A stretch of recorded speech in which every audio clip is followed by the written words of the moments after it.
Chapter 457. Despite Avatar's convincing explanation, Thea was still in disbelief. What a joke! That was the light of purification from the Sword of Victory and Oath, the supreme holy sword of Celtic mythology. Now you're telling me that a human scientist captured a ray of light through technological means? This was not light in the traditional sense. This was the light of wisdom, the light of desire. What kind of technology could capture this kind of light? She had planned to fool Avatar, but now Thea's curiosity was piqued. She had to see this rare thing. Avatar wanted to use her knowledge to heal her subordinates, while Thea wanted to see this strange scientist. The two hit it off and soon arrived at the headquarters of the Heaven's Eye Society. Other than Lara Michaels, the only other person who came to greet them was a black man, Dr. Mist. This man was covered in light green magic circles and wore a red cape. He looked serious and unsmiling, standing there like a statue. Even Avatar, who was his direct superior, did not look at him, let alone an outsider like Thea. Thea found it funny that he was pretending to be an expert. The man's ability to reflect all spells was a joke to her. He would not be able to withstand any spell that was slightly more powerful. However, since he was a member of the Heaven's Eye Society, Thea was in no position to comment. This is the place. Lara led them to a room. When she pushed the door open, the room was even darker. Thea guessed that the man was being assimilated faster for some reason. Save me. This thing is eating me. A middle-aged man's voice came from the room. However, his voice was very faint, as if he was talking through a blanket. Thea quickly left the place. Avatar and the others did not know what she was going to do, but they quickly followed her. After walking for a few hundred meters, Thea stopped. She looked into the distance and heaved a sigh of relief. What's wrong? Is it going to explode? Avatar could not help but think. Thea was stunned for a moment before she realized that they had misunderstood her. She found it a little funny. It's not an explosion. I don't know how he did it, but I do have something to do with your doctor's condition. If I get too close to him, his assimilation speed will start to accelerate until he becomes a beam of light. No one can help him. He can only save himself. Have him design a costume that produces light so that he can absorb it. After that, it would be best if he stayed in a dark room. What should we do now? Amanda asked. Use your strongest searchlight on him. When the light energy in his body accumulates to a certain level, his body will regain its balance. Don't worry, it's not a big deal. I'll be leaving first, Thea said casually. On the way back, she felt that it was very strange. This unlucky guy who had absorbed the light from the Holy Sword was probably Dr. Light. Thea was really curious as to how the other party was able to collect such extraordinary light. Was this also a sign of the coming of the great era that Hercules had mentioned? Realizing that her purification had caused a lot of chain reactions, Thea felt that the incident with the Heaven's Eye Society was not a coincidence. Perhaps something had happened to other people in other places that she did not notice. She sat in her office and ordered the artificial intelligence. Organize all the strange things that have happened in the past few days. Gideon searched quickly. Various hospital archives, traffic reports, forum news, and gossip were quickly recorded. Thea browsed quickly. A homeless man died in a high-end conference center? Isn't this? Injured people in a zoo, 3 dead and 7 injured. This doesn't seem to be a big deal. As she browsed quickly, a piece of news finally caught her attention. 3 days ago, 2 hours after Thea released the light beam, meteorologists believed that the ocean currents in the North Atlantic Ocean were disturbed. The originally calm sea surface was affected and kept accumulating energy. When this energy moved to the east coast of the United States, it turned into a downpour and a thunderstorm hit the Metropolis. A very famous radio host, Leslie Wales, stubbornly took a helicopter to do a live broadcast on that day. The strong storm destroyed the helicopter. At the critical moment, Superman stepped forward and saved the woman. Unfortunately, she was really unlucky. After Superman pulled her out of the helicopter and landed on the ground, a bolt of lightning struck Superman. Superman reacted quickly and pushed her away in a tenth of a second. However, he did not expect that there was a wire next to their feet. The lightning in the sky passed through the wire and struck the broadcaster. Student Clark, who was struck by lightning, was fine. He did not vomit blood nor did he transmigrate. However, Leslie Wales, who was not far away, did not have such a physique. She was electrocuted on the spot and died not long after being sent to the hospital. Hee. Thea shook her head and smiled bitterly. She was really a butterfly this time. When she flapped her wings in the Azores, there was a thunderstorm in the United States. Based on her intuition, Thea felt that the woman was not dead. There was no breath at that time. It was just the process of her body readjusting. Dr. Light was closely watched by the Sky Eye Society, so it was difficult for her to make a move. However, this woman was not a problem. Her ability was very similar to the Electric Man from Marvel Next Door. She could control and absorb electricity. With more effort, she would be a useful subordinate. She picked up the phone and ordered Death Knell to move the woman's corpse out. Half an hour later, Thea saw her target. She had to admit that it was a bit tragic. Her whole body was carbonized. Her clothes hung on her body in pieces and her hair was all white. The person who dealt with the corpse did not pay much attention and only roughly wiped it. She could barely tell that it was a woman from the appearance. Is there something special about this person? But she seems to be completely dead. I've seen her program before. It's not bad. It's a pity. Death Knell leaned on the table and asked. Not to mention that he had seen it, Thea had also seen the program hosted by this lady. In order to cater to the market and attract attention, she scolded Superman every day. Many people, such as Thea, had secretly watched it. She suspected that Batman had also watched it. Lex Luthor also watched it on time every day. It was not easy for ordinary citizens to count, but she had a place in the hearts of superheroes and villains. From the big picture, this woman was vulgar and unscrupulous. In order to curry favor, she could be said to be unscrupulous. She was definitely not a good person in the traditional sense. In fact, thinking about it carefully, one could also see her helplessness. She came to a place like the Metropolis alone to make money and become famous. If she did not have proof and a resume, who would hire her? After several considerations, she chose to be a streamer. The next step was to choose a target. This program had to have a selling point, right? This woman's characteristic was that she was good at sarcastic. Who was she sarcastic about? Sarcastic about Thea? Sarcastic about Luthor? Half an hour later, she was put in a sack and thrown into the river. She did not dare to scold these people in power. At this time, Superman, who was also very famous and would not take revenge on her, entered her sight.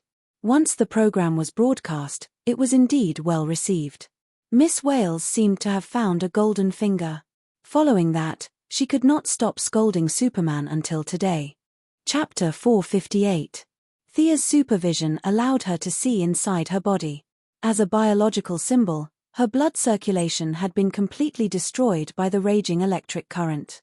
All her organs were basically carbonized, and only her heart and lungs were still beating slightly. This was the result of the residual electric current assimilating with her body. However, this process was extremely slow. In theory, she would be able to come back to life in 17 or 18 years. Of course, this was under the premise that her body had not been buried or destroyed by someone. Taking into account the fact that she was thrown into the morgue alone without any attachments, it was obvious that she would not have survived if she had followed the original path. This woman was similar to Poison Ivy. Both of them had external objects entering their bodies, causing irreversible changes in their life forms. The only difference was that Poison Ivy's life force was too strong, while this woman's life force was too weak.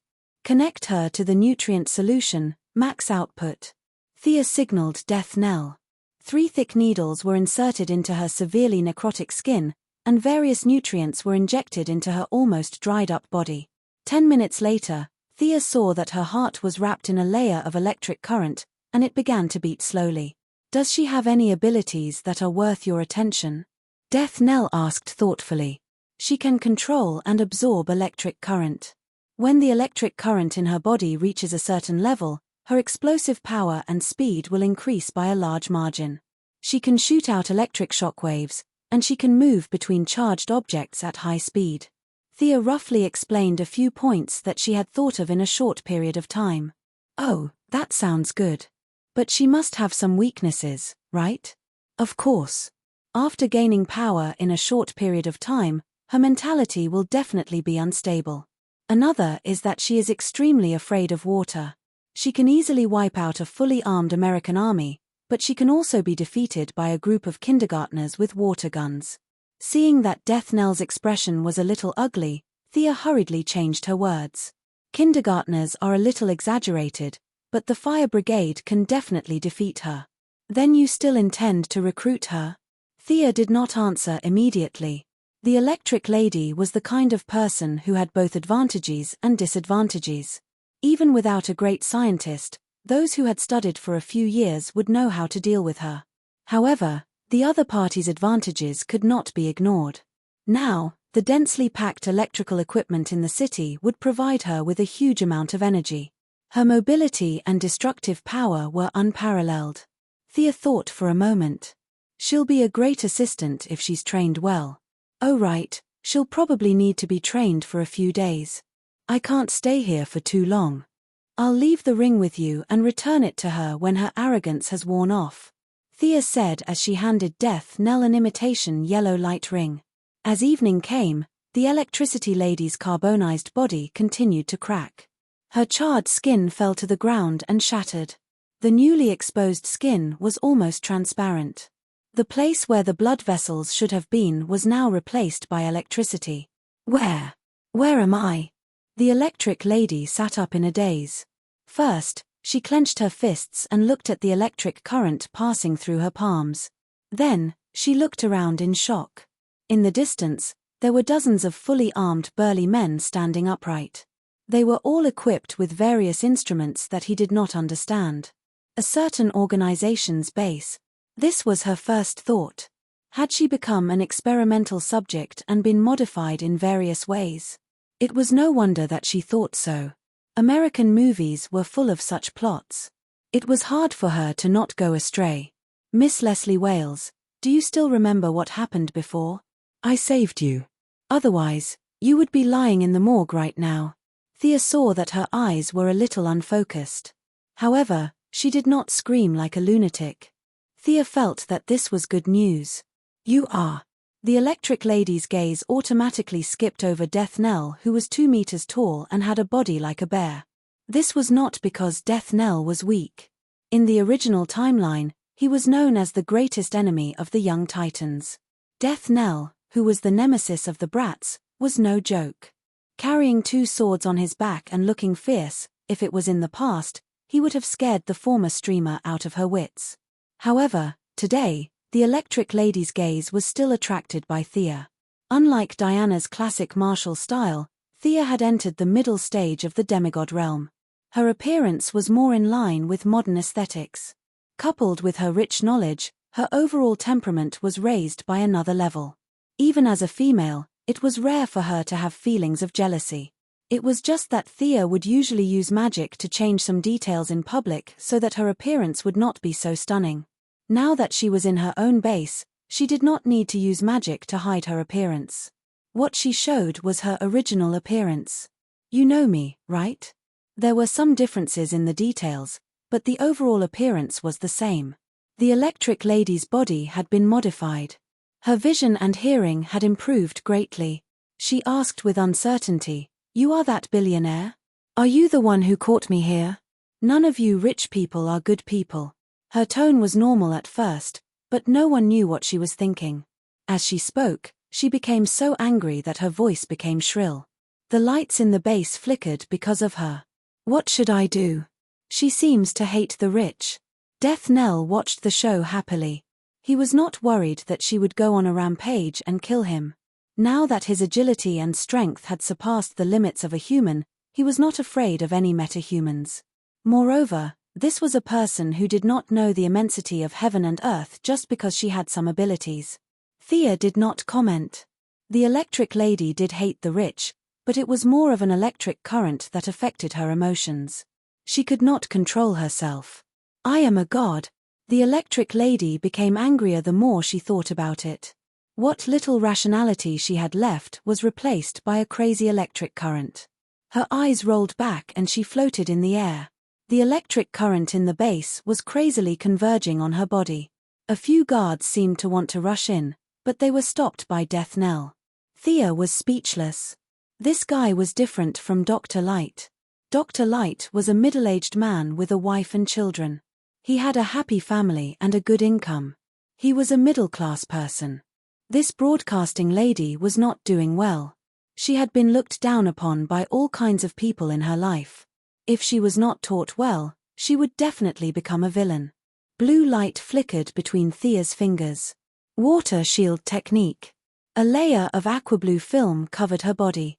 Amidst the violent electric sparks, the former broadcasting lady could no longer maintain her elegant posture. She fell to the ground like a salted fish. Her whole body was trembling. She had been short-circuited. Why can't you listen to me? I told you, I'm here to help you. Think about your previous experience. If it wasn't for me, you would have been dead. Thea squatted beside her and said slowly. The electric lady was not sure if she was speaking the truth, but she felt weak all over. It was true. The raging electric current disappeared, and her cautious personality appeared again. She had never seen magic before. She thought that Thea had done something to her body. That was how it was portrayed in movies. Thinking that she had become a fish on the chopping board, she became completely obedient. She showed a fawning expression and waited for Thea to continue. Chapter 459. Good girl, stand up on your own. Don't make me do it myself. Thea was taller than the lightning lady. She stroked her hair as if she was petting a cat. The lightning lady's body was numb. She had already forgotten that she was shouting that she was a god a minute ago. She stood up trembling like a quail. Thea waved her right hand and used a simple water extraction spell to suck away all the remaining water on the lightning lady's body. Seeing such an unnatural scene up close, Miss Leslie Wales did not dare to act rashly even though the electric current in her body was running again. Very well, control your temper. What I want to say is that you're not a god. You're just a lucky guy. If it weren't for my help, you'd still be in the morgue. Me. As her mind cleared, she finally recalled the electric shock. Superman didn't save me. Thea laughed. This was the typical attitude of the citizens of the Metropolis. They usually scolded Superman loudly, but when something happened, they felt that Superman should save them. How much did they pay him to be a nanny? It could be said that these people were spoiled by superheroes. Unfortunately, Superman didn't save you. Of course, his ability doesn't include healing. At that time, you were already in a state of suspended animation. He didn't notice. The lightning lady looked at the surroundings. It was creepy no matter how she looked at it. She asked hesitantly, "Can I go now?" Thea laughed. "What do you think?" The lightning lady's emotions rose again. She gathered a large amount of electric current between her hands again. "You can't stop me." Thea looked at her watch. She still had to eat with Diana later. She really didn't have time to waste with her. She signaled Poison Ivy, who had just walked over, to deal with her. She walked out herself. "Don't go." A dazzling electric light struck Thea's back. This kind of attack was scattered and messy. Thea didn't look back. She directly set up a magic barrier behind her. It blocked the electric light without any ripples. The aqua blue teleportation door opened. She stepped through it and left the underground base. Where did she go? Thanks to the huge amount of information in the current society, a living person just disappeared right in front of her eyes. She had only seen such a bizarre thing in novels. Could it be that the portal just now was? No one answered her question. A huge plant emerged from the floor and wrapped her up in 3 layers. "Poison Ivy, you broke my floor again," Death Knell said speechlessly. Poison Ivy, who was walking over from afar, shrugged her shoulders and didn't seem to care at all. "Is this woman our new companion? What a bad temper. I'll leave it to you. I still have things to do." Death Knell threw a ring to Poison Ivy. Thea left it behind. "Give it to her when the time is right." Seeing how Death Knell ignored her and walked away, leaving behind a woman with green skin and red hair, Electric Lady felt that she was being looked down upon. "Don't go." She tried to release the electricity around her to burn this strange plant that was binding her. However, she miscalculated.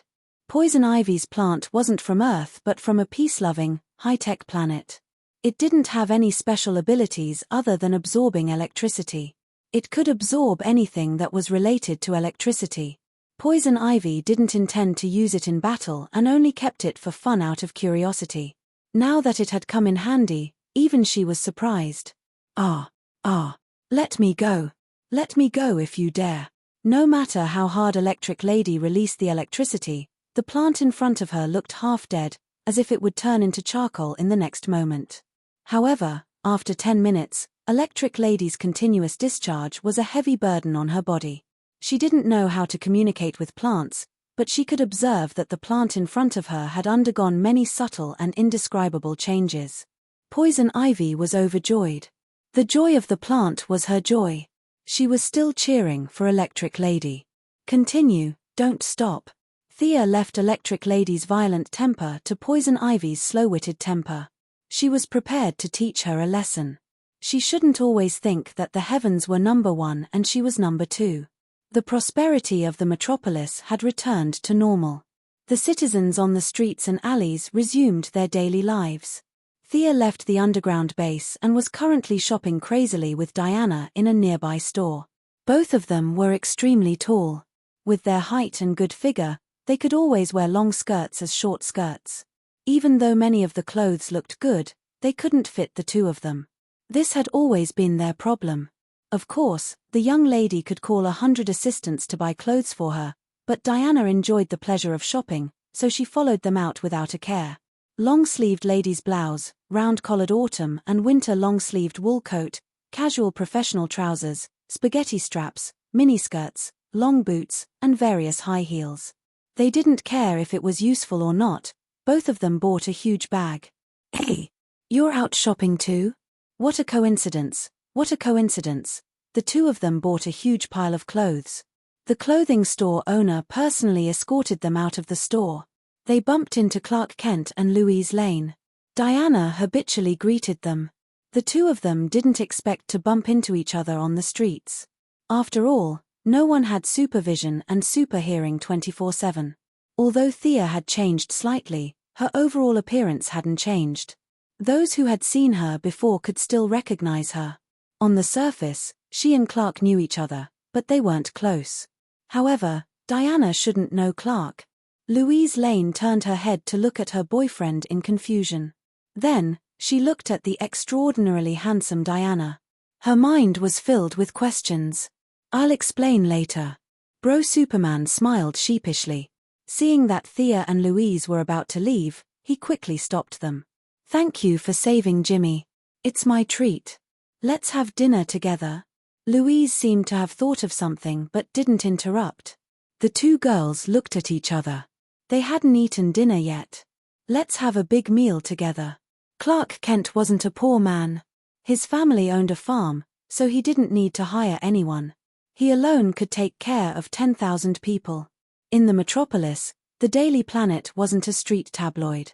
By reporting first-hand information about many superhumans, Clark received more bonuses than the editor-in-chief. He held a very high position in the hearts of the media workers. Otherwise, the scene of Luther urging him to shake hands with Bruce wouldn't have appeared in the movie Dawn of Justice. Aside from his identity as a hero, not just any Tom, Dick, or Harry was qualified to shake hands with a billionaire. There were even rumors that this year's Pulitzer Prize would be awarded to him. Louise Lane was a stealthy rich woman. Because of her father's fame, the merchants didn't dare to take her money for fear of being captured by her father for human experiments. Plus, after working at the Daily Planet for so many years, she spent little and earned a lot. It was hard for her not to be rich. Chapter 460. They found a high-end restaurant and chatted as they ate. "Were you the ones who saved Jimmy? Are you all superheroes? Did you know him before?" The him Louise was referring to was naturally Clark. Her IQ wasn't low, and being a reporter was a profession with strong analytical abilities. Superman had specifically mentioned Jimmy's incident, and connecting all the clues together, it wasn't difficult to discover the truth. Louise knew Superman's true identity, but she didn't expect that there would be a superhero among the people she knew. Furthermore, he was a billionaire. Her only question was whether both women were heroes or if one of them was. Thea and Diana looked at each other and nodded. Louise could be said to be the closest ordinary person to a superhero. Her father and her boyfriend knew about Thea's true abilities, so it was not unacceptable for them to tell her. Oh. Louise suddenly realized. So, you really saved Jimmy? Who's Jimmy? Diana did not know who Jimmy was. Thea saw that the restaurant was quiet and no one was paying attention to her. She reached out and tapped the table lightly.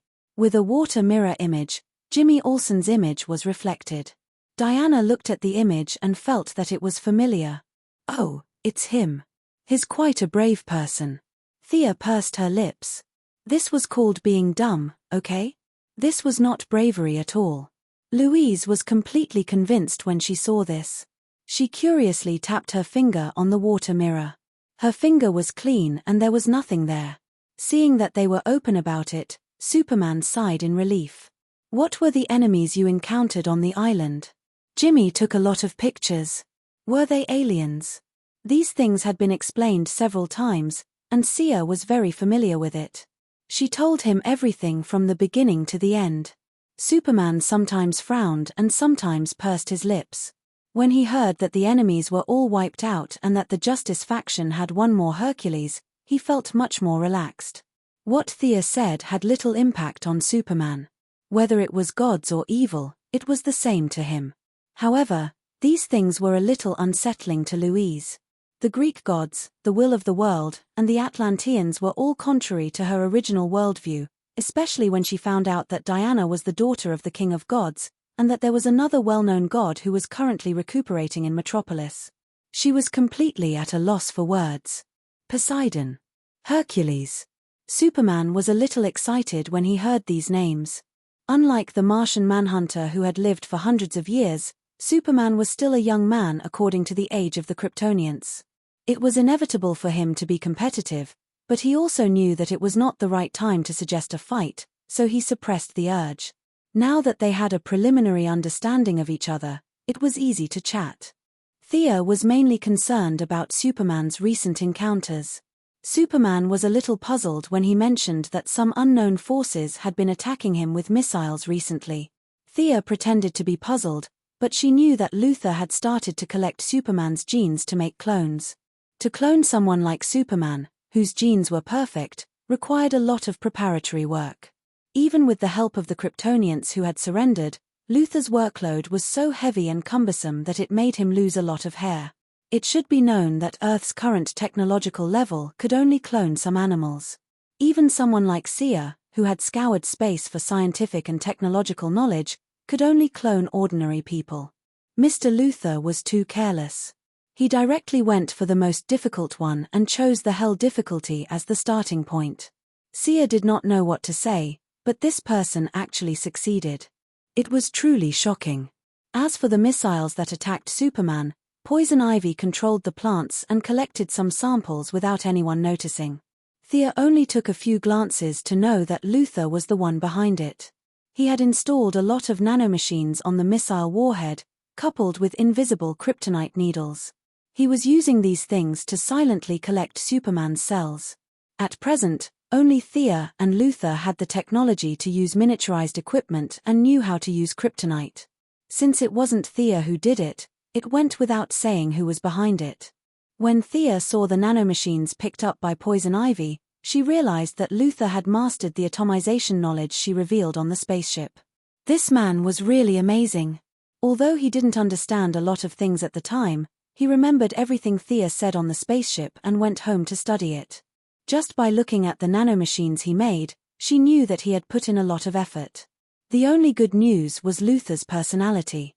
He was arrogant, proud, and wanted everyone to look at him.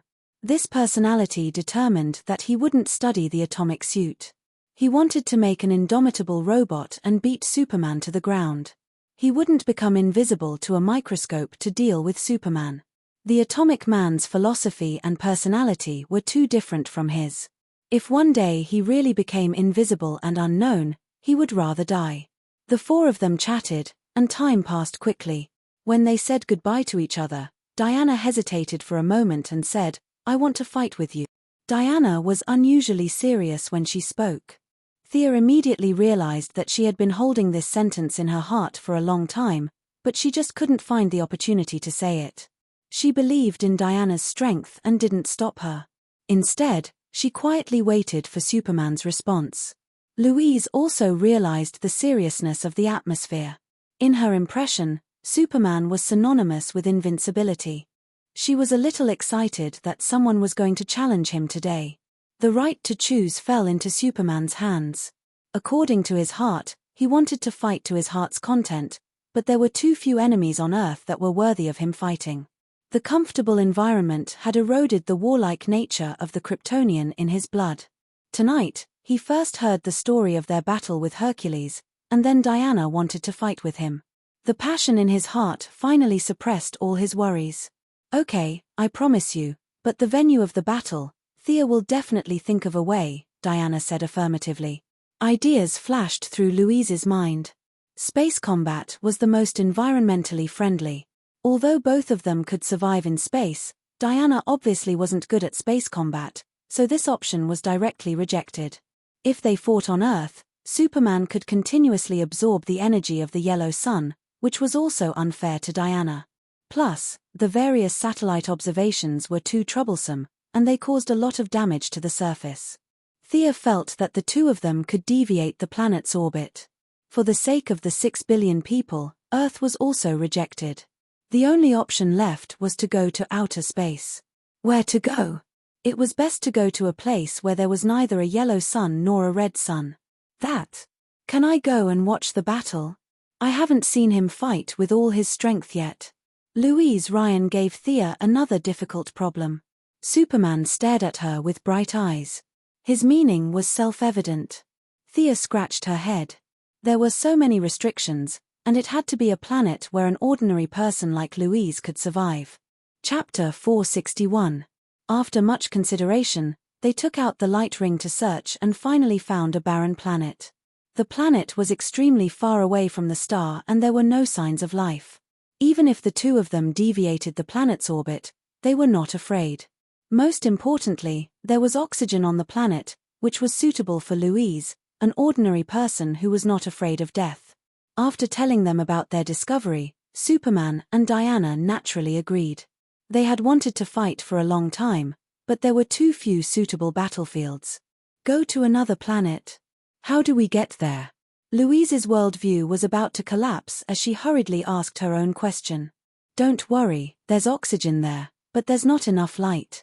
It's a little cold. After saying that, Thea gestured for them to go to a more secluded place. The distance was a little far, so the preparation for the teleportation would take a little longer. Calculating the distance, positioning the space, establishing a connecting passage, strengthening the magical power, stabilizing the space turbulence, this kind of long-distance teleportation was much more troublesome than teleporting inside Earth. The lady took out her staff, and a magic circle painted with purple stripes gradually appeared on the ground. Although she did not understand what it was, the highly educated Louise still felt a very complicated geometric beauty from it. Oh right, do you want to change your clothes? It's best if you put on your battle suits and Louise's winter clothes. Thea only thought of this when she was halfway through the magic circle. The three of them nodded in unison. Sia opened 2 portals for them, and they went back to their own homes to change their clothes. She also told them to hurry up and come back before the portals disappeared. After that, she lowered her head and continued to work on the ultra-long-distance teleportation. Louise stepped through the portal uneasily. The first time she encountered this kind of spatial displacement, she was shocked. When she came to her senses, she realized that she was already at home. She touched the tables and chairs in her house. There was no mistaking it. This was her home. She then looked back at the portal that was glowing blue. What kind of ability is this? Do you have this ability? She grabbed Superman, who was looking for her winter clothes, and asked nervously. The honest young man shook his head, indicating that he did not have this ability. Seeing that his girlfriend wanted to ask more, he could only explain, Thea's ability is mysterious. It's different from mine. That tall woman is no match for you, right? Superman didn't dare to answer this question casually. He thought about it seriously and said, I haven't fought her before, so I don't know. She is a very powerful warrior. You won't get hurt, right? It's too dangerous, so let's just forget about it. I don't think I'll lose. This battle is necessary because I'm also a warrior. Superman, who had always been obedient to his girlfriend, said resolutely. Louise understood his personality, so she naturally wouldn't try to persuade him anymore. Hearing her boyfriend say that he wouldn't lose, she felt much more relieved. Her worries disappeared, and the reporter's interest in gossip reappeared. He rubbed his chin and asked, the relationship between the two women is. Superman was not that gossipy. According to what he knew about the Kryptonians were born through genetic modification. Relationships between men and women were normal. There was nothing to be surprised about. He quickly changed into his blue clothes and red cloak, then put on a down jacket for Louise. The two of them hurriedly stepped through the portal. The moment he stepped through the portal, his attention was attracted. At this time, Diana had changed out of her flaxen short skirt. Her long hair was let down, and she was wearing her signature Greek-style armor. She carried a sword, a shield, and a silver guardian bracelet on her back. She was quietly waiting for them. The two's fighting spirit reached its peak in an instant, but they were still worried about Earth, so they forced themselves to hold back. Okay, let's go in.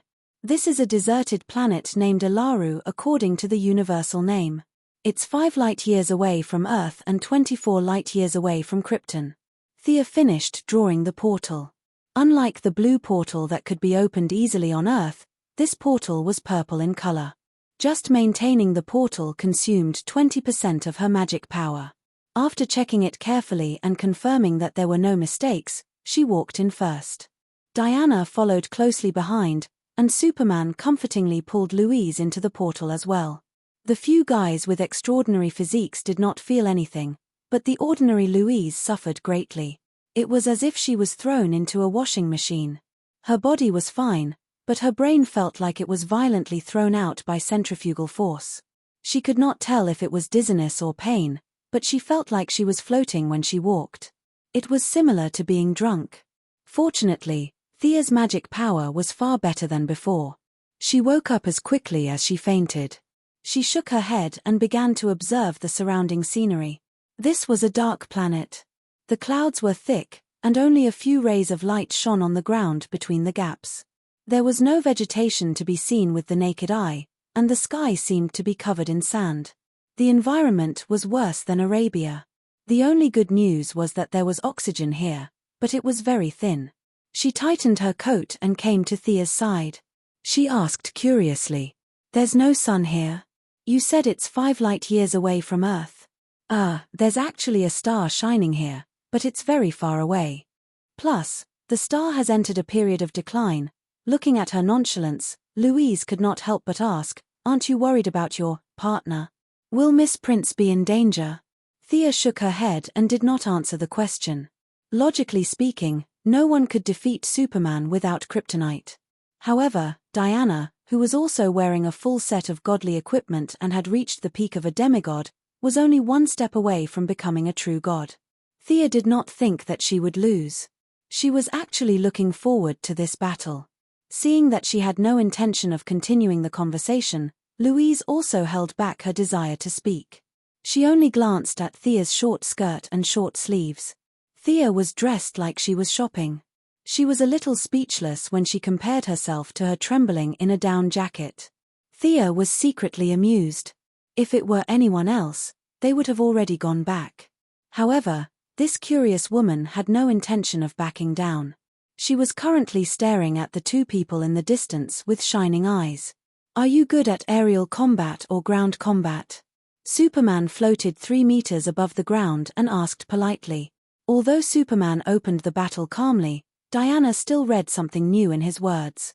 He was putting psychological pressure on her. She immediately retorted, "Do you prefer to fight with weapons or barehanded combat?" Then let's fight according to what we're good at.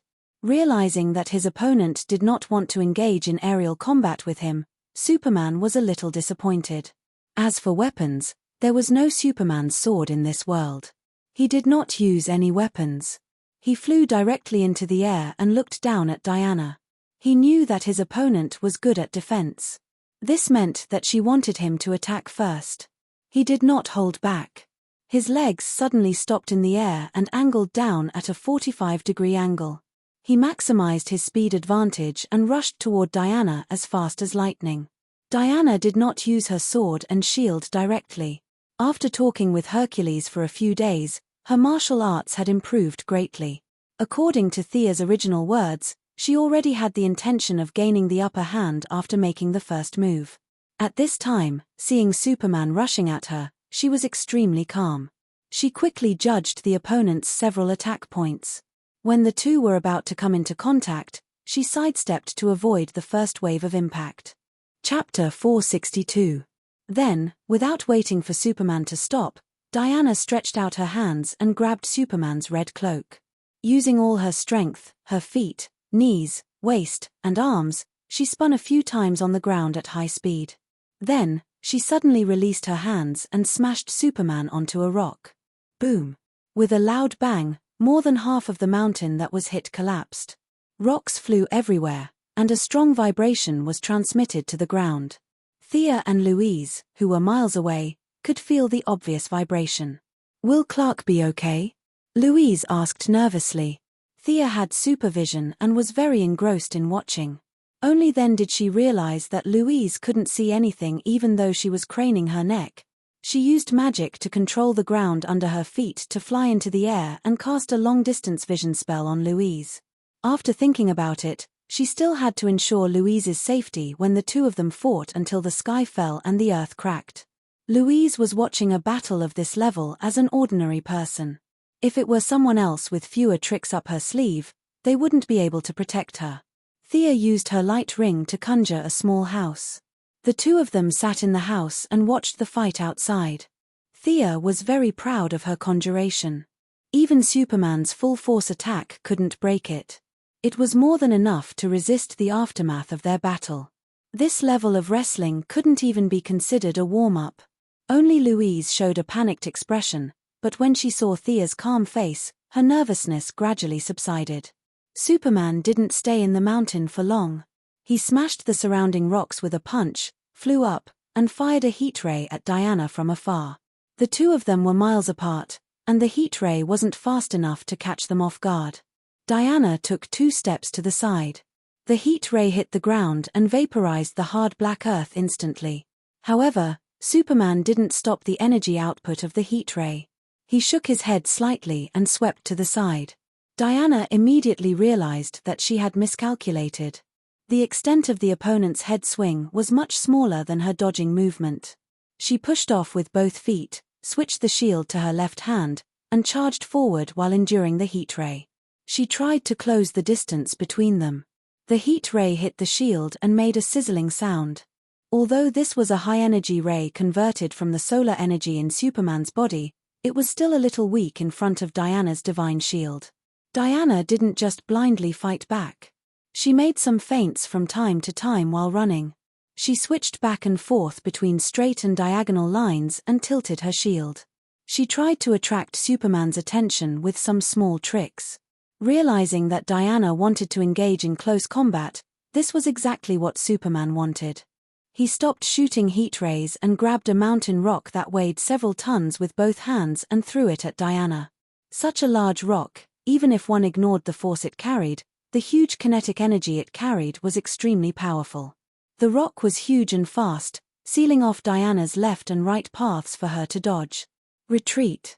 Diana's unyielding character made her never consider retreating, especially in battle. Even if she knew that it was not good for her, she still chose to face it head-on. She stomped hard on the ground and leaped into the air like a sharp arrow. The boulder hit the ground, and the powerful kinetic energy produced a magnificent shock wave. The planet that was originally full of ditches was smashed into a large crater. However, no one cared about the planet. Superman firmly seized the opportunity and increased his speed to the peak. He approached Diana in the roar of the sonic boom. Diana's weakness of not being used to aerial combat made her a little slow. She could only raise her shield to block Superman's thunderous blow. The invisible wave centered on the two of them spread from mid-air in all directions. The center of the two of them was still a long distance from the ground, but the aftermath of the shock still made an irregular round crater on the ground. Thea saw this scene and nodded secretly. Not to mention Diana's background, Superman's strength did not exceed her expectations by much. If her future enemies were at this level, although she might not be able to defeat them, it would not be too dangerous. However, Milady also remembered that Superman and Luthor in the original spacetime had said that he had never used his full strength in a battle. Many years of living on Earth, rational, moral, legal, and all kinds of messy things made him spontaneously shackle himself. It was difficult to judge where his true strength lay. Diana's situation was similar to Superman's. The Guardian silver bracelet provided her with a strong defense, but at the same time, it also restrained her own strength. Diana's real strength would increase by 100 times when the Guardian silver bracelet was unsealed. According to Thea's estimation, Diana would be able to kill gods like a child at that time. It could be said that they were two warriors fighting with shackles. Superman's was an artificial morality, and Diana's was a fear of her own life and the divine power of gods. Both sides did not want to cross their own bottom line. Although the battle was fierce, it was not fatal, which was why Thea did not object. "I am an Amazon warrior. I am the daughter of Zeus and Hippolyte," Diana shouted loudly, gradually falling into a disadvantageous position under Superman's fierce attack. She began to artificially raise her momentum. "I am someone's grandson, someone's son." This was a very classical way of fighting. Many legendary heroes had this habit in battle. If the enemy was also a person who respected tradition, then he had to remember the other party's family tree at this time. When he defeated the opponent, he could very pretentiously trample on the enemy while saying, "Someone's grandson, someone's son, someone was defeated by me." To some extent, this was a classical literary version of the family tree. Superman could read all the medical books on Earth in 5 minutes. He was not a muscle warrior, and his level of knowledge was very high.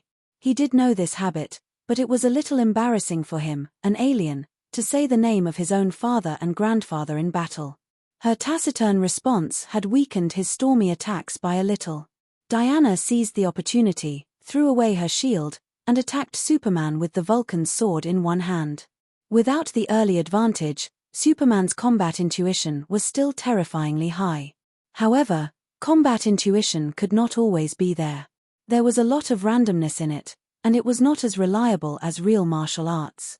After receiving Diana's punch head-on, Superman did not notice the other party's feint, and was hit on the shoulder by the sword, leaving a shallow blood groove. The two sides paused tacitly. Without kryptonite, and without falling into a weakened state, this was the first time Superman was injured in battle.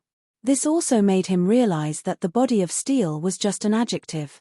Nothing was absolute, and nothing was unbreakable. "Amazing, you are a powerful warrior." Superman's energy circulated slightly, and the wound healed instantly. Only the torn clothes still reminded him that there was a wound here before. "Come on." Diana saw that he was fine, and there was no fear in her heart, only excitement. Finally, there was a guy who was not afraid of her attack. Superman had the same idea as her, and the dignified look in his eyes was a little more. Chapter 463. Bang! The two switched positions in the air, and Diana once again saw an opening.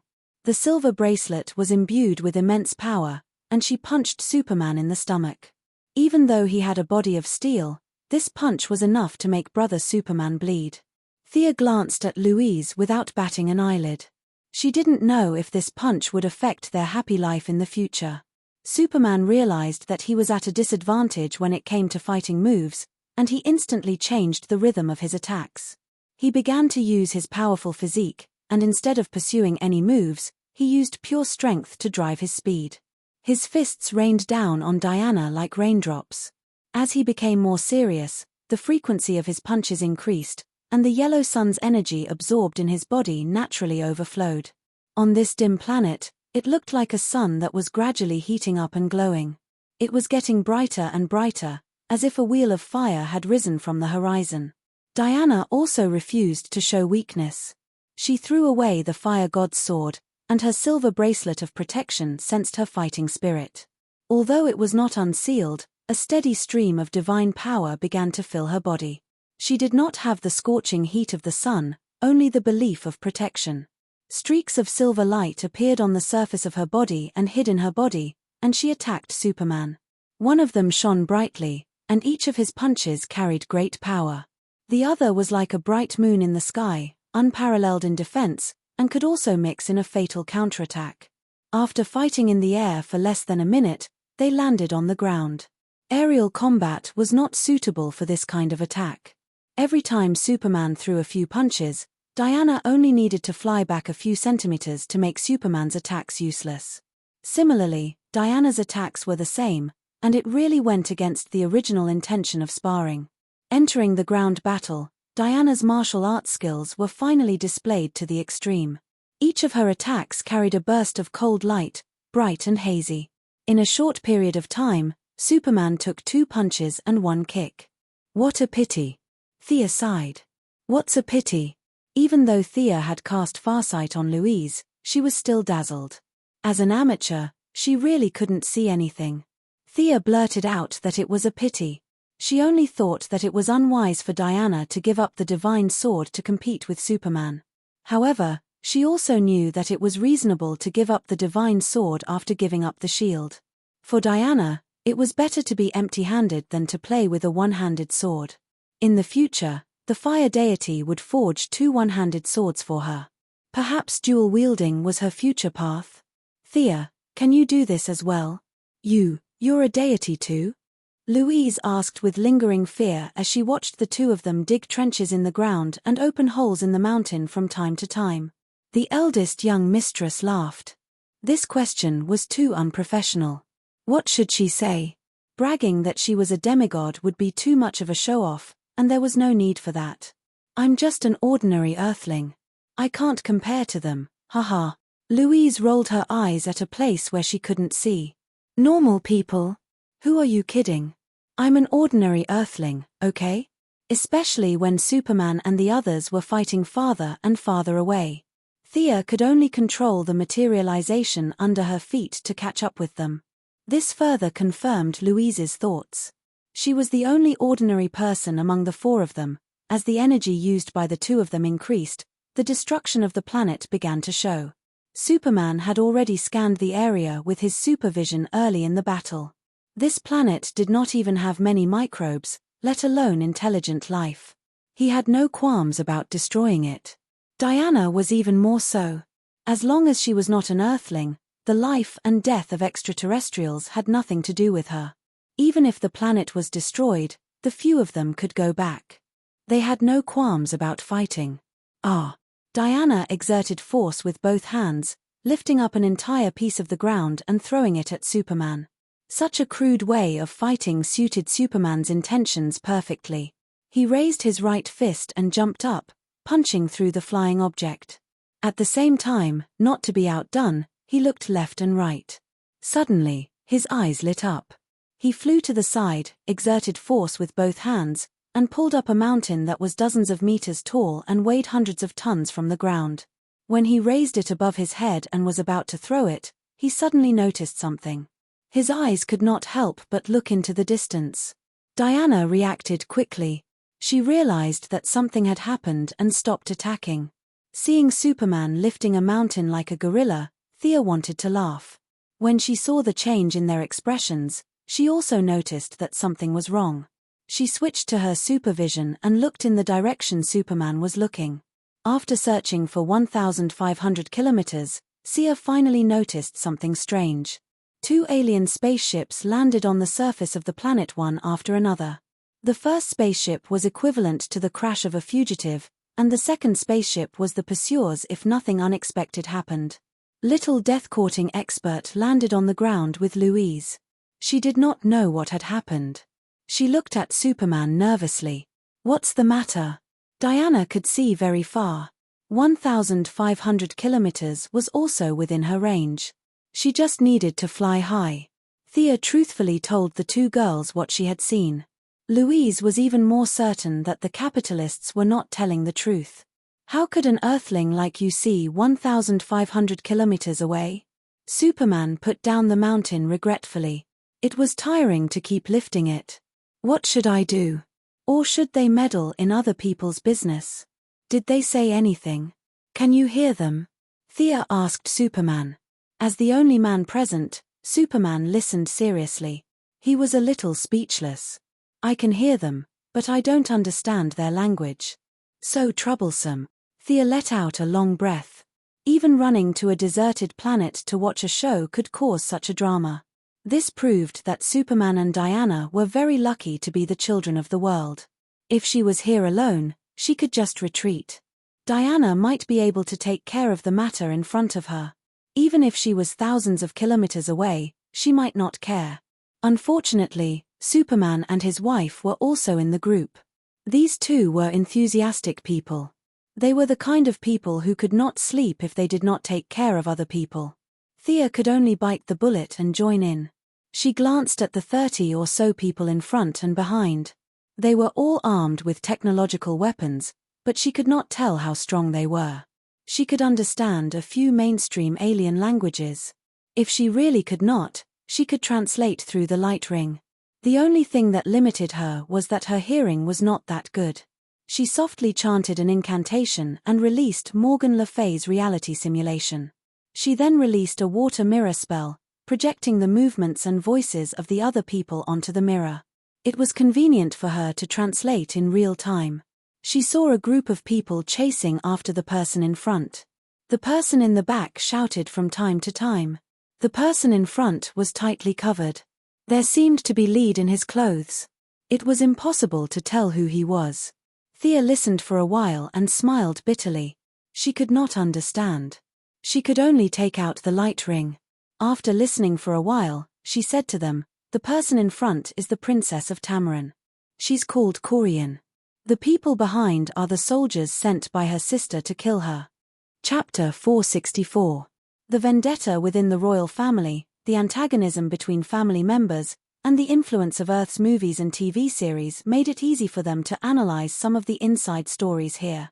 Everyone could see the intentions in each other's eyes. Save them. Superman was worried about leaving Louise in this desolate place. However, neither he nor Diana had the ability to take his girlfriend and fly at high speed while protecting her safety. The big burden was handed over to Thea again. Who asked her to have so many tricks up her sleeve? She conjured a plane and carried her straight into the distance. 1,500 kilometers passed in the blink of an eye for them. They arrived at the scene of the battle almost at the same time. They saw Princess Corleone, known as Spark, turning back to attack the enemy from time to time. Her palms would shoot out some kind of green energy shockwave, but she seemed to be injured. Her steps were messy, and it was difficult for her to aim. She was being pushed back by the enemy and was about to be defeated. The four idlers descended from the sky, which made them a little puzzled. Without supervision and superhearing, they thought this was a deserted planet. They didn't expect to meet intelligent life forms. Thea and Louise sat in the plane. It was yellow, and they couldn't see what it was. Superman and Diana's attire was very conspicuous, especially when Diana was holding a shield and a sword. It automatically made the enemy think of some backward civilization. The leaders looked at each other and sneered. In their hearts, these guys who had descended from the sky were most likely the natives of this planet. They were the kind of primitive people who only had strength but didn't know what technology was. Princess Spark, who was not far away, had the same thought. She hurriedly shouted for the four to run. Although they didn't speak the same language, Superman could still judge from the other party's behavior that the one in front who told them to run was a good person, and the group behind who raised their technological weapons were bad guys. There was nothing to say. Fight. He was already a little angry when a good battle was interrupted. There was no need for him to tolerate this group of ignorant people. However, he still had a sense of propriety. He didn't even use 30% of his true strength. Diana was also unhappy with the way the pursuers looked at her. She also rushed forward unhappily. By the time Thea wanted to help, she discovered that the enemies were already lying on the ground. The two of them played around and defeated all the pursuers. Amidst the wailing sounds, the only one left standing was Princess Starfire. Princess Spark took off her helmet, revealing a head of red hair and orange skin. If one ignored her skin color, this woman could be considered a great beauty according to Earth's aesthetic standards. Thea translated a few sentences, but she soon realized that the princess was too talkative. She was a little annoyed by her repeated questions. Why don't you just learn it yourselves? Using the language function of the light ring, he projected the vocabulary of Tamarin's language in the form of a 3D projection in the air for the two top students to learn on the spot. Superman and Diana looked at each other and seemed to find this very interesting. At the same time, they started to remember. It turned out that Superman's father was farsighted. The all-rounder Kryptonian's ability was simply unparalleled. Even the scholar-type Kryptonians couldn't learn as fast as him. Tamarin's language, which was much more difficult than Earth's language, was mastered by Superman in less than 30 seconds. Diana relied on Athena's wisdom as a blessing. It didn't mean that she was Athena. Although she was also learning with all her might, she was still slower than Superman by more than 2 minutes. Although he was a little slower, mastering an alien language in 2 minutes still surprised Louise. She felt that the gap between her and Clark was a little too big. Don't tell me you learn things very quickly too. While Superman and Diana went to ask Starfire, she whispered to Thea. Thea was now approachable and seemed to be full of hope. She was a completely different person from the cold and arrogant person she was when she was being interviewed. To be honest, Louise felt that it was easy to deal with her now. Vaguely understanding what she meant, Thea chuckled. I don't have such a strong learning ability. It took me 5 years to go from college to a doctorate. Louise nodded to herself. Although going from college to a doctorate in 5 years was quite an exaggeration, it was still within her acceptable range. Superman didn't finish off the enemies on the ground. Starfire was also a typical righteous person who didn't want to kill her own people. After Superman invited her to stay on Earth temporarily, she thought about it and agreed. With the battle interrupted, the few of them lost interest. Thea directly teleported back home and helped Princess Starfire find a place to stay. Only then did they say goodbye to each other. Is there something you need? Diana asked softly after everyone left. There is something. A guy who I'm not sure if he's a friend or an enemy left me a message. I have to go and help him, Thea said with a gloomy expression. Knowing that she didn't want to go into detail, Diana didn't press her. The two kissed and said, "Come back soon." Thea nodded, put on the yellow light ring, and flew out of the atmosphere. When she came to an uninhabited planet, she opened the communication channel of the yellow light ring. A 3D projection that was as tall as a human appeared. It was Sinisto. After a uniform input of energy, the projection began to speak. Thea Quinn, when you see this video, I will no longer be in this world. Although working with you isn't pleasant, it won't be annoying. The projection paused for a moment. It seemed that the original owner's emotions were fluctuating while recording this message. I don't know who will do this to me. Is it the Guardians, Hal Jordan, or someone from the Yellow Light Corps? Everything is unknown. I've experienced glory and was once the center of attention. I was the kind of hero that the Green Lights thought of. Now, I'm considered a traitor, a tyrant. These are all trivial matters. I only know that I have to protect my home planet, Kaluga. That's a responsibility that's higher than my life, higher than anything else. The Yellow Lantern Corps is shrouded in fear. When I'm not in this world, their existence will destroy my home planet. Help me take care of Kruger. From today onwards, the Yellow Lantern Corps will be yours. Arkelo and Lisa Dracker will pledge their loyalty to you. They are elites who can control fear. You have to be careful of Mungo's son. He is a man with great ambition but little talent. My departure will definitely give him an opportunity to take advantage of. I've never been wrong about people. I know you'll help me. After the video ended, Sia snorted in displeasure. Sinisto was asking for help, Yet he had put himself on such a high pedestal. He didn't even say a word of thanks from beginning to end. However, he did know Thea very well. She really wouldn't reject such a request that was almost like a dying wish.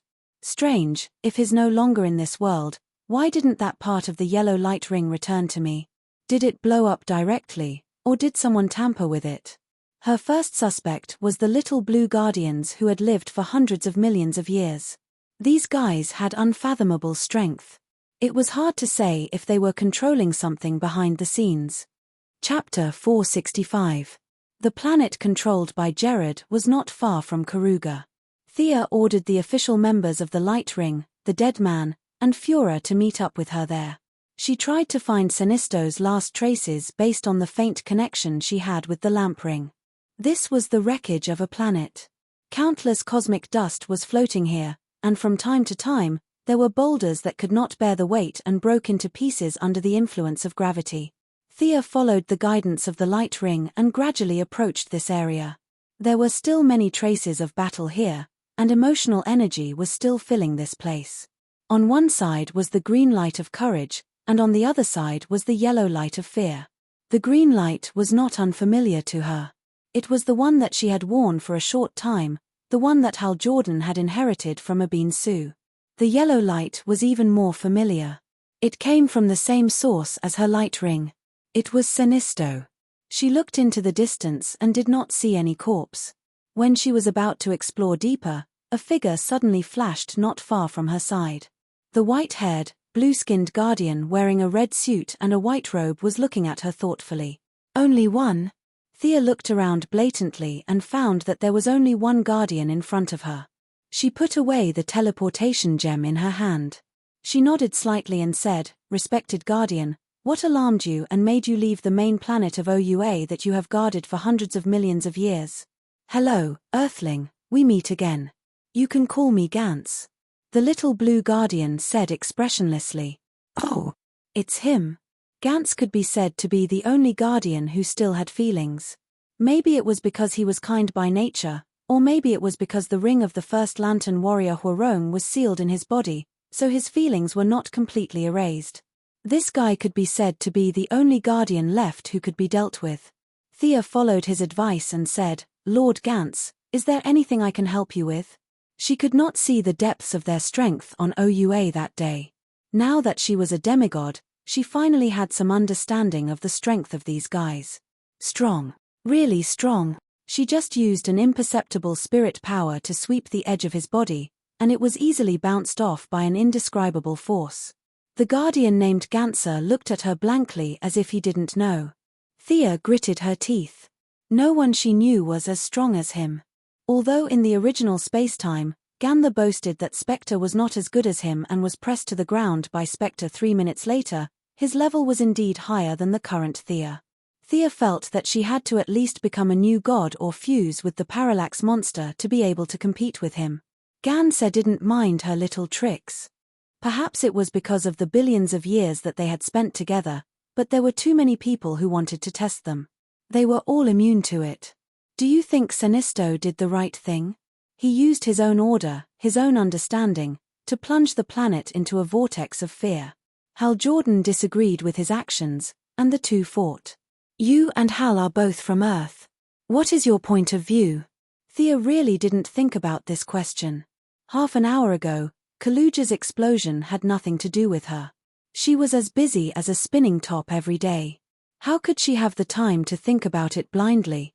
After thinking about it seriously, she had to admit that the various philosophical works on Earth were very rich. Predecessors had already come to a conclusion on this matter. She just had to modify it slightly and add in some of her own understanding to become a new theory. Sinisto used his own power to establish the order of the planet. He enforced the law and judged the people on the planet. He required everyone on the planet to live according to his plan. From birth to death, he arranged everything neatly. Earth has a special term for this kind of thing. It's called a utopia. It means a utopia that can't be done. No one on Earth does this. Without the intervention of supernatural forces, the ancient sages only tried this utopia in some small colonies. Reality told them that it doesn't work at all. Gandha was just listening in a daze. Now that she had caught his attention, the powerful guardian couldn't help but ask, why? Freedom. People don't have freedom, or the right to choose. They lose their life goals, expectations, and hope. Everyone falls into numbness and trifles, wasting their time doing nothing. Hope. Gandha muttered to himself. Thea's words were getting smoother and smoother. She didn't care if he was listening or not. She continued, the ancient sages of Earth gave up the utopian idea. We are walking on a free and unrestrained path. Let me give you a negative example. Krypton. You know about Krypton, right? Gandha nodded.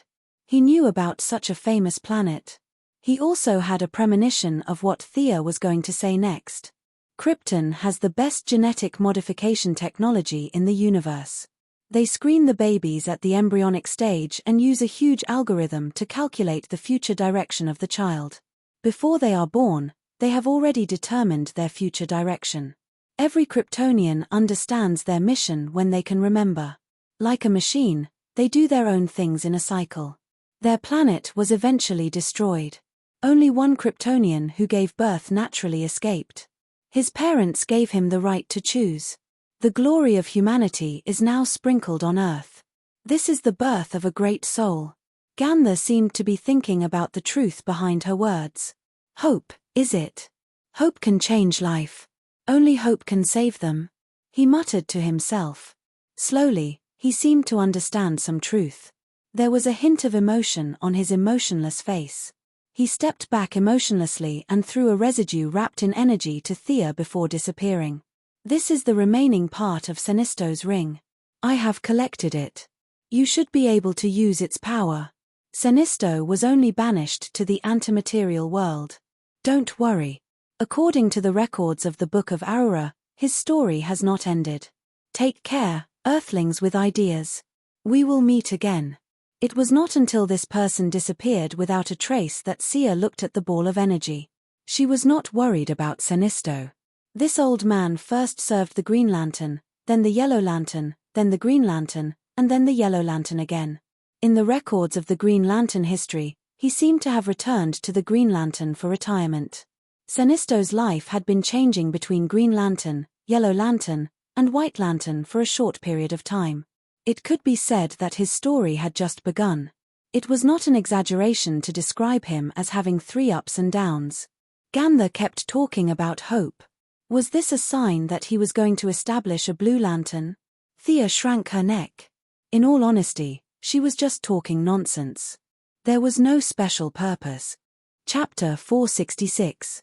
The Guardians who had lived for hundreds of millions of years did not understand the thoughts of intelligent life and forcibly used their way of thinking to interpret the world. It could be said that 70% of the major events in the universe were created by these little blue people according to their own ideas. Day did not understand the darkness of night. Different levels of life had different ideas and heights. Thea did not know what she said that resonated with Gandha so much. The timeline of this world was already very messy, and now with her messing things up, she did not know what would happen in the future. She would deal with the future in the future. She urgently needed to deal with the remnant of the lamp ring in her hand. She found a cave on a nearby planet and began to examine it carefully. The more she looked, the more distressed she felt. Hal Jordan and Senisto were both idiots. The energy impact of their love and hate had actually caused the lamp ring to explode. Thea let go of her lamp ring and began to use fear to communicate with the energy in the remnant. Now, her control over her mental strength had long surpassed that of these lanterns. They were all one-off businesses. Everyone's mental strength was what they were born with. Without training, it was as much as it should be. It would almost never grow after the day they were born. They themselves lacked mental power and relied on the so-called willpower to control emotions. Those with strong willpower like Hal Jordan could finish his apprenticeship in 3 days and beat his master to the antimaterial world in 5 days. Other professions had a step-by-step process that was easy to learn but difficult to master. Lanterns did not need to accumulate experience at all. In fact, there was not much difference between a lifetime of work and 3 days of work. The difference was obvious at a glance. This was because they did not have the help of mental power and could only rely on their own willpower to withstand the emotional impact. Thea now felt that these little blue guardians were pretending. With just a little contact, Thea could tell that Ganther had cultivated mental power or some kind of higher internal power. They knew that mental power had a promoting effect on the lanterns, but they pretended not to know and watched the lanterns use their own will to break in with the world's will. The result was self-evident. Senisto, Hal Jordan, and the other strong-willed men were driven to the brink of death by them. It was evident that they had killed them. However, it was understandable that Thea would also hold back when she did things, but she would not go overboard. It was not a matter of holding back, but at the very least, they would hold back 7 or 8 times. The communication between the ring and Residue was not smooth. The 2 rings had been separated for too long, and Residue did not agree with Thea very much. Now, it had to add an update. Unfortunately, Thea was not a regular lantern. She was not an ordinary person who could not do anything after taking off her ring. He directly incited the fire magic to smelt the remaining wills. If he was happy, they could obey him.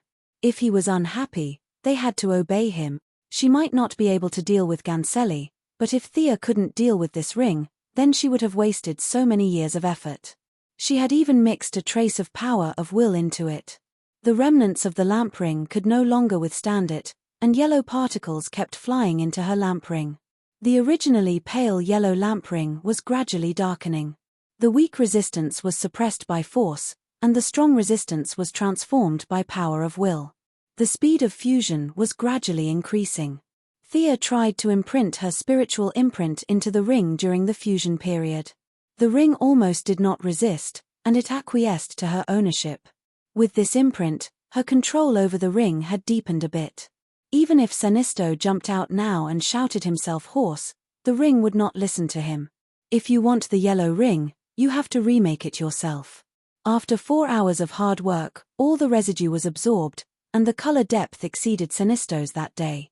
The ring exuded a golden sun-like light, and Thea immediately closed her eyes to feel it. Materialization, protective shield, high-speed flight, wormhole, these basic functions were all there. Her original ring's functions of phase shift, space warp, teleportation, and Kryptonian recharge were all retained. Instilling fear, which originally occupied half of the abilities of both of them, was also completed. However, she could already use this ability with magic, so it was not very meaningful to her now. Energy twin, environment playback, invisibility, light refraction, cell regeneration, energy absorption, and other functions were all retained. The energy twin function was not explained clearly, so she tried it on the spot. The lamp ring would release an energy clone the size of a person at a designated location. When the energy clone was in existence, the body would remain still, while the energy clone could move at extremely high speed. After the emotional support was removed, the clone would return to the body, and all the knowledge it had learned would be transferred to the ring bearer. It seems to be a learning ability. Thea did not see how useful this clone was to her. It could not speak, and it was yellow all over. Anyone could tell that it was a fake person. The only advantage was that it could go to many dangerous places. The body stood outside, and the clone ignored all the traps and moved at high speed to start memorizing. After that, regardless of life or death, it would bring the knowledge to the body. It could be said that when the 2 rings were reunited, many of the functions that she had envied were now useless. Thea was not very used to wearing it every time she used it. She could cast spells at will, and it was much more convenient and faster than the lamp ring. Sigh, I'm already so strong. Thinking back to the original experience, the lamp ring was like a step to the sky for ordinary people, but for her, it was just icing on the cake. The emotion amplification function of the lamp ring was still affected by the broken ring. Thea's original ring could amplify emotions by 150 times. Now that the 2 rings were reunited, the amplification did not exceed 240 times, which was 30% less than she expected. Calculating the time, most of the dead people had already arrived. Thea did not waste any time and tried the wormhole of the new ring. It was faster and more stable, and the speed of flying at full speed could exceed the speed of light. The first yellow ring in the world was indeed worthy of its reputation. This kind of power and speed was really intoxicating. Thea could not fly so fast by herself, and she was only the first yellow ring. Just like lantern number 1, regardless of whether it was the rainbow lantern or not, he directly obtained the first lantern ring in the universe that gathered all the primitive emotions in the universe. His power was instantly raised to the peak of the true God, and he could easily change history and reality. It could be seen that the impact of emotional energy on one's will was simply crushing. Thea did not want to be a slave to emotions, but she did not give up eating for fear of choking. The lamp ring was just a tool to her. If it was not for the fact that she automatically changed into the tights every time she wore it, she might have been able to use it a few more times. Now, it was dispensable. When she arrived at Gruda's planet, the 3 official members of the Yellow Lantern Corps, Deadman, Fiora, and Gruda, were waiting for her. Sia briefly explained the situation. Taking into account that Sinisto had recruited a large number of soldiers in order to fight against the Green Lanterns of the 3,600 sectors in the later stages of the war, the current Yellow Lantern Corps of Karuga had at least 1,000 people. More than 1,000 temporary workers who had not been confirmed by the Book of Parallax. Chapter 467. 1 man against 1,000 men sounded very majestic, and the visual impact was very strong. However, it was best not to use it if the difference in strength was not as great as the difference between heaven and earth. There were countless strong people in history, such as Darkseid and Thanos. They were all arrogant and brave, but they were all pushed down by the righteous side and rubbed against the ground. Although Thea did not think much of the Yellow Lantern soldiers, she might not be able to win against hundreds and thousands of them. Unity is strength. This was applicable in 99% of situations. It was unrealistic to attack by force. Kruger's civilization level was not low. Even if it was not comparable to Krypton, which was a level 8 civilization, it was at least level 6. Unlike Earth, where aliens could come and go as they pleased, it was like a market. Kruger had a defense system. Although there was a large population on Kruger, their civilization level was only slightly higher than the natives. Space warships were out of the question. Fiora had gathered some neutral mercenaries in the universe and had a few warships, but the character of the mercenaries was hard to predict.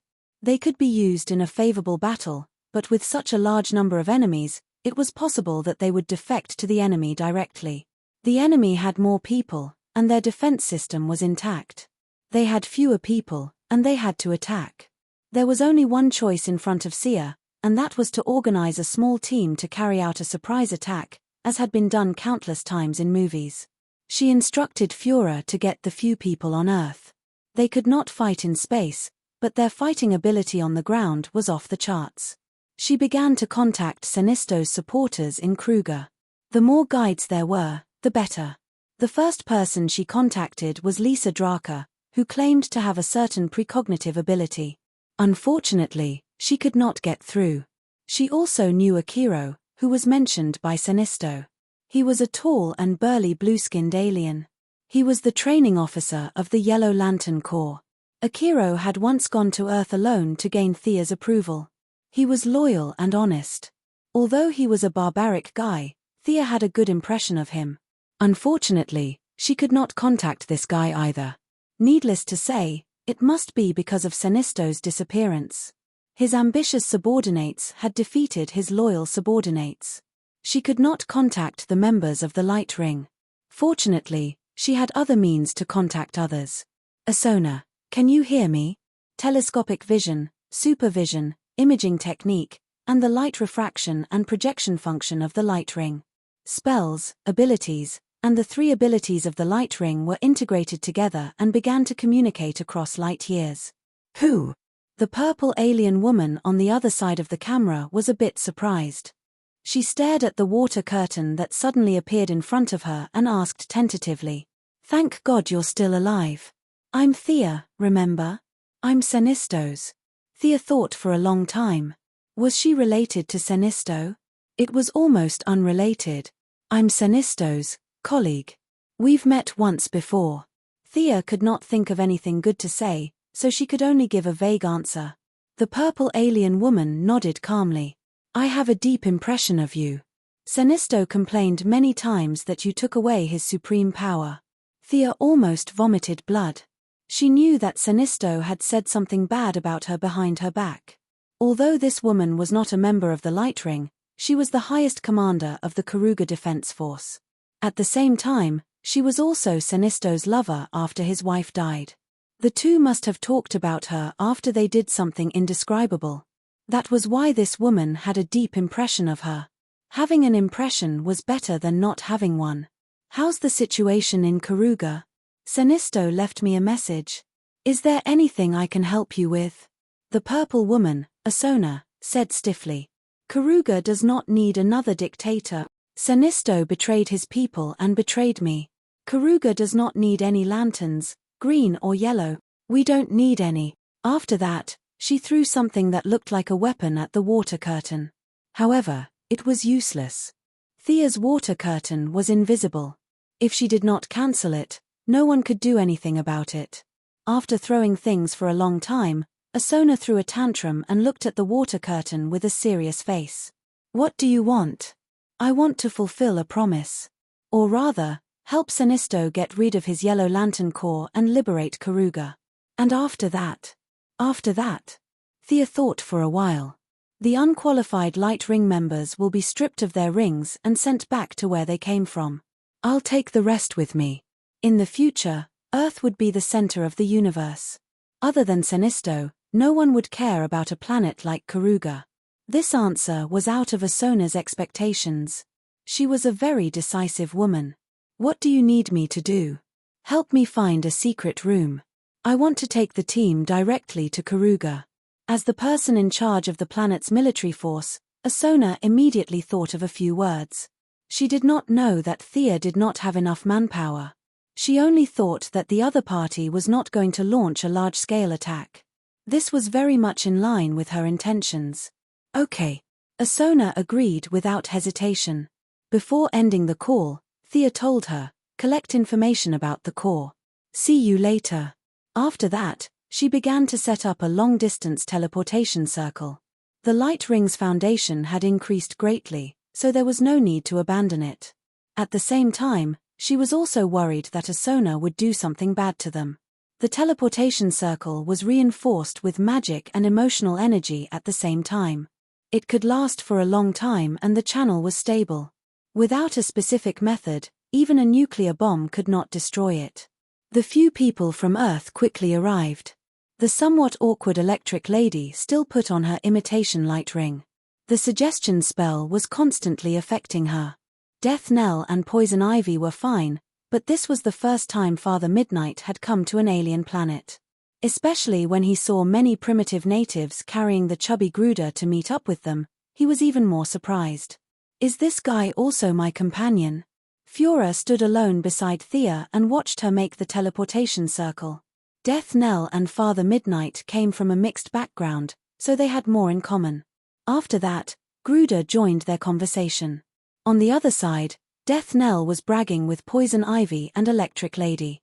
They also brought some people with them. There were alien subordinates recruited by Fiora and native warriors controlled by Gruder. Death Knell also brought more than 100 elite soldiers and his daughter, Rose Wilson, who was also a powerful warrior. Another thing that caught Thea's attention was that Death Knell had recruited a psychic. She was an earth lady who could control soil and rocks. However, she was too young to be used as the main force. As for her subordinates, she did not think too much. Those who could catch her eye were all powerful people. It was normal for them to want to develop their forces. Just like what she said to Ganther, there was only motivation when there was hope. Chapter 468. Each of them had about 500 subordinates. In order to allow some of the bigger guys, such as Grood, to pass through, Sia had increased the height and width of both sides by a lot. From afar, it looked like a miniature version of the Dark Portal. This portal was also an experiment for herself. She gathered emotional energy into her magic power, and the materialized materials were connected with magic power. At the intersection of magic power, the portal would appear for protection. Traditionally, the materialization of a lantern would dissipate immediately without emotional energy. Thea first inputted some of her emotions and then wrapped the portal with magic power. Even without her support, the portal could still last for half a day. Everyone, let's go. Don't move the natives. Kill anyone wearing a yellow coat who attacks us. Thea carefully checked the coordinates and then turned back to order. According to the plan, the dead would go first. Even if Athona changed, he would be able to possess her and control her. Then, it would be Fura and her subordinates. The shrewd female adjutant was capable of fighting and carrying and could deal with any situation. Then, it would be the warriors from Earth and Grood. Thea looked at the last to make sure there were no mistakes. Then, she stepped into the portal. On the other side, the battle scene did not appear. It seemed that Athona was a very trustworthy person. Thea walked out of the crowd. Although she did not like the clothes, she was here to take over the army today. She still changed into the somewhat shameful tight combat suit. What's the situation now? Thea asked Athona, who was also fully armed. The defense of this planet was too comprehensive. The interference of metal and various electromagnetic interference were affecting her supervision. She wanted to find the central power source of the yellow lights, but she could not find it even after looking for a long time. This close friend of Senisto looked at Thea's yellow combat suit. Her pupils shrank a little, but she quickly got rid of the unnecessary emotions and said loudly, "Come to our headquarters. Those Yellow Lantern villains are destroying our city everywhere." With Death Knell and Fura, two experienced veterans, Sia arrived at the frontline command of the Karuga Resistance Army. It could be seen that Senisto was not unprepared for the possibility of a rebellion. He had equipped some of his compatriots with weapons that could counter the hard light of the lantern rings. However, Karuga had been peaceful for too long, and many of the Yellow Lanterns were notorious bandits. The rebellion army lost 15 cities in an extremely short period of time, and a large number of elites died in the first wave. If Thea had not intervened in time, it would have only been a matter of time before they were exterminated and enslaved. Do you know what a central energy source is? Thea was worried that she might not be able to express herself clearly, so she showed her a portable lamp with a charging ring in her water mirror. It's something 100 times bigger than this. Have you seen it before? Do you know where it is? Asona had indeed seen it before. After all, it was impossible for a lantern that was several hundred meters tall and completely golden in color to go unnoticed. Sisinisto might be able to hide it, but such a large item had very high requirements for a place to hide it. I've seen it before. I think it's in the depths of Sitaru City. Senisto had hollowed out 20 kilometers underground and placed a lot of things there. Asona recalled. What are you going to do? My ring can control the central energy source. It will take back all the energy in the ring. When dealing with some unarmed alien criminals, I'm sure the resistance army will be enough to deal with them, right? If the ring loses its power, then what about you? Asona's meaning was self-evident. Thea smiled brightly. Even Asona, who was also a woman, was a little dazed. Haha, to the Senisto army, the ring is everything. But to me and my men, it's just one of the means. We have crossed the distant sea of stars, traveled through time and space, and witnessed the rise and fall of civilizations. The power of a mere lantern ring is too insignificant for us. Haha, Asona did not understand. Thea was bragging without paying taxes. She had bragged so much that if one did not look at her, they would have thought that she was the heavenly father of the new creator planet. Asona's eyes were filled with stars. She did not believe it, but the previous conversation and teleportation made her realize that the woman in front of her had an ability that Senisto did not have. She no longer bothered about the lantern ring and explained to them in detail what they needed to pay attention to in Sitaru City. Half an hour later, the assault team led by Thea had arrived at the outskirts of the city. There were all kinds of detection equipment in front. She did not dare to charge in with her invisibility spell. The invisibility spell of more than 500 people required a lot of magic power. Thea planned to split a portion of them into a feint attack while the rest attacked the city. Death Knell stopped her and gestured for the Earthen Girl to come forward. The Earthen Girl, who was only 8 or 9 years old, was now being dragged to an alien planet to fight. Most girls would have fainted from fear, but this girl was quite strong. When she saw Death Knell looking at her, she nervously pressed her hands on the ground. Rumble, a very dull sound was heard. She controlled the soil and kept flipping it up. The solid ground seemed to be playing a game with her. Several tons of soil and stones flew out automatically. What appeared in front of them was a deep pit that was 17 or 18 meters deep and 10 meters wide. Yo! Not bad. Thea had not absorbed Gaia's divinity yet. She could only cast a few simple earth attribute spells. She could dig a hole to bury someone in her daily life. This kind of large-scale movement of the earth veins was a bit like earthquake, collapse, and silence. She could not cast it as easily as the earthen girl. If they could dig into the ground silently, it would save them a lot of trouble. Using her X-ray vision, she saw that it was not too far from Sinisto's underground base. It was less than 2,000 meters away. The little girl is not bad. This will help her recover her strength. Tell her to dig the hole diagonally below the spot I indicated. This little girl was too young and was not worth her time. She would need at least 5 or 6 years to grow up. That was too long. Thea threw Death Knell a gemstone that could recover his strength. It was better for him to give orders to his subordinates. Death Knell was very excited. As Thea had more and more talented subordinates, his importance was declining. He urgently needed to prove his worth, so he was determined to bring the 9-year-old earthen girl out. Okay. Death Knell nodded heavily at the earthen girl. Because of her ability, she was treated as an oddball in the village. If Death Knell had not saved her, she would have been burned to death by the villagers. Seeing Death Knell's signal, just like a manga character, he was filled with motivation as he desperately needed recognition. His eyes shone brightly, and his psionic ability was fully activated. Following Sia's mark, he dug deeper. The young lady did not feel guilty about hiring a child as she constantly controlled the earthen girl. 10 degrees to the left. A little more. Chapter 469. After 10 minutes of hard work, a tunnel that was 1,000 meters deep and 10 meters wide was opened. The Earthstone lady's ability consumed her mental strength and stamina. Her stamina was replenished by the technological potions, and Thea helped her activate part of her mental strength. Considering that she was still young, she did not spoil her growth and only improved her mental strength a little. After checking the bottom of the tunnel and confirming that there were no traps, Thea led the 500-strong tomb raiding team into the underground palace. No, Sinisto's Bat Cave. They did not see any traps along the way, but they encountered a lot of security devices. The disadvantage of having too many people was unavoidable.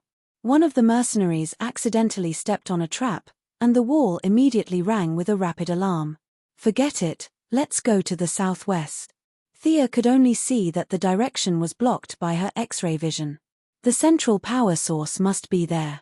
On one hand, she contacted a sonar to launch a ground attack to attract some of the enemies. On the other hand, she cast a large area of effect haste on the tomb raiding team to start a race against the enemies. The team rushed for 4 or 5 minutes before they were stopped by a group of Yellow Lantern Corps at a crossroad. It could be seen that the enemy had gathered in a hurry, and there were less than 100 of them. The sludge, whose body was made of corrosive liquid, was also in the team. It was one of the few official members of the Yellow Lantern Corps that Thea had seen. It could borrow the ability of the corpse wrapped in liquid when it was alive. It was difficult to judge this guy by the human sense of good and evil because it was not even a living creature. It was even more out of the question whether it was a traitor or not. This guy probably did not even have the concept of betrayal. This area had a lot of visual interference, and Thea did not see the Yellow Lantern Corps' deadliest killer, a supervirus that could only be seen through a microscope. They might have a miniature enemy. Let your plants start searching. Thea turned to Poison Ivy. Plants had different sensory systems from living creatures, and they were best at searching for enemies like microbes. Some plants could also release interferons, which were fatal to viruses. The enemy group was in chaos, and a burly alien with a yellow face and a height of 5 meters stood out. Master of the Book of Parallax, are you here to congratulate me on conquering Kaluga and becoming the leader of the Corps? The alien's orange eyes automatically looked at Thea. Who are you? Sia pretended to be confused. She recognized this burly guy at a glance. Little Mungo, or Mungo II. His father, Old Mungo, had attacked Seaside City on Earth in Sia's memory. But in this spacetime, Old Mungo had led the so-called army that had conquered the entire universe to attack the main planet of Aurora. She didn't know if he was crazy or he didn't take medicine. Ganther could not defeat the Spectre in a one-on-one fight, but this did not mean that the Guardian Blue Men were weak. It was just that the Spectre, the vengeful spirit of God, was too strong. Furthermore, there was not just Ganther on the main planet of Aurora. There were 6 other Guardian Blue Men with the same combat strength. In addition, there were 7,200 official Green Lanterns, a considerable number of reserves, and a small number of elite Supreme Green Lanterns with modified bodies. Facing such a powerful force, Mungo, who was full of confidence, crashed into it head-on. This wasn't the Green Lantern Corps that Hal Jordan had led after the Lights Out incident, and there were only a few of them. What greeted him was the Green Lantern Corps at their peak. A green sea that covered the entire planet of Aurora crushed his invincible army into dust. Similarly, his body, which had been tempered thousands of times to the point of being able to attack Superman, was shattered into pieces. The result of tens of thousands of people attacking him was that his head was sent to Aurora's showroom. Sinisto had taken in his son, who was now standing in front of Thea. It had to be said that his genes and physique were indeed extraordinary. When others wore one light ring, he might feel that the effect was not strong enough, but he wore 4 rings of the same attribute. A normal person would need a strong willpower to wear one ring. Just like Thea, wearing different colored rings required different emotions. It was different from this person who wore 4 rings. Sinisto and Hal Jordan were both strong-willed people. When had anyone ever seen them wear 2 rings of the same color? There was no need for this at all. The amount of emotion output per unit of time was fixed for everyone. The advantage of wearing 4 rings of the same color was probably just to maintain the firepower. When one light ring's energy was depleted, the next one would be replaced. Or one light ring could be used to attack while the other one was used to defend. At least, Thea could only think of these functions. There were some advantages, but the disadvantages were huge. The emotional consumption of the ring bearer was also doubled, so it was not universal. In Thea's opinion, Mungo II was a little neglectful. The strong body and mental strength he had inherited from his father had been used on the light ring. The original spacetime was also a traitor, and he was killed by Sinisto, who had tampered with the light ring. Thea did not have such means now, but in her opinion, it would not take too much effort to deal with this guy who had abandoned his family's secret arts and switched to playing with rings. His father could fight Superman head-on, so his body's genes should be very strong. In a while, she would have to control the intensity of her attacks. It would be best to preserve the body for reference. Mungo II did not know that his background had been exposed. Thea was going to take his body back for research. As if he was about to quarrel with someone, he shouted anxiously, "I am Mungo, the ruler of Karuga, the emperor of the universe tomorrow." Thea sneered. Her laughter was a little harsh. Mungo, whose self-esteem was severely hurt, stretched out his waxy left hand, and a hammer made of fear energy smashed towards Thea. Interesting. His opponent wasn't brainless. His attack was still worth watching. 4 layers. Thea glanced at it and saw that this manifestation was a little confusing. It looked very ordinary from the outside, but it was actually a set of 4 manifestations. The emotional manifestation of the temporary light ring was too weak, and Mungo could not work on quality. He could only pursue quantity. However, this was meaningless in the face of absolute power. Fiora stood beside Thea and saw the huge hammer coming towards her. Her expression did not change, and she smashed the manifestation with one hand. The 3rd, 4th, and 5th layers did not mean much to her. Her move shocked the yellow lanterns on the other side. She did not rely on any emotional energy, nor did she rely on any technological equipment. With just a casual punch, she shattered Mungo's attack, which they thought was invincible. The yellow lanterns, who were all villains, could not help but feel their momentum stagnate. Thea's side had more people than them to begin with. With this, the yellow lanterns were even more vulnerable. Leave the big guy's body intact. Kill the rest. Thea said lightly. As soon as she finished speaking, the electric lady, whose temperament had changed drastically and who had a tendency to be violent, rushed out first. This underground base had a lot of electrical equipment. She rushed directly into the midst of the enemies, and a silver-white electric current began to wreak havoc in the crowd. Chapter 470. Poison Ivy had planted a large number of plants on the battlefield while they were talking. Now, under her control, the plants broke through the ground. The yellow lanterns were used to fighting in the real world, so they were caught off guard by the plants and the electric lady. Some of them were electrocuted, some had their bodies corroded by the mucus from the acidic plants, some were swallowed whole by the man-eating plants, and some had their hands and feet entangled by the vines. There were all kinds of situations. Death Knell was not to be outdone. He dodged the yellow lights and charged in from the side. In his left hand was a titanium alloy sword, and in his right hand was an acid attribute magic sword that he had obtained from the Church of the Cold Flame.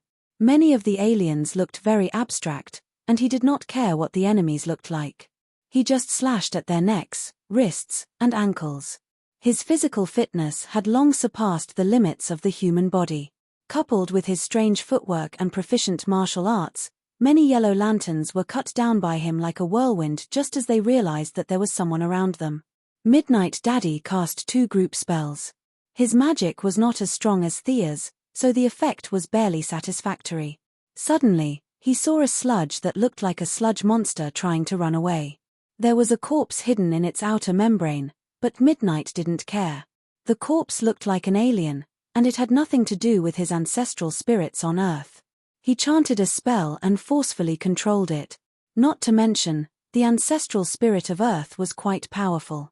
It used magic to communicate with the corpse, and under the influence of its psychic ability, the corpse extended a bone claw from the body of the sludge. The sludge that was running away was severely injured, and a large amount of liquid in its body flowed out from the wound. Midnight Daddy followed up with another attack. He put his palms together and caused the corpse to explode inside the sludge. This official member that was personally recruited by Sinisto and registered by Thea exploded into a puddle of acid. Its weak cell walls could no longer sustain the loss of energy in its body. It fell to the ground and did not move anymore. Thea took out the Parallax book. Following the death of the sludge, as an official member, there was a record of its life in the book. Its life history slowly emerged with its death. This thing was originally born on a barren planet. In an accident, an unlucky interstellar traveler's spaceship crashed on this planet, and its corpse coincidentally fell into its body. Only then did it slowly gain self-awareness. Even with the Parallax book, it was difficult to determine whether the consciousness in the sludge was the consciousness of the unlucky interstellar traveler or the remnant consciousness of the barren planet. However, its corpse was also very valuable for research. Thea first used her ring's high authority and magic power to stop Huang Ring from looking for a new ring-bearer. She had no choice but to do so. If she killed one, Huang Ring would find another. That would be an endless cycle. Fortunately, there were only a few official rings, and the rest of the temporary rings did not have the ability to find new ring-bearers. Thea had just wrapped up the corpse of the sludge when she saw another ring fly into the air. Who died? She looked to see if it was someone from her side, but the ring did fly out from the battlefield. There was only one truth. The member of the Ring of Lanterns that could only be seen with a microscope, the deadly virus Dispulis, was dead. A virus that had evolved to such a degree of self-awareness should have a lot of research value. Unfortunately, this thing was too small. Who knew what equipment Sinisto had installed underground? Thea's supervision could not be used at all. She stared for a long time but could not find the guy's corpse. The most important question was, the sludge was killed by Midnight Daddy. Who killed this thing? It could not have been trampled to death, right? Thea used part of her magic power to control the Ring of Lanterns that was about to fly away. She looked at the records in the Parallax book. It was indeed dead. Thea asked her friends, but no one knew how this thing died. Maybe it was killed by the plant's enhanced interferon? The botanist, Poison Ivy, put forward her opinion at the right time. Thea searched everywhere but to no avail. She could only agree with this theory. In fact, She was more inclined to think that this guy was knocked out by the interferon and then was trampled to death by a guy with a big foot in the battle. The two sides were fighting in full swing. She could not stop them. They all raised their feet and let her look for the cockroach. She sighed slightly. There were so many viruses in the universe. It was not easy to evolve one with self-awareness. Was it easy? It was such a pity that he died without being able to display any value. The situation on the battlefield was one-sided. The most eye-catching one was the Lightning Lady. It was hard not to notice her from the sound and light effects. Silver-white electric current was constantly being thrown out by her. She used to be a live streamer and had very few fights. She also wanted to throw some lightning bolts coolly, but her accuracy was worrying. She also had problems controlling her power. She was clearly aiming at the enemy in front of her. The enemy had also conjured a shield. She did not expect that she would swing her hand and hit the face of the enemy next to her. The Yellow Lanterns did not know that her accuracy was poor and thought that this was her fighting style. A group of people came over to besiege her. The Lightning Lady was least afraid of being besieged. Coupled with the fact that she could not control the electric current, her AoE damage could be said to be number one on the scene. Coupled with the fact that she would occasionally flash out of the encirclement and run from one group to another to release electric current, the Yellow Lanterns were beaten to a pulp. Not everyone could be like Sinisto and Thea, who could create a giant to protect their entire body. Most people could only conjure a part of their body armor. Everyone was suffering from the electric current. Unless they were a special life form, there were not many who were immune to electric shocks. I can't fight like this. Originally, when he saw that Thea did not make a move, and the seemingly fierce Führer did not join the battle, Mungo too, who considered himself the emperor of the universe, also stood still. Now, he felt that he had to make a move. Although it was a little embarrassing, he was still prepared to get rid of the Lightning Lady who was the biggest threat to his side. He took a step forward and was instantly stunned. He could only feel that something was squeezing into his body, and at the same time, it was as if a giant hammer was hammering his head. He did not know that this was the cooperation of the Dead Man and Grood. One was drilling into his body, while the other was forcefully controlling him. His willpower had already been worn down by the 4 lantern rings. Now that he encountered the skills of these two hooligans, he kept losing ground in his spiritual world. The control of his whole body had already been squeezed out by 1/3. It would be strange if he could still move. Seeing that the generals were fighting beautifully, the morale of the soldiers on Thea's side was greatly boosted. Deathnell's daughter was particularly eye-catching. Her fighting style was very similar to her father's. Her double swords flew up and down. Her strength, speed, and skills were not inferior to Thea's in the past. The natives brought by Grood were also quite brave. Every day, they carried this several tons of gorilla and ran around the mountain. A few of them had really trained their strength.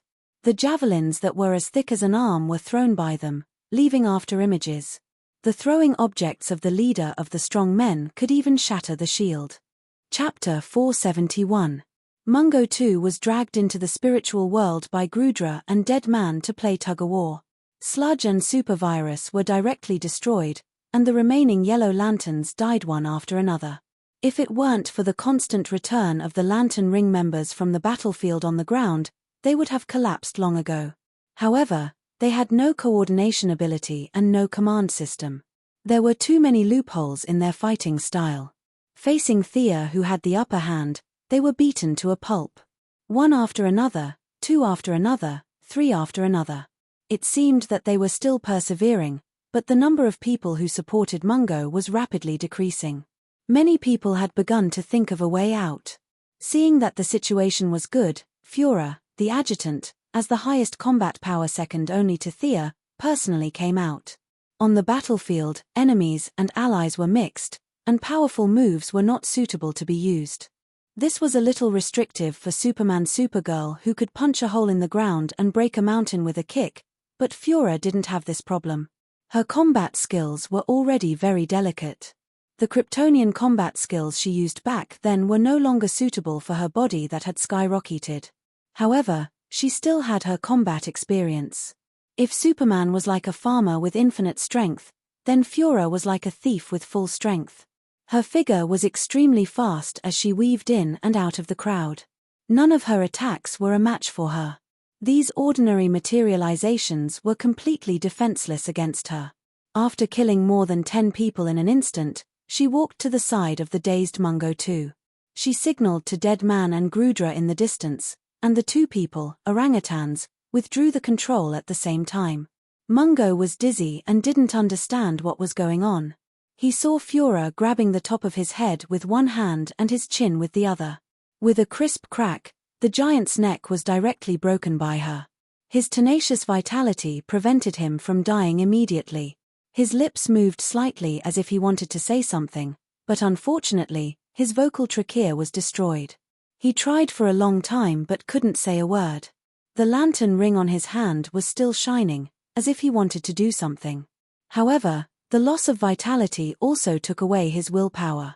His vision became more and more blurred, and he vaguely saw himself becoming the emperor of the universe. In the end, he completely died in his imagination. If it was a fair fight, Mungo 2 wouldn't lose to Fura by much. However, the reality was just that helpless. The two gangsters had forcefully controlled him, and he didn't even have the chance to reveal a single bit of his strength before he was directly killed. Thea was very satisfied with the cooperation of her subordinates. They skillfully defeated the boss on the other side, and she didn't even need to do anything. This man is a warrior. He deserves a proper burial. Thea put Mungo's body away after she finished speaking. It was definitely inappropriate to talk about dissecting the enemy in front of her subordinates, so she told a little white lie. When the remaining Yellow Lanterns saw that their new leader was dead, they no longer had the will to fight. Some of them quickly summoned their aircraft and fled in all directions. Some of them even surrendered and waited to be taken in. Thea was not obsessed with moral cleanliness.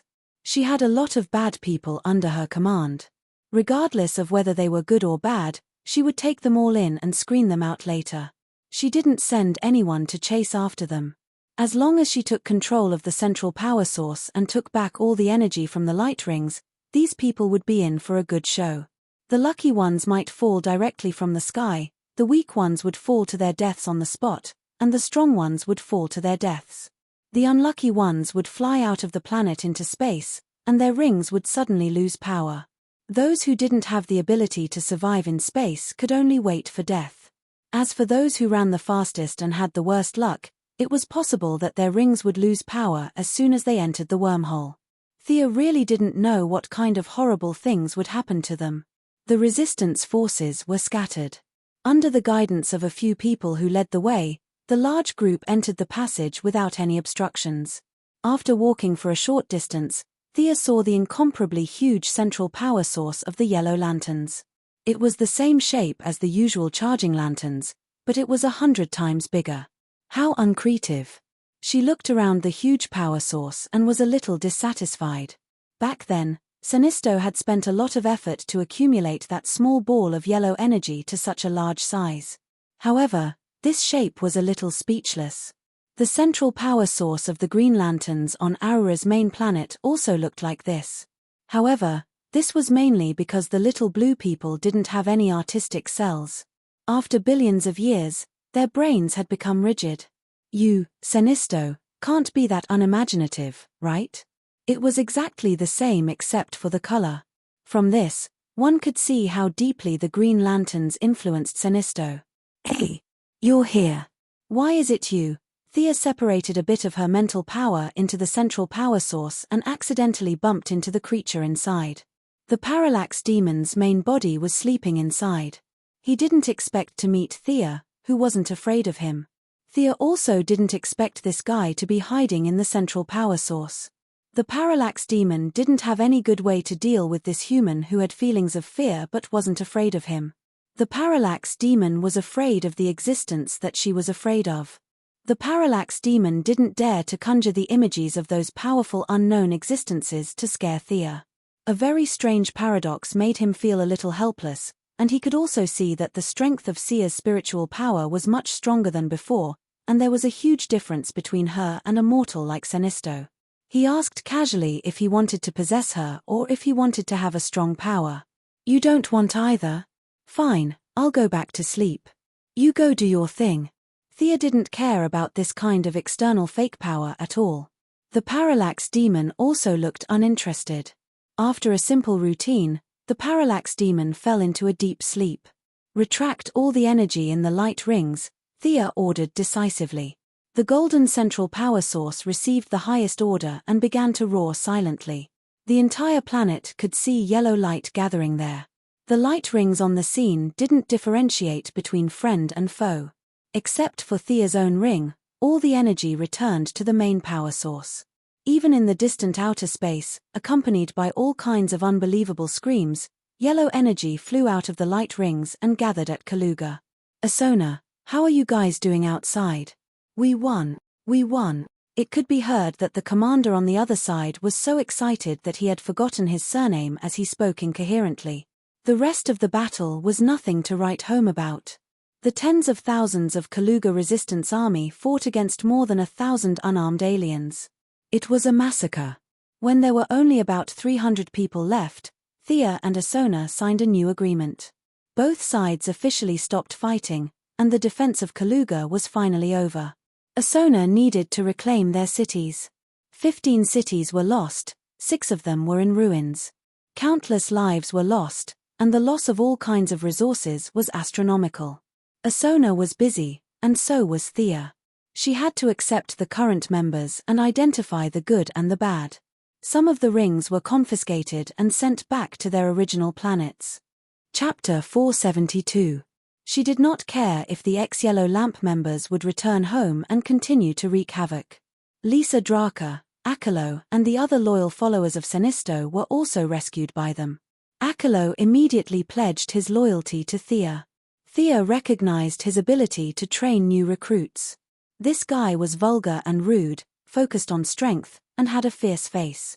He was an expert at training new recruits.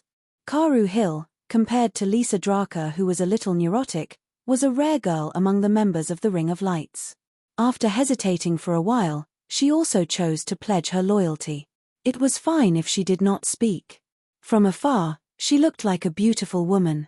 However, when she opened her mouth was full of sharp teeth. She did not even need makeup to act in horror movies. Some beast souls lingered around her body from time to time. Even if she did not use the Ring of Lights, she could still be considered a psychic. Lisa Draka and the antimatter weapon master that Thea could not see through were left. The two of them wanted to find Senisto.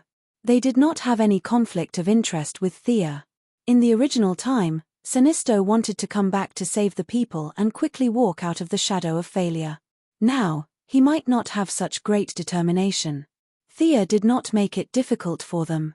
Too many elders in the army were not conducive to her control. It was also a good thing that the two of them wanted to leave. She helped them recharge the rings and politely sent them out of Karuga. All the ownerless Ring of Lights on the battlefield were collected. There was no need for more than 3,000 Yellow Lamp members. Senisto's initial selection criteria was to control fear. Later on, it became to create fear. Perhaps it was the pressure of the Green Lantern, or perhaps it was his own mentality that caused him to forget his original intention. He began to wantonly recruit villains and villains. The elite atmosphere of the entire army was destroyed by him. Did those who controlled fear have to be bad? Just look at Batman. Senisto had led the entire army astray. Thousands of temporary Ring of Lights were directly thrown back into the central power source. The return of energy made the parallax demon very excited. Such a beautiful environment made it have the urge to sleep for another 500 years. After removing the impurities and preserving the essence, the sea of Ring of Lights turned back into energy. Thea cut a part of it and distributed it to her subordinates. Dead Man. Both Grood and Fura's rings had been upgraded to the so-called elite level, which was about the same as Hal Jordan's ring. Death Knell and the other Earth companions each received an official lantern ring. The one who was the best at conjuring was Midnight Daddy. He was a magic-type character with high intelligence and was very talented at conjuring things. He directly conjured a creature that looked like it was made up of various animals and looked very much like an evil god. The Poison Vine Lady and the Lightning Lady lacked imagination, and the use of the light ring was more for them to wander around. Death Knell's materialization was similar to Hal Jordan's. They were all machine guns, rockets, planes, tanks, and so on. Their original imitation lantern rings did not conflict with the official lantern rings. Perhaps it was because she and Diana had magically modified them that the lantern rings did not recognize them as their own kind. The group rested in Karuga for 3 days.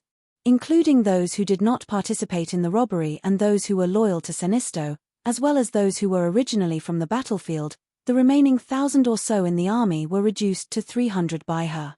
A large number of unrelated people were thrown out of the army by her to stay where they were.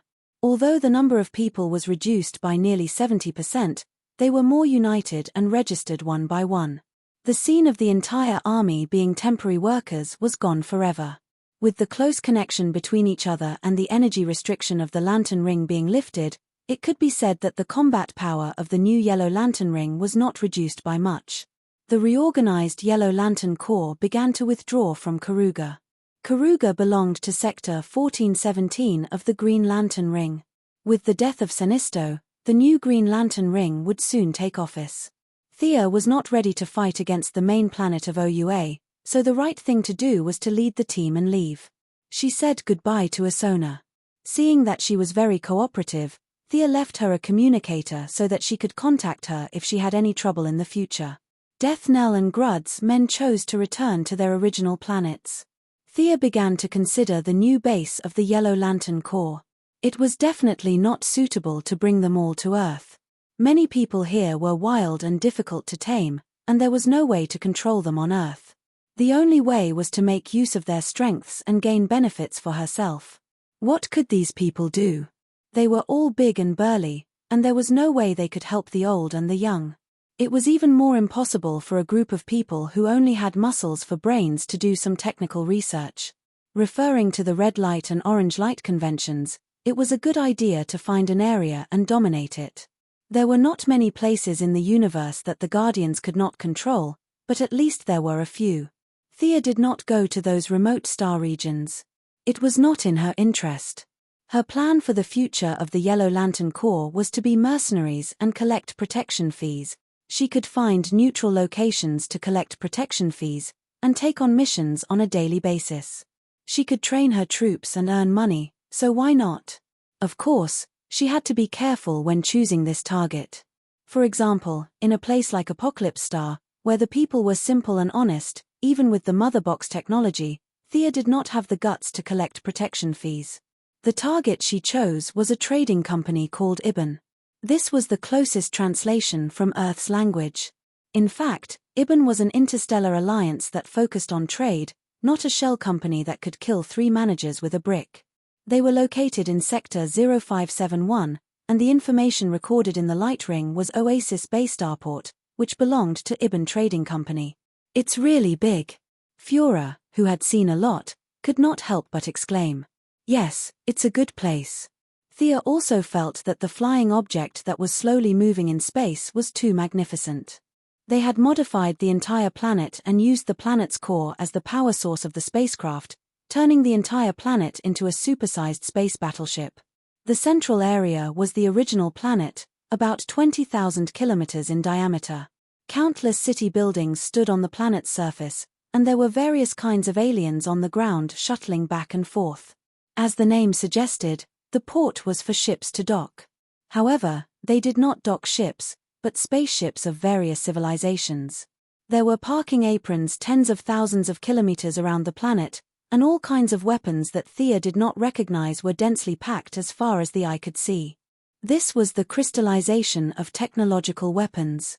It was impossible to deal with without a large-scale invasion. Fiora and the other Kryptonians had always been taking whatever they saw. Seeing that Thea was a little tempted, she asked softly, "Are you interested in this place?" Thea did not answer directly. "Let's go down and take a look first." Most aliens came in spaceships, and it was rare to see a uniform like them flying through the wormhole. The person in charge of the port was very knowledgeable. He knew about the Green Lantern Corps, but he had never seen these people in yellow before. However, he did not want to offend them, so he still welcomed them. "Welcome, friends from afar. I am the ambassador of Ibn Trading Company in Oasis Bay Starport. An alien creature that was not much bigger than a squirrel came in front of them in a spaceship. His tone was friendly, but the 2 rows of robots standing behind him did not look very friendly. Chapter 473. Of course, Thea couldn't say that they were here to collect some protection fees. Now that they saw that their spaceship was very good and impressive, they were fated to be with them. They planned to take it by force and use it as their base in the future. She pretended to be harmless and chatted with the squirrel-like ambassador for a while. She realized that they could communicate and the squirrel-like ambassador wouldn't violate the port's neutrality principle. There were tens of thousands of aliens coming and going here every day. Some had good tempers and some had bad tempers. He didn't have time to meddle in other people's business. After explaining a few things to take note of in a friendly manner, he left with his people. The guards seemed to be robots. They should be controlled by the main computer. Fiora kept communicating with Thea in the ring. Don't worry. Arrange our people, Jared. Thea threw a banana at the head of the gorilla who was looking around. Understand their organization structure. Control them from the bottom. Be careful and don't make any mistakes. Let the dead cooperate with you. Death Knell, you lead. Sia sized up Poison Vine Lady, Daddy Midnight, and Lightning Lady. These 3 people's combat power would be affected in the space environment, especially Poison Vine Lady. After leaving the plant and walking in space, she was already sweating profusely. You take Electric Lady and the Yellow Lantern Corps to develop your connections here. Poison Ivy and I will return to Earth. Midnight, I want to take a look here and continue my old profession. I opened a small bar to inquire about news from both the black and white sides. Also, I can find a lot of magic equipment here. Old Man Midnight spoke first. The corpses that had exploded in the mud were pieced together by him. This unknown voodoo sorcerer insisted that the alien corpses could respond to his psychic arts and were of great research value. Thea thought for a while. It was not impossible. Now that her subordinates had the yellow lantern rings, it would be easy for them to return to Earth. Earth's magic world had regressed by 30 years because of her. It was useless to leave Midnight on Earth. Okay, we have a lot of universal currency in our hands. We can take the money from Fiora to buy land and various facilities. No matter if it was General Zod or Sinisto, they were both rich people. Thea had ransacked their collections. Even by the standards of the universe, she was not poor. She wanted to slowly take control of the entire army. The entire process required both coercion and enticement. As long as she occupied this lucrative port and this trade alliance, loyalty and cohesion would naturally come. Investigate their main control computer.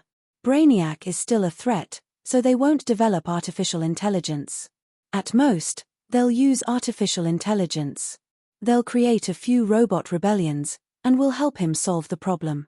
After that, we'll be able to turn the tables. A few of his confidants knew about Gideon and nodded. Everyone split up. None of them were 1 or 2 years old, so they didn't need Thea to guide them step by step. The few people from Earth got rid of their initial fear and found that these aliens were not a big deal. Thea strolled around.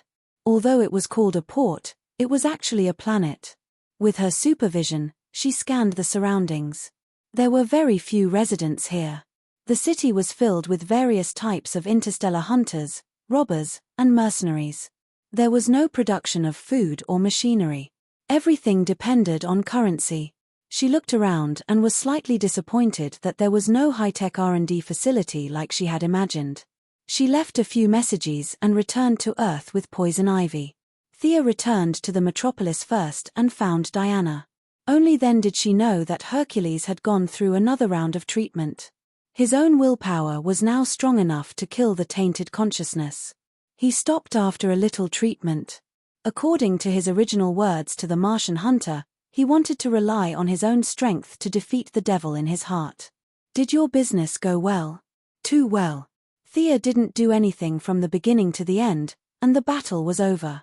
The corpse of the supervirus was still not found, even with Croydon's compass. Perhaps the compass didn't know what the supervirus was. She had gained a lot in these 3 days. More than 300 loyal fighters, the corpses of Mungo and Sludge, and many of Sinisto's private collections. The two girls chatted for a while before Thea left the Metropolis alone and found a secluded cave. She was going to absorb the divine essence that Gaia had given her.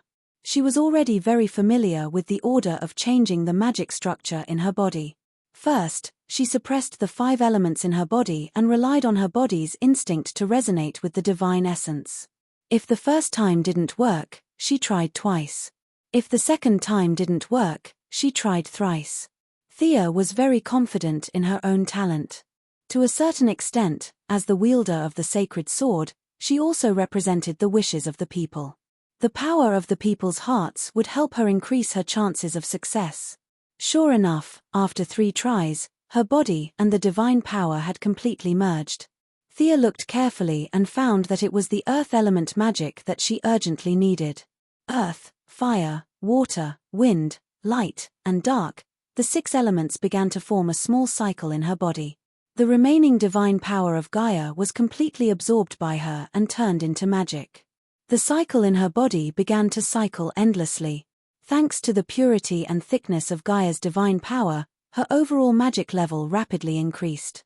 Halfway through, she pulled out the sacred sword and underwent a heroic spirit transformation. Her body was scattered and reassembled, and during this process, many remnants of Gaia's divine power were expelled. Thea's method was simple and crude. She reduced the divine power to magic and then broke it down and reassembled it. Whatever was not suitable for her body was discarded regardless of whether it was good or bad. It was only 2 days later that she finished absorbing the magic. She carefully felt the vigorous and resilient magic in her body. This wasn't an external object like the lantern ring. The power in her body was now the purest magic in her body. Perhaps there were powerful existences that could change reality at a higher level and rob her of her power, but those existences were still far from her. Thea had already done what she thought was the best. It seems to be a little more than I expected. After casually casting a few spells, the 6 elements were no longer restricted. The recovery and consumption of magic were also reduced by 30%. This was the benefit of having all 6 elements. At this time, her magic had already recovered to the level before she cut off her doppelganger. The previous problem of her body being stronger than her magic had been solved. Magic had once again returned to the top of her list of abilities. This made her feel quite gratified. Otherwise, it would be really embarrassing to be a mage who swung her fists every day. The increase in magic only guaranteed her future direction and height, but there was no qualitative change in her current combat power. She needed more magic or divine power. Let's not talk about whether she could win or not. The attributes of the gods were too simple, so it wasn't her best choice. Black Adam and Shazan were the 2 targets that she had never given up on. These 2 were rare people with balanced attributes. As long as she could obtain the power of either one of them, Thea was confident that she could raise her strength to the peak of the demigod realm. Chapter 474. After becoming a demigod, one would become a new god. As long as one could obtain the source, anyone at the demigod level could become a new god. It didn't have to be at the peak of the demigod level. Thea had never seen a new god before, and she didn't know the difference between a peak demigod and a normal demigod. She could only assume that being at the peak of the demigod level would result in greater achievements in the future. How to obtain the source had troubled her for a long time. If she didn't want to go to the new planet of creation, Revelation Star, and beg the Heavenly Father and Darkseid to accept her, then she could only look for the wild source. Zeus had been searching for it for thousands of years, and Thea's luck couldn't possibly be that good. Thus, she only had one choice left: to find the source behind the Wall of Origins. At first, she wanted to master the 7 emotions, evolve into a white lamp, and enter the Wall of Origins. Behind the wall was a light reservoir, the source of all the emotions in the universe, the life equation, and many of the source that Thea imagined to be hanging on an apple tree. This method was dangerous and uncontrollable. Kyle Rayner could enter after turning into a white lamp. Could she do the same? Kyle lost his memory after entering the Wall of Origins. No one knew if there was something affecting him inside. It was even hard to say if the person who came out would be Kyle himself. Thea wasn't a risk-taker. As long as there was a 10% chance of failure, she would be very careful. Fortunately, another method appeared not long after. With the help of the Holy Sword and her new talent, she could use the Holy Sword to communicate with the masses. By paying a huge amount of willpower, she might be able to change the rules and lure the source out from behind the wall. Many grains of sand made a tower, and many a little made a mickle. Eventually, the impossible became possible. This method seemed much safer than banging her head against the wall. Of course, the premise was that Sia had to do a lot of things related to order. It was impossible to hook up the source with the praises of hundreds of people. According to her own calculations, saving old ladies on the roadside and helping the disabled like Superman would at most count as a portion of the power of will. This level of savings would need at least 1 billion to hook up the source. There was still a long way to go. It wasn't just the matter of willpower. Black Adam and Shazam were still nowhere to be found. The clones of the little brat Billy Batson had been made quite a number. They could even form a wrestling team.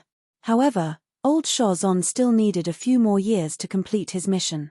He lived in the subspace, and if he did not come out, no one could enter.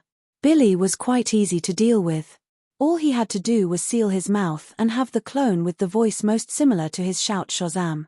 After obtaining the power, he could gift it to Thea. That's right, it was a direct gift. There was no need for any ceremony or sacrifice. It was safe and fast, and there would be no trouble in the future. Black Adam was much more troublesome. Thea only remembered that he was sealed somewhere in the Middle East in the original space-time. It was the famous archaeologist Dr. Savannah who found the place where he was sealed and released him.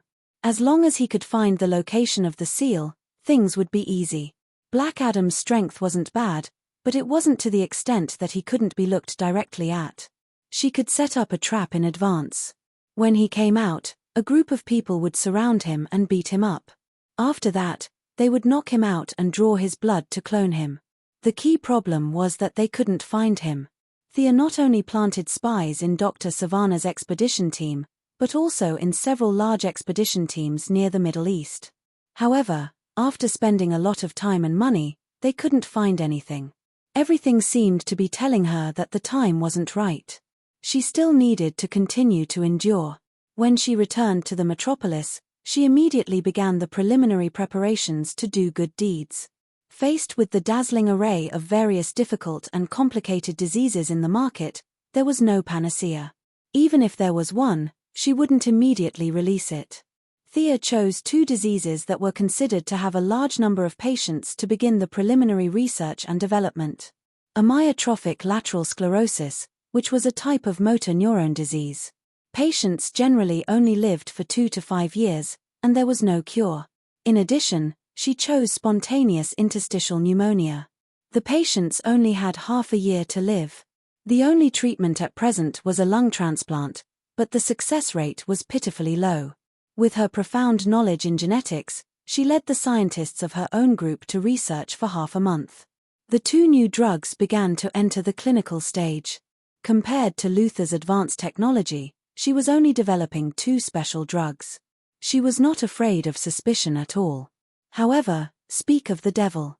She had just left the laboratory for 2 days when Luther came knocking on her door. Seeing that he dismissed his entourage, Thea asked calmly, "What's the matter?" Both of them were in the Metropolis, but they adhered to the principle of not seeing each other. This was the first time she saw Luther since the Kryptonian incident. The madman who wanted to pull Superman down from his pedestal was a little emotional today. This was a little different from his usual calm style. "You developed a special drug for amyotrophic lateral sclerosis, right?" Thea thought a lot in her mind. She didn't expect him to mention the special drug. Anyway, they had entered the clinical stage. They basically knew what they needed to know. In the future, they would rely on special drugs to treat patients. There was nothing to hide. Thea nodded and readily admitted it. "Can you let me see the current clinical report?" So urgent. Thea was a little confused. She didn't want to steal trade secrets directly. The 2 companies were so large that the market for 1 or 2 special drugs was too small for them. "Sure." Thea took out a thick report from her desk and handed it to him. She had no doubt that he could understand it. Luther could indeed understand it. He was also a person who had gone a long way on the path of cloning. Genetic science was not a problem for him. However, Thea relied on the knowledge of the entire universe and the Kryptonians. He had to rely on self-study, so there would definitely be blind spots that he missed. He read the first few pages of the disease introduction very quickly.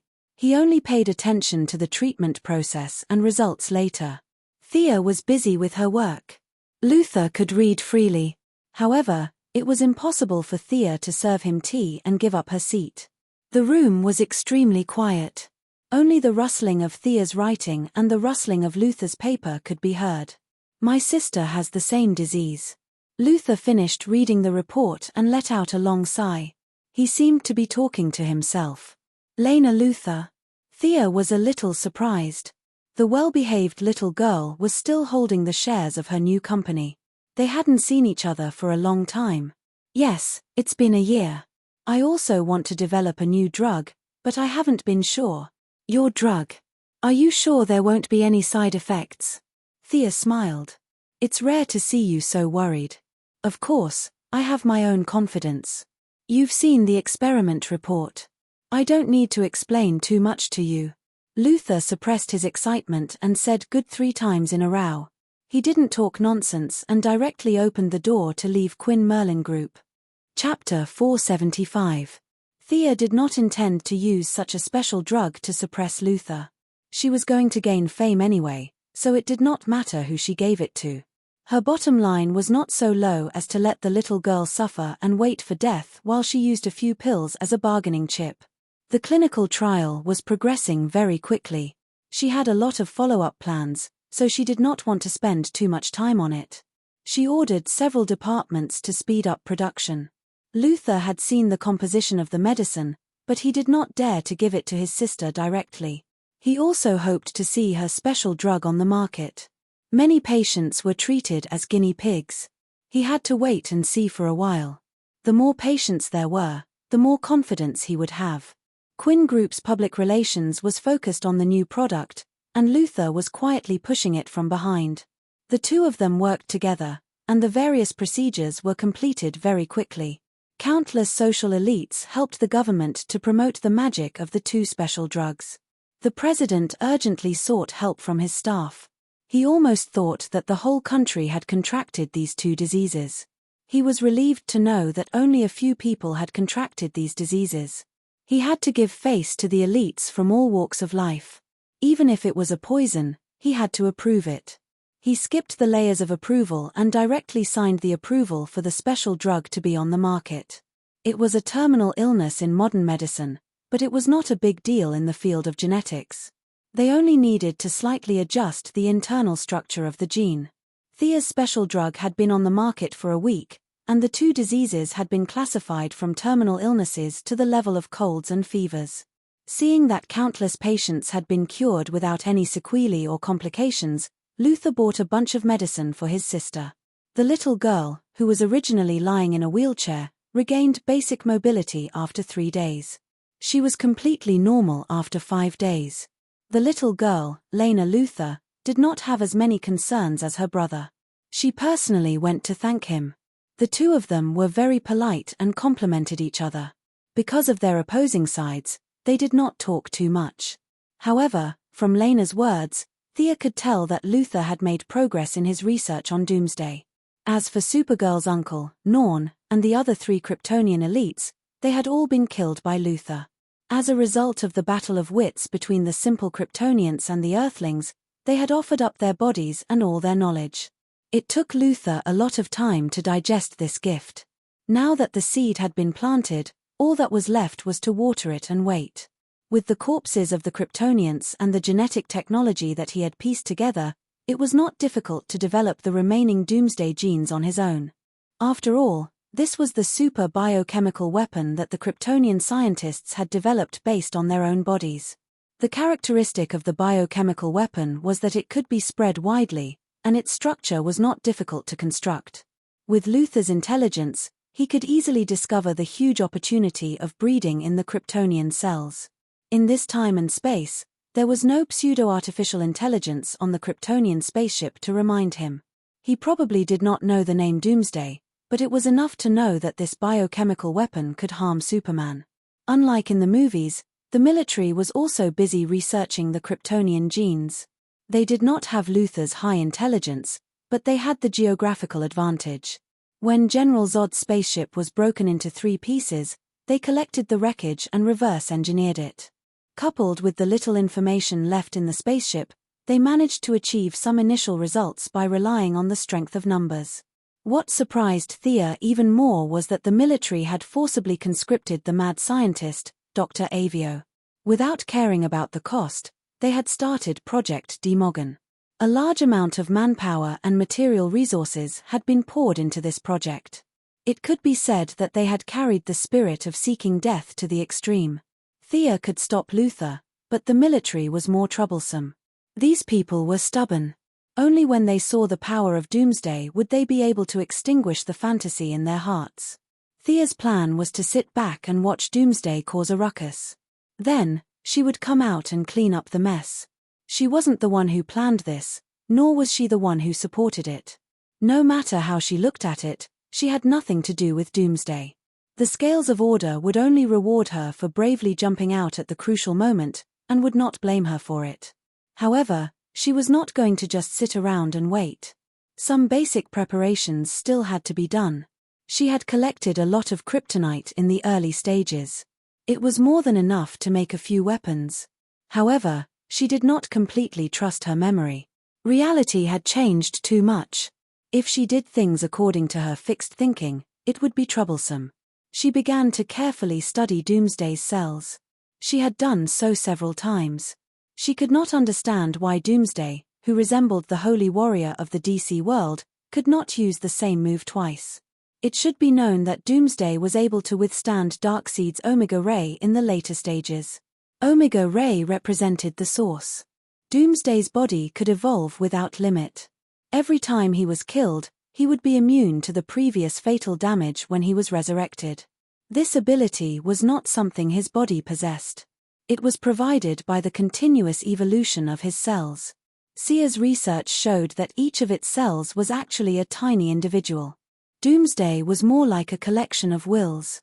Its body relied on a special kind of energy to pile up all its cells, forming a powerful individual that the world saw. From the looks of his cells, did this guy have a soul? On the surface, he did not have a soul in the traditional sense. However, the collective will formed by the many cell wills was extremely chaotic. This made him immune to most control magic in the world. Thea tried to duplicate a few of his cells. She found that they fused very quickly. However, they devoured each other to evolve. The madness revealed by this made her a little scared. This was not a creature that should exist in this world. The Kryptonian scientists had not come up with a countermeasure for tens of thousands of years. She also did not plan to destroy it in the path of science. The advantage of having all 6 elements was that Thea could cast any spells. She could even cast some more powerful combination spells. The cell's ability to absorb the 4 elements was top-notch. They hated the light element, and did not like the dark element either. Thea experimented with both light and dark spells. Finally, she found a spell that worked. It was aging, a spell that combined the dark element, wind element, and water element. The vitality of the cells affected by the spell decreased visibly. In order to resist the spell, the cells would release all the vitality in the cells in an instant. For a short period of time, the vitality of the cells would be boosted. After that, the output of magic would increase, and the cells would quickly die due to exhaustion. After experimenting with a few spells, she also tested the power of emotion. The emotion of fear was the same as the will of death and destruction in the cells. Doomsday could not replicate the emotion of fear, which was contrary to its basic form of existence. However, fear could not do anything to it. Chapter 476. The last test was the Holy Sword. In theory, the crystallization of the will of all living beings could kill Doomsday. Thea tested it 3 times in a row. Even the reborn cells of Doomsday could not figure out the principle of the Holy Sword. It could not be simulated or replicated at all. The only drawback was that the holy sword would consume too much power to deal with the crazy will, and it could not kill it completely. Thea felt that Doomsday probably had something similar to the Source in it. It symbolized the idea of destruction in the universe.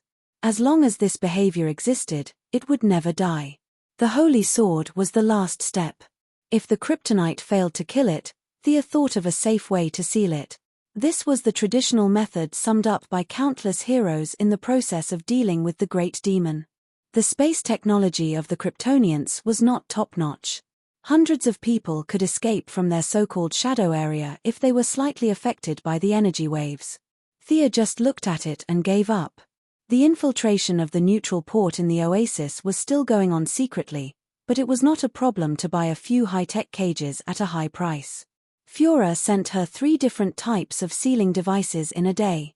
Thea's plan was to use high-tech, the lamp, the ring, and magic together, and then throw it into the corner of the universe. Originally, the Wall of Origin was a good choice, but she was afraid that it would cause other unforeseen events. If this thing evolved to the extent that it could break the wall, who in the universe could withstand it? The sealing devices of several civilizations had their merits. To combine these technologies with Thea's own ability, she still needed to do a lot of preparation. It was not Sia to write down her good deeds in her diary without leaving her name. She did not have such high awareness, not to mention at such a time when she needed a lot of praise. The 2 special drugs were a great success, and dozens of patients who were about to die were pulled to the Metropolis by her for a live press conference. The patients did not deliberately put on a show. They wept and cried about the joy of their desperate situation. The reporters took photos crazily. Thea said a few words and left the scene to the CEOs of the group. She saw Bruce Wayne, who was in a suit, was winking at her and asking the people around to leave. The 2 of them walked to a place where no one was around. She asked, "What's the matter?" "Yes. Do you recognize this symbol?" Bruce said as he drew a big omega for her to see. "Omega, aren't you asking the obvious?" Thea had a vague guess. Bruce thought about the language again and again. "I have this symbol in my mind and a memory that I have personally experienced but have no recollection of." At first, he could not express himself clearly in English, so he had to switch a few languages before he finally managed to express his feelings. He felt that it might be something from the mystical realm that was affecting him, and that was why he went to the Metropolis today. However, Thea knew that it was the flash from some unknown point in time that reminded Batman of some time and space. But in the original time and space, it was because of the battle of superhumans. Now in this time and space, the differences between the 2 still existed. It was still very big, but it was definitely not to the point of tearing each other apart. So what did the Flash come back to remind him of? She didn't know the answer to that question, and neither did Batman. She deliberated over her words. There was no need to tell him the whole story, but a simple introduction was still fine. "I can't explain the different life trajectories you mentioned. It's beyond my ability. But this symbol, if you're not here to test me on the Greek alphabet, then I probably know something about it." Thea's words were very vague, but Bruce's attention was still drawn to her. "Do you still remember the guy in the green tights during the battle at Seaside City?" "I've done my research. Hal Jordan used to belong to Ferris Aerospace. He was an excellent test pilot," Bruce said without hesitation. "Yes, but he has a new boss now. He now belongs to the universe's police force, the Green Lantern Corps. He's in charge of this area of Earth. What I want to talk about is his new employer. They are the oldest race in the universe, and now they call themselves the Guardians. You know, I'm the Yellow Lantern. I used to be close to the Green Lanterns." Bruce wanted to say, "What the hell do I know?" But when it came to such secret knowledge, talking about the universe and ancient races at the drop of a hat sounded very impressive. Like a detective, he listened attentively and nodded against his will. In the records of the Guardians, before them, there was a group of people outside this world. They called themselves the New Gods. They lived in an untouchable place. Because of their ideals, personalities, and other reasons, the New Gods split into 2. One was the righteous father, and the other was the evil Darkseid. In fact, Thea didn't want to use such a superficial division of good and evil, but she couldn't reveal too many details. Why was he so familiar with an untouchable place? If Bruce asked, she wouldn't be able to answer. She could only use a hearsay to distinguish between the father and Uncle Da. Bruce also had his own values, and he felt that her hasty division of good and evil was a little arbitrary. But considering that Thea was most likely repeating the records of her predecessors, he didn't say anything. The Omega symbol you described represents the evil lord, Darkseid. Thea spread her hands, indicating that she only knew that much. Bruce nodded. Thea didn't explain in detail, but his doubts were finally answered. If he was asked what his relationship with Darkseid was, he would say that he had nothing to do with it. The two of them had nothing to do with each other. Bruce was protecting his own land, and Darkseid was spreading evil across the universe. These things were completely unrelated. If it weren't for the war with Darkseid, Thea would have had the same thoughts as him. They were on completely different levels. Earth was no different from an ant in Uncle Da's eyes. Who knew what was wrong with him to invade Earth? Bruce felt that it was not a bad guy from Earth who did this to him, so he was much more relieved. The only questions he had were buried in his heart, waiting for the truth to be discovered in the future. The two of them chatted for a while and said goodbye to each other. Thea's life returned to normal. On the surface, she was still working on solving the incurable diseases of mankind. In the past, this would have been a big deal. But now, whether it was Luther's Cadmus project or the military's Yamatron project, they were attracting the attention of people with ulterior motives. A huge amount of money and technology had been thrown into the water. The big shots were on tenterhooks every day. They hoped that they would produce results, but they were also afraid of a devastating disaster. Eldest Mrs. Action's of researching a special medicine when she had nothing better to do was really not within their scope of concern. The few of them only paid attention to it verbally and lightly brushed it aside. Chapter 477. After probing twice, she found that everything was calm and there was no response from the higher-ups. Sia directly announced a new treatment plan for cancer. Together with her new medical cabin, as long as the patient was not dying, the cancer cells would be completely killed in one day at most. It was a worldwide shock. There was no doubt that the Nobel Prize in Medicine would belong to her. Her name had already entered some medical textbooks, and patients all over the world who were suffering from terminal diseases saw hope. In a short time, a huge amount of willpower entered the balance of order. The young lady was so beautiful that she walked with the wind. She and Diana learned from each other all day long and suppressed each other for the first time, achieving a glorious result of both career and love. She relied on her own technology to gain great popularity, and the Quinn Merlin Group also rose. More than a dozen scientists in the medical department did not sleep every day to compare experimental reports, for fear of mistakes. Many young people also came to apply for jobs. It was fine if the pay was low, but they wanted to add the name of the Quinn Group to their resume. Scholars and scientists from all over the world came to visit. The Quinn Group set up a reception department of hundreds of people to deal with learning discussions and exchange experiences from all walks of life. Compared to Luther, who hid underground every day to do his experiments, Thea's reputation suddenly reached the level of Buddha. She did not slack off and gave speeches everywhere to increase her reputation. Even the medical staff who lost their jobs because of her medical cabin did not dare to publicly scold her now. Her reputation was too high. At this time, Thea was in the Buckingham Palace in England. She was interviewed by The Times and said the content hundreds of times. She changed a few words and said it once with emotion to complete the task. After the interview, Thea also met the Queen of England. The old lady looked very kind, holding her hand and chatting. The old lady did not know that she was lucky. If this was still a feudal society, the young lady would have pulled out the sword of victory and pledge and asked to inherit the throne of England. Thea casually said a few words and then left. She did not go straight home, but went to Diana's new apartment. "What's wrong? Something on your mind?" Diana was not in the mood tonight. The two of them were only wearing pajamas. Thea asked in a low voice. "I can't say for sure. I feel uneasy, as if something is about to happen." Thea couldn't guess such a vague and ambiguous thing, so the two could only hug each other to sleep. The matter of the special medicine was about to come to an end, and the path of obtaining the power of will had just begun. In that indescribable ancient country, there was a saying that there were three immortals. To establish virtue was to establish morality. To establish virtue was to say something with penetrating insight. Neither of these two were suitable for today's utilitarian era, but to establish merit was feasible. In fact, the starting point of Luther and the military's plan was also related to this.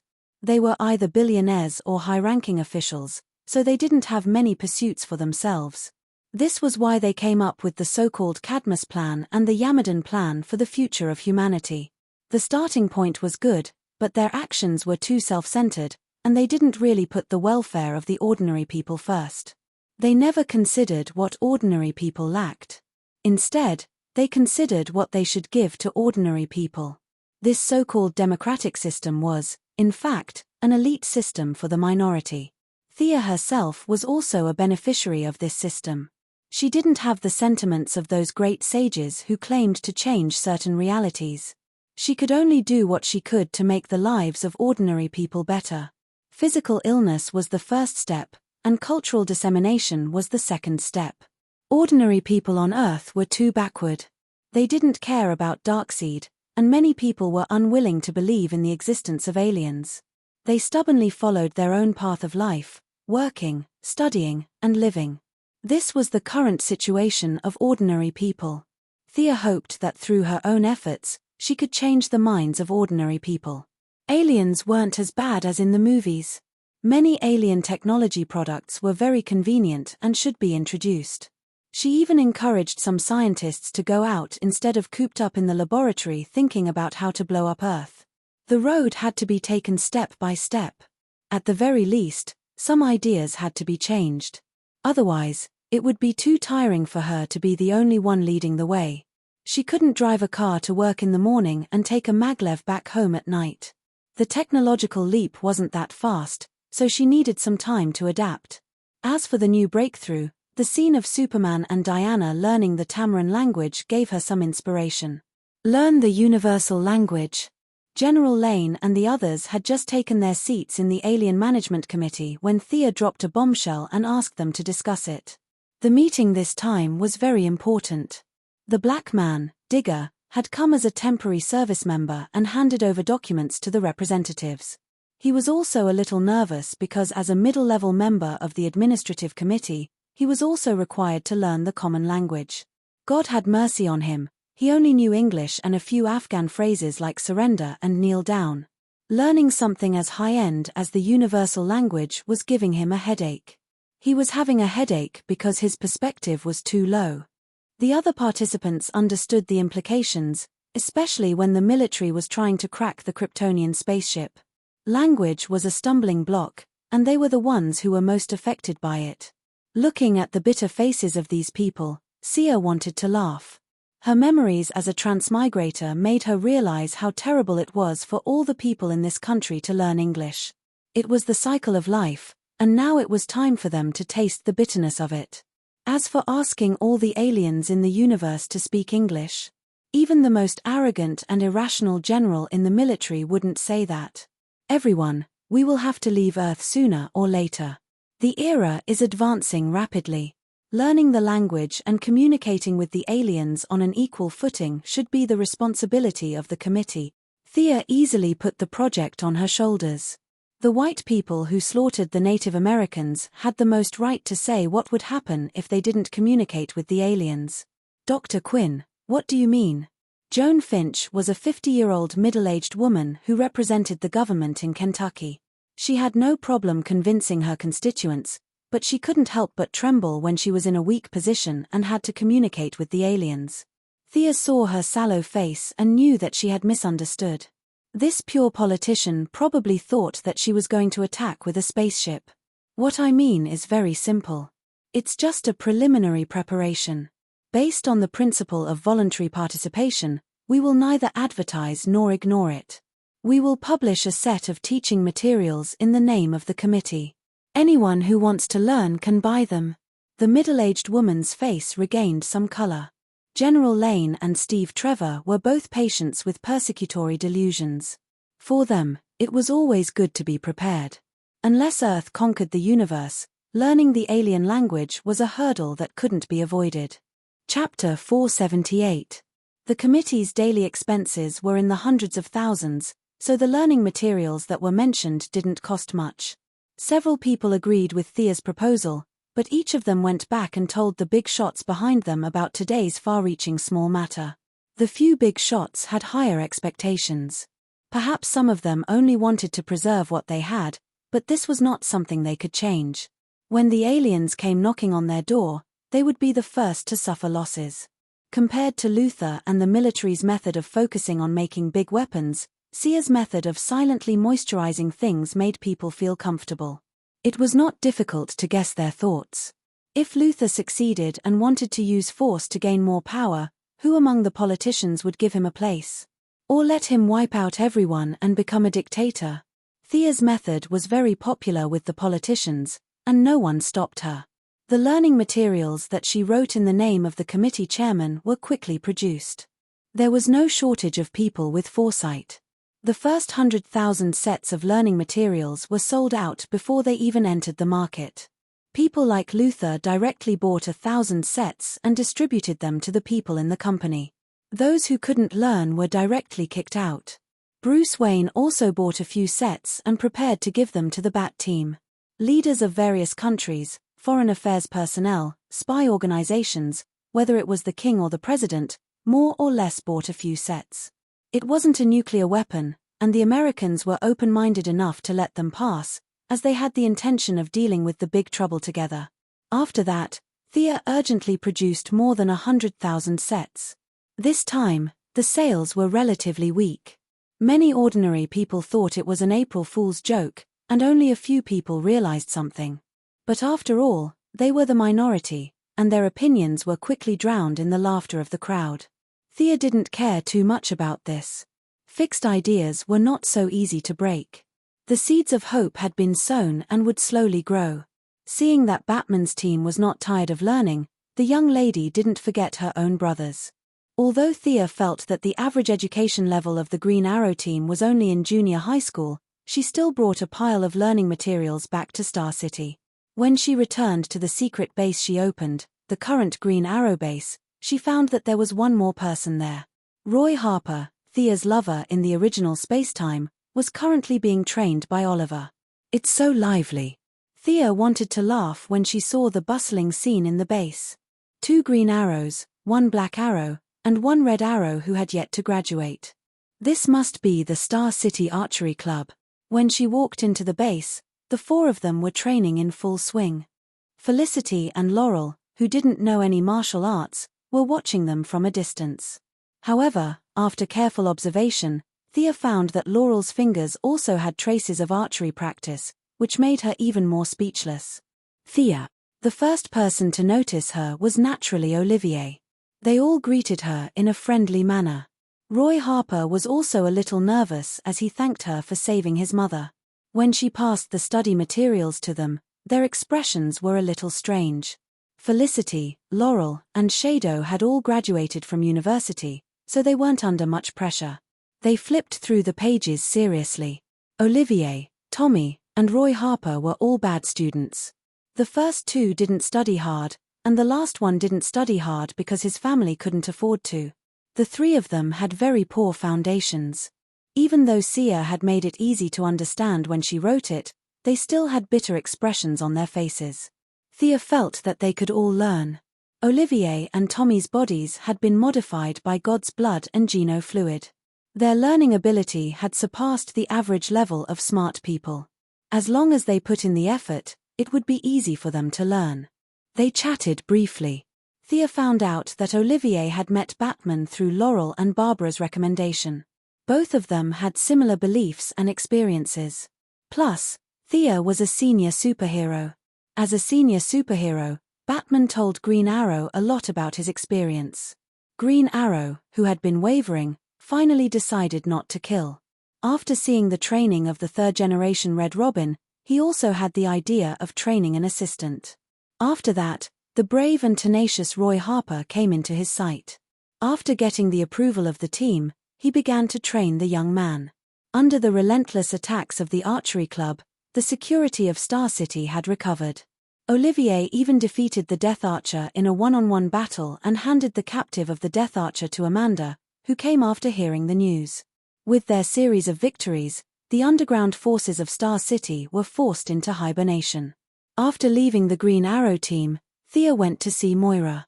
Her mother had entered the second year of her second term as the mayor of Star City. The mother and daughter had a few intimate words. Moira had already let go of her daughter. She had flown too far and too high.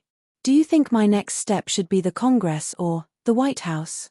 Moira enjoyed the feeling of power in her hands.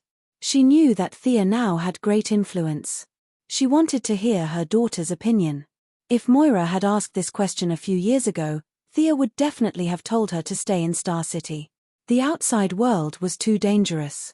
But now that her vision was broadened and her strength had skyrocketed, the threat of the secular world and the universe to her was rapidly decreasing. There were definitely many who were stronger than her, but she was not very afraid. In the past, she thought that even if the sky fell, the tall people would shoulder it. Now, she thought that even if the sky fell, they would shoulder it together. So she decisively answered Moira, "President, run for president." What was the point of being a senator? Although the president's power was limited, it was still awe-inspiring. Ordinary citizens basically knew who the president was. If you asked them who the senator of their state was, few would be able to answer. Moira herself was not weak. Her 2 terms as the mayor of Star City had ended. Her political achievements could blind many people. Plus, she was a woman, the first female president in the history of the United States. This attracted a lot of attention. Women's affinity was an important guarantee for the future uniting of the Earth's human beings into the interstellar era. When mankind carefully stepped into space, what they needed was not an iron-blooded strong person. That was purely courting death. Moira's background and her relationship with Thea made it very likely that she would be elected. Luther, a businessman, could run for president. Her mother would have no problem. Seeing Thea resolutely let her run for the White House, Moira was very moved. She did not have any dedication. She just felt that this was a crucial step to realize the value of life. Now that she had her daughter's support, thoughts instantly appeared in her mind. Which ally should she rope in and who should she make some exchange of interests? Thea encouraged her mother to run for president. Naturally, she also took defensive measures against her into consideration. Chapter 479. Moira's physical fitness was not bad. Her bodyguards were not as strong as her, but she did not know how to use it. Occasionally, she would do some fitness exercises. Thea taught her a few moves and knew that her mother had no combat awareness at all. Even if she could run faster than a bullet, she would not think of subduing a gunman. Running faster than a bullet was unrealistic. Milady's gene optimization fluid was not that powerful, but her physical fitness was solid. Even if she did not have consciousness, she still had some dynamic vision and muscle reaction. Considering that it would be 2 years before she became the president, and it would be relatively safe in the next 2 years, Thea did not make too many arrangements. She only made 2 magic gems. One was a defensive magic that could defend against rifle grenades, and the other was a teleportation magic. She put some thought into setting the coordinates. If Moira was attacked, Quinn's old house and her mayor's office might not be safe. Thea could only set the coordinates to her laboratory in the Metropolis, which was under Gideon's control. Without hundreds of people with modern weapons, it would be impossible to break in. The incident with the teleportation gem also reminded her that there were many ordinary people on her side. Even Oliver, who was the most skilled, could dodge ordinary firearms with his outstanding combat talent and physical fitness. However, if more than 100 people with submachine guns were to fire at him, he would be finished. The remaining people in the team were even more hopeless. After bidding farewell to Moira, Thea went back to the Green Arrows base and told them her idea. According to their personal wishes, she made a teleportation gem for each of them. Even Roy Harper was given one. The young man was a little confused by the sudden appearance of such a magical item in the real world, but he still took it. "I'll give you 2. Thea looked at Felicity, a former hacker who could not tell the difference between food and drink.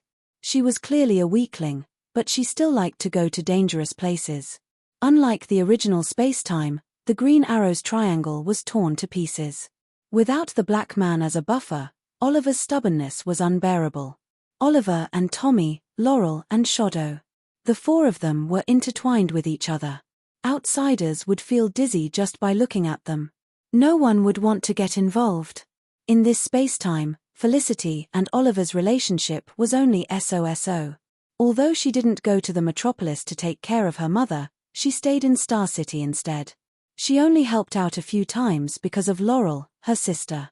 She stayed in the Green Arrow team as a family member. Considering her nature of seeking death, Thea had also injected her with the gene optimization fluid. However, she was the same type as Moira. In layman's terms, she was trash. It was useless to give her the physique of a new god. She made a few gems on the spot and taught them how to use them. Thea told them to learn the common language well before she left Star City. Her relatives and friends all had teleportation gems, and Diana naturally wouldn't forget about it.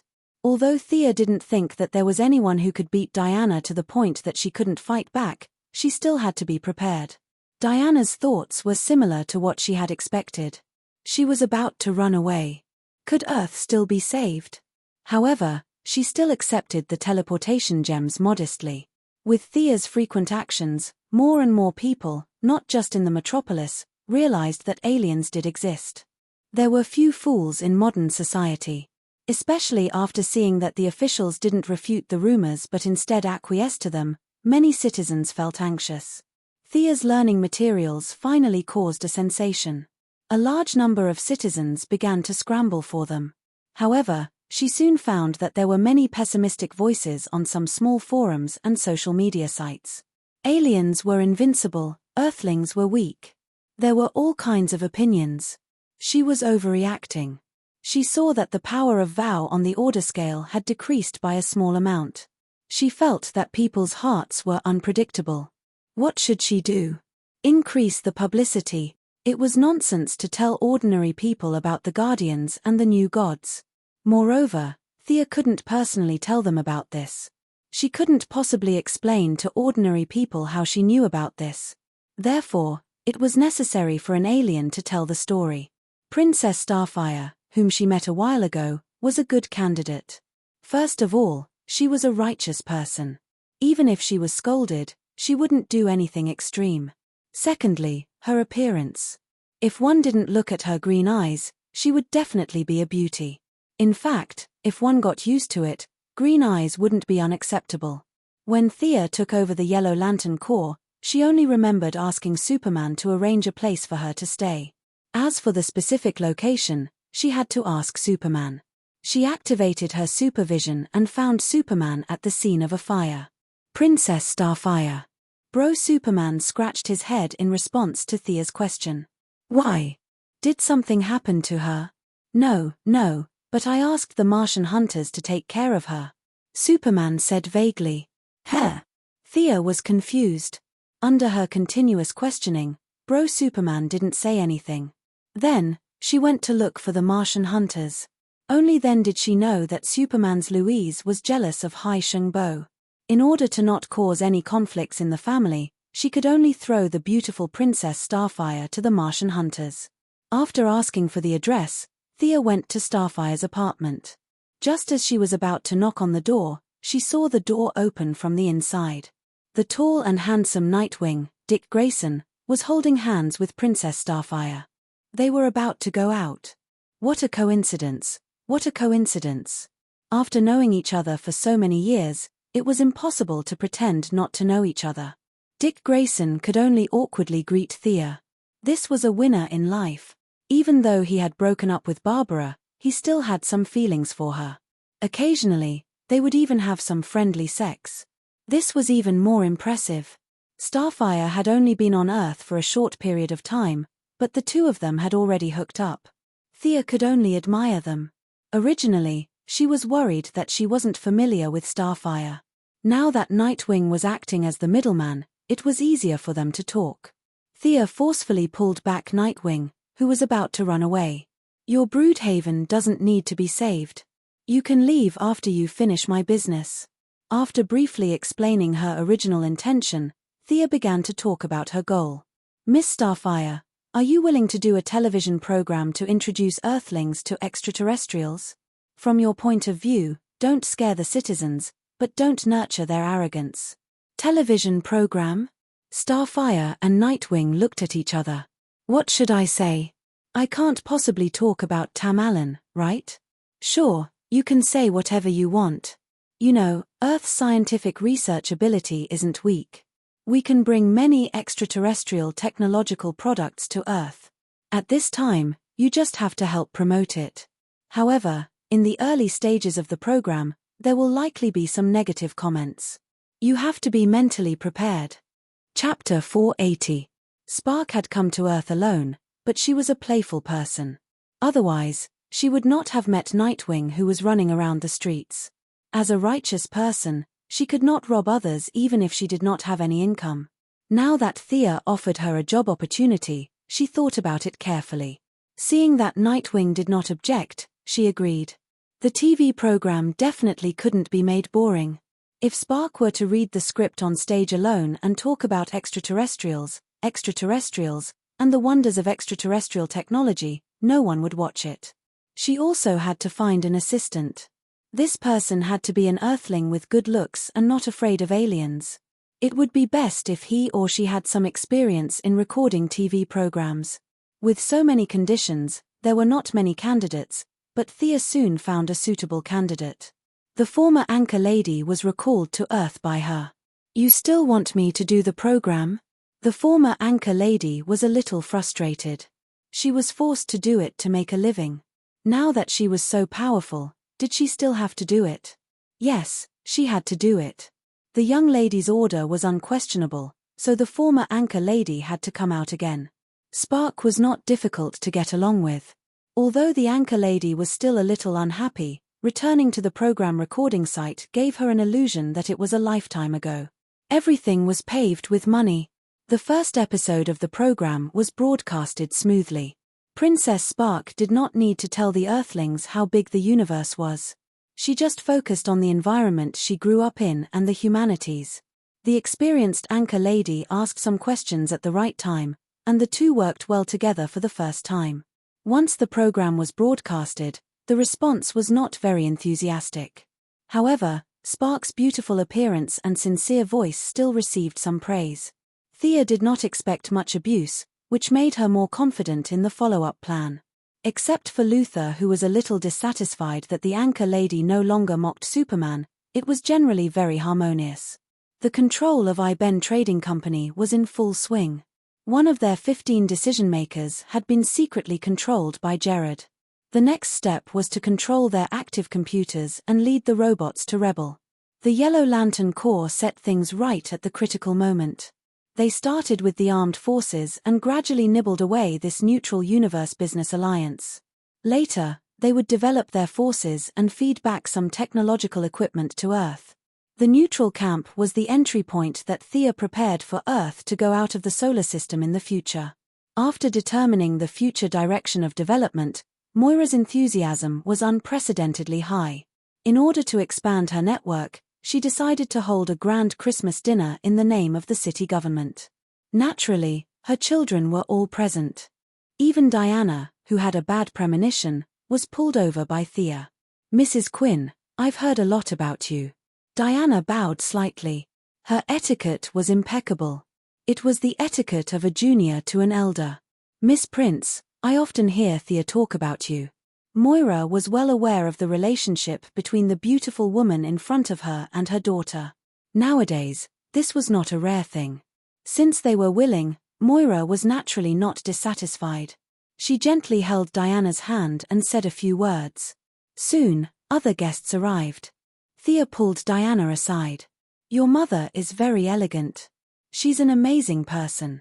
When Diana saw that a woman had achieved something, she thought that the woman was a good person. This idea was deeply ingrained in her mind and could not be changed. Yeah, don't you think she's a bit similar to Queen Hippolyte? Thea joked. That's true. No wonder I feel so close to her. Diana thought about it seriously and nodded solemnly. Thea was amused.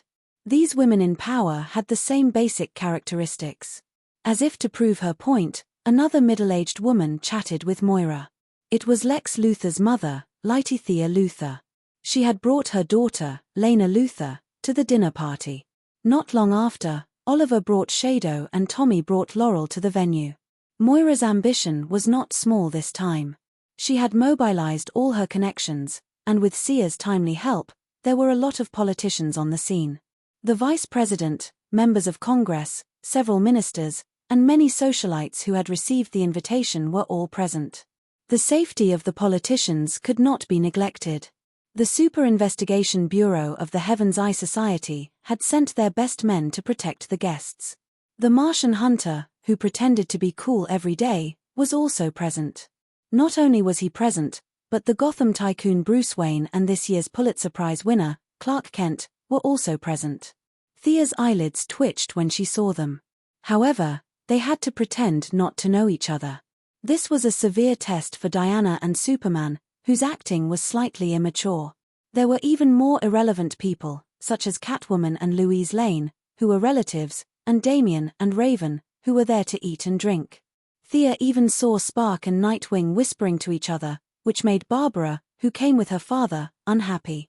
Barry Allen, who did not have much combat power, Felicity, a few friends from the Star City laboratory, Caitlin Snow, her fiancé Ronnie Raymond, and Cisco Ramon were all present. Some of them were Oliver's friends, while others were Thea's friends. With so many young people gathered together, it was quite a lively scene. Seeing Thea sizing up the venue, Diana was a little puzzled. What's wrong? Did something happen? Of course, Thea could not say that with so many heroes with the luck of protagonists gathered together, she would not be surprised if a Darkseid jumped out in the next second. She laughed awkwardly, indicating that she was fine. However, things in the world were always unpredictable. When you thought of something, the good might not necessarily come, but the bad would definitely come. Pretending to walk past casually, Clark Kent whispered to her with his old-fashioned eyes, "There's a group of people 5 miles away, armed with guns. They seem to be coming here. Also, there seems to be a mole in this venue." Thea immediately activated her supervision to observe the interior of the venue. She did not notice it before, but now she realized that some of the staff present had fierce looks and a fierce temperament. Even though they kept their heads down, she could still see that they were up to no good from the corner of her eyes. Following Superman's instructions, he observed the movement 10 miles away. It was indeed a small gang. There were more than 30 people, and they were armed with all kinds of guns. The leader was a tall and strong man. He was discussing something in 2 trucks. They were heading straight for the city hall. Thea heaved a sigh of relief. There was nothing to be afraid of. She did not know the soldiers, but she had seen a picture of the leader. Wasn't that the brick wall who had recently disappeared? The waiters in the venue were Charnaway's men, codenamed White Porcelain, of the Triad. Thea even saw a few men with indescribable Manan characteristics helping in the kitchen. Chapter 481. In addition to a few spies in the venue, their leader, nicknamed White Porcelain, was wearing a wig to cover up her white hair. She was wearing a high-slit cheongsam and was greeting guests at the entrance. Thea felt sorry for them. There were so many heroes here, it would be safer for them to rob the White House. They were so stupid. The heroes here could beat the shit out of them. However, there were so many heroes that they had to worry about. Who was going to do it? Uncle Ron Jen, can you control their minds? Thea contacted the Martian hunter telepathically. The result was as she expected. The Martian hunter refused without hesitation. "I won't use my ability on ordinary people. You deal with it yourself." Thea sighed. Fortunately, Superman was a warm-hearted person and volunteered to deal with the people in the brick wall. They could detect abnormalities with their special abilities. Some of the bodyguards and agents of the politicians also noticed the abnormalities of these people. Agents sounded powerful, but in fact, they were only at a slightly higher level than ordinary people. If they took action first and caused a commotion, they would directly destroy the venue that Moira had carefully prepared. This was something that Thea would not allow. Also, the identities of many superheroes could not be exposed.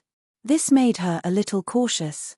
After whispering to Thea to make a big noise to attract the attention of the agents in the venue, she whispered to Oliver. Charnaway's people are in the venue. How many are there? Oliver's eyesight was the best among humans and had been strengthened repeatedly. Now that it had reached a higher level, after receiving Thea's warning, he immediately looked at the scene and found a lot of clues. 5. Don't make a scene. The 4 of you and Diana each take one of them nearby and deal with them. Don't disturb Mother. After receiving Thea's signal, Felicity had a conflict with a waiter. After many years of being a vice president, she was full of dignity and scolded the waiter until he apologized repeatedly. Thea directly cast a slow spell on the 5 people in the venue. Time was tight, and they couldn't make any big casting movements, so the power of this spell was reduced to the minimum. It could only make them fall into a trance for a while, but that was enough. They split up. There were still 4 enemies in the kitchen, so Thea left them to Batman's team. Seeing that Batman and the others pretended to go to the toilet and led Nightwing, Barbara, and Catwoman to the kitchen, Thea also found her target. With her face almost frozen from smiling, Chenaway, who was dressed as a greeter, was just about to catch her breath when she saw one of her targets, Thea Quinn, walk past her. Just as she was wondering how much money she could earn from this kidnapping, she saw Thea glance at her nonchalantly. Fear instantly welled up in her heart. Her childhood misfortune, everyone rolling their eyes at her, her youth wandering in a gang, her constant defection to new bosses, and her constant betrayal. She had worked so hard to get to where she was today, but everything seemed to have changed between illusion and reality. All her previous experiences were like a dream. She had walked through her life again. A few subtle changes made her feel like she had fallen into an abyss. She was no longer the leader of the triad, but a beggar by the roadside waiting for death. She was still hiding under the bridge in the cold wind, a pitiful person waiting for help. This can't be real. This can't be real, she murmured softly, but her voice was so soft that she couldn't even hear it. Her willpower was not bad. Thea nodded slightly. Many ordinary heroes and villains had stronger willpower than those with superpowers. This was the difference between suddenly gaining power and gradually gaining power. However, this was meaningless. She was now using a new application of supervision and fear. It was an allusion to the Taoist's dream of golden millet. However, those were all good dreams. Her modified version was a nightmare, and each time was worse than the last. Chenaway quickly entered her 3rd dream. Her consciousness was stuck in the memories of the past. Subconsciously, she was scared out of her wits. She could no longer tell if her previous glory was still there. Unparalleled fear was rapidly growing in her heart. Finally, after the 6th dream, her willpower was defeated. Her eyes lost focus, her legs went soft, and she fell straight back. For her, a long time had passed, but in fact, only a second had passed in the outside world. As she fell to the ground, Thea, who happened to pass by her, directly grabbed her. She may be malnourished. I'll help her to the side to rest. Facing the curious eyes of the other greeters, Thea explained. They did not suspect anything. This was the Metropolitan hero, the winner of the Nobel Prize in Medicine. She was a super-rich person. There was no need to lie to them. They did not know the truth, but they felt that Thea was very humane and a good person. They all looked at her with admiration as she carried Chenaway away. As she began to move, the few people in the banquet hall also moved. In a real battle, no one was afraid of this group of nameless soldiers. However, if they did not want to attract attention, they would need to be prepared. Oh, sorry, I stepped on your foot. My hand slipped. Is your clothes okay? With all kinds of messy excuses, he dragged out all the enemies who had been affected by the slow spell and were dizzy out of the hall, then tied them up and knocked them out. Batman and Superman also moved quickly. In order not to expose the true identity of the heroes, everyone chose to knock the enemies out. The banquet was in progress. They could not leave for too long. Moreover, with more than 40 people tied together, it was too easy to be discovered. Thea directly tied them together and threw them into the portal. On the other side was Oliver's lair. They pretended that nothing had happened and returned to the banquet hall to eat and drink. It was as if the group of more than 40 people did not exist at all. The Christmas banquet was extremely successful. Moira could not stop smiling. There were still many people who understood her intentions. Many people expressed their support for her candidacy. She was so excited that she drank a lot of wine. After the banquet, Thea sent her home and then rushed to Oliver's place to see the results of his interrogation. Superman and Batman did not participate in Star City's affairs. Diana also went home early. Only Oliver's Green Arrow team was left at the scene.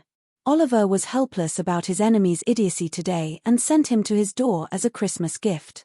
He had already caught them, so it was impossible to let them go. However, he wanted to know the purpose of the other party tonight. Was it because his true identity was exposed or for other reasons? However, his subordinates did not know anything. No matter how they tried to scare them, it was useless. Brickwall and Canaway were in a deep coma, so there was no way to ask. When Thea arrived, the Green Arrow team was fully armed and wearing masks. They were splashing water on Canaway's face. She did not look at the poor person who accepted her new version of a pipe dream, but looked at the brawny Brickwall. This triad member with a little superpower seemed to have a bad brain. Thea saw the battle between Superman and them from afar. This guy actually let Superman punch him, so as to test his endurance. In the face of such a sincere request, Superman was a little surprised, but he did not refuse. He used 10% of his strength and gently hit him. Then this guy became the miserable state in front of Thea. Chapter 482. The chest area of his dark black jacket was shattered, and there was a huge fist print on his chest. His special ability allowed his body to slowly recover, but the injury was too heavy, and it would take a lot of time for him to recover to his peak condition. On the other hand, Charnaway's eyes had rolled back, and it was all thanks to Thea. She was lost in her dreams, and she didn't know which was her past and which was an illusion. She struggled in self-denial and finally lost consciousness. In layman's terms, she overused her brain in a short period of time, and it crashed. Charnaway's self-consciousness immediately noticed the abnormality after retracting the fear she had set up. She had a deep impression of what she had experienced, and every detail was unmistakably real, which was a sharp contrast to the false and empty nightmare.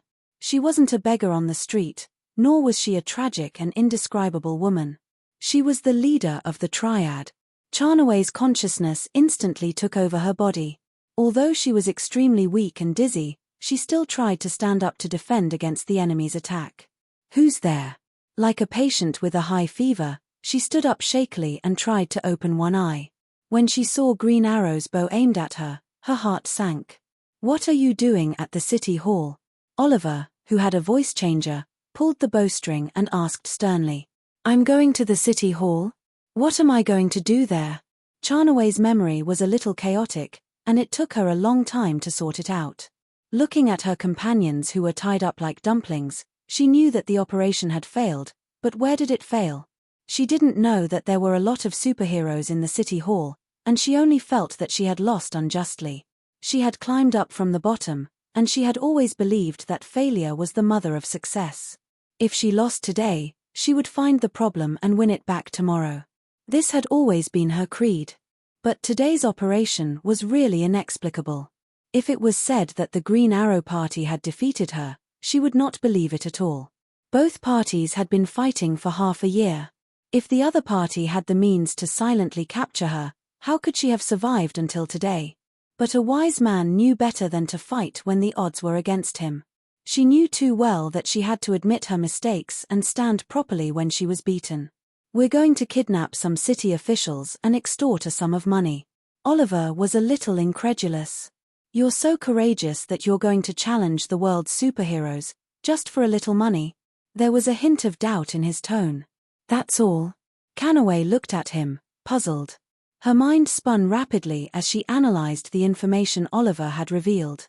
However, before she could think clearly, she saw a white light flash and she fainted again. Thea knocked her out. It seems to be a coincidence. This girl only knows about the city government's Christmas dinner. She thought it was just an ordinary event in Star City. She didn't expect so many politicians to be there. Oliver could also understand what his sister meant. Moira still had 2 years left in her term as mayor. Today was just a small preliminary test. There was no big publicity. These two unlucky bastards did not know that the vice president and a bunch of senators were present.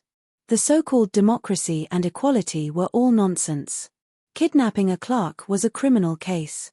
Kidnapping the vice president was no different from treason. The vice presidents and members of parliament arrived late. Their informants did not see these people. If they had known the details of today's meeting in advance, they would not have courted death. After the farce was over, Oliver was in charge of whether these unlucky guys would be sent to the police or dealt with. Thea went directly to Diana's apartment in London. It was late at night in London. It was quiet all around. Only the occasional barking of the neighbor's dog could be heard. The dog was immediately appeased by its owner. The crime of disturbing the public was not a joke. At this time in the quiet room, a slight fluctuation woke Thea up. It was the fluctuation of space transmission. Her first reaction was that someone was going to sneak up on her. Then she thought that this movement was not small. The probability of a sneak attack was not high. With her skills, there were not many people on Earth who could defeat her. Besides, Diana was still by her side. Even if Superman came to kill her, she would not be afraid. Diana's reaction was not slow either. The two of them sat up at the same time and looked at the uninvited guest vigilantly. The translucent transmission wave spread out, and a young woman stumbled out. She had short blonde hair and was wearing a shirt, shorts, and a pair of slippers. She held a key tightly in her hand. She looked around in panic. She seemed to sense something and looked at the other side of the bed. 4 bright eyes were staring at her. "Hi, Diana." The young woman did not know Thea. She only felt that the woman's eyes were too sharp, as if she was trying to see through her organs. It was a little funny. How could a human's eyes see through their organs? The sudden arrival of an unfamiliar environment made her very nervous. Fortunately, she soon found a familiar face. She knew Diana. "Zola, why are you in my house? I remember that you went back to your hometown." Diana did know this girl. She was a very kind person and had worked for her foundation for a while. I'm at my family's farm." "Do you know my farm?" "It's in Virginia. But a strange blue-skinned man came and said that he wanted to protect me. Then we were attacked. He gave me the key, and I'm here." The woman named Zola told Diana the whole story incoherently. She didn't know why she was telling Diana the whole story. She just said it naturally. "She's my employee, or at least my former employee. I think I should help her," Diana explained to Thea. Thea could not say anything. She could only chuckle. The woman in front of her had an identity that even she did not know. She was the reincarnation of Athena. However, Thea could not find any trace of divine power in her. She was just an ordinary person. Her physical characteristics were not obvious. After a while, people would realize that she was pregnant. The result announced to the public was that the stallion, Mr. Zeus, was old but not old. He had given Diana and the others a new brother and sister. The actual situation was that this main god was hiding from his eldest son and putting on a shocking show. The one who was born was not his son, but himself. According to Sia's understanding, his main account could not be leveled up anymore, and his level had been maxed out, so he took this opportunity to level up a side account. If he could get the source in the process, the old god would become a new god, and that would be even better. Thea kept looking at the young woman. She was a little disappointed. She was just an ordinary person, at least before the will of the gods. There were no flaws at all. As for the blue-skinned freak that she mentioned, it should be Hermes. Hermes was the god of speed and thieves in Greek mythology. However, he seemed to be honest, but he had other intentions. Seeing that Diana seemed to want to get involved, Thea could only go with her. She would meet Ars soon and accidentally kill the god of war in battle. Thea had to stop her. Chapter 483. It wasn't because Thea had a close relationship with the god of war, but because the god of war's godhood was a trap. Diana had killed the god of war and automatically obtained the god of war's godhood. 5,000 years ago, this would have been a good thing. However, at this critical juncture where the old god had fallen and the new god had risen, It would be too much of a trap if she didn't become the old god instead of the new one. The girl named Zola watched them change. In the dim light of the night, she felt that Thea looked familiar, but she wasn't sure. She didn't want to say anything, especially after seeing how close the two girls were. "How do we get there?" Diana asked. "I think the key in my hand can take us back," Zola said before Angelina could. Thea glanced at it. It was an exquisite magic item without any traps. She nodded at Diana, and the three teleported away. As soon as they left the teleportation portal, two sharp arrows shot toward them one after the other. With two muffled sounds, Thea and Diana reached out and grabbed an arrow at the same time. They were using the Assassin League's famous grabbing technique. Although the ninja master couldn't win against the two girls even if he did somersaults, his martial arts skills were praiseworthy. Some techniques were very useful at any time. As the person closest to Thea, Diana's martial arts skills were naturally affected. Facing the incoming arrows, the two girls both chose to use the Assassin League's grabbing technique. Casually throwing the arrow on the ground, Zola stepped back in fear. The two girls fearlessly looked at the enemy approaching from the dark. Clatter, clatter. Two tall horses with majestic torsos and slender limbs came out. There was a knight holding a bow on each of the horses. However, when they walked into the night, the three of them finally saw what they looked like. They were not knights at all, but centaurs. The places where the horses' heads should have been were replaced by human bodies. Their upper bodies were covered in mud and blood. The human heads were also twisted out of shape like stomped watermelons. Their eyes were blood red, and the sounds coming out of their mouths were like the howls of humans and the roars of horses. This is not a natural creature. It seems to be the product of some kind of magical transformation, Thea said in disgust. She vaguely remembered that these two were sent by Hera, the Queen of Gods. The Queen of Gods, who was known for her jealousy, naturally wanted to kill Zora, who was pregnant. For these old gods who only stared at her every day, Sia really didn't want to get involved in their affairs. It was just that the noble circle was too messy, like a melodramatic family drama. It would be unreasonable if they didn't perish. However, Diana couldn't run away. According to Hippolyte's original words, this was her innate responsibility. Although Thea didn't want to, she could only helplessly jump in. What a blasphemy against life. Diana carefully sized up the centaur. Its aura was filled with madness and savagery. This thing was clearly beyond saving. One each. The two glanced at each other and instantly understood each other's meaning. Diana attacked first. She threw out her shield and knocked away the arrow. Then, she jumped up and slashed at the centaur's neck. Thea wasn't as powerful as her. These two centaurs only looked ferocious and had their full potential stimulated by magic. They were not afraid of death, but their true strength was not worth mentioning. Thea didn't have good armor. Unlike Diana, who was fully armed, she had only changed into casual clothes. She had many tricks up her sleeve and didn't really want to fight with these dirty centaurs. She opened her jade-white left hand, and a chain made of lightning whizzed out and smashed at the centaur's head. The centaur, who only had killing in its mind, realized that it couldn't take the attack head-on. It half-knelt and lowered its body, dodging the chain. At the same time, it drew its bow and shot another arrow at Thea. "You want to compete with me in archery?" Thea didn't know whether to laugh or cry. Such a crude magic creation wasn't worthy of her shooting back. "Go back." With a beautiful irony spell, the arrow quickly changed direction in the air and flew back at an even faster speed. The centaur was caught off guard, and the arrow pierced through its body. Thick, dark blood flowed out continuously.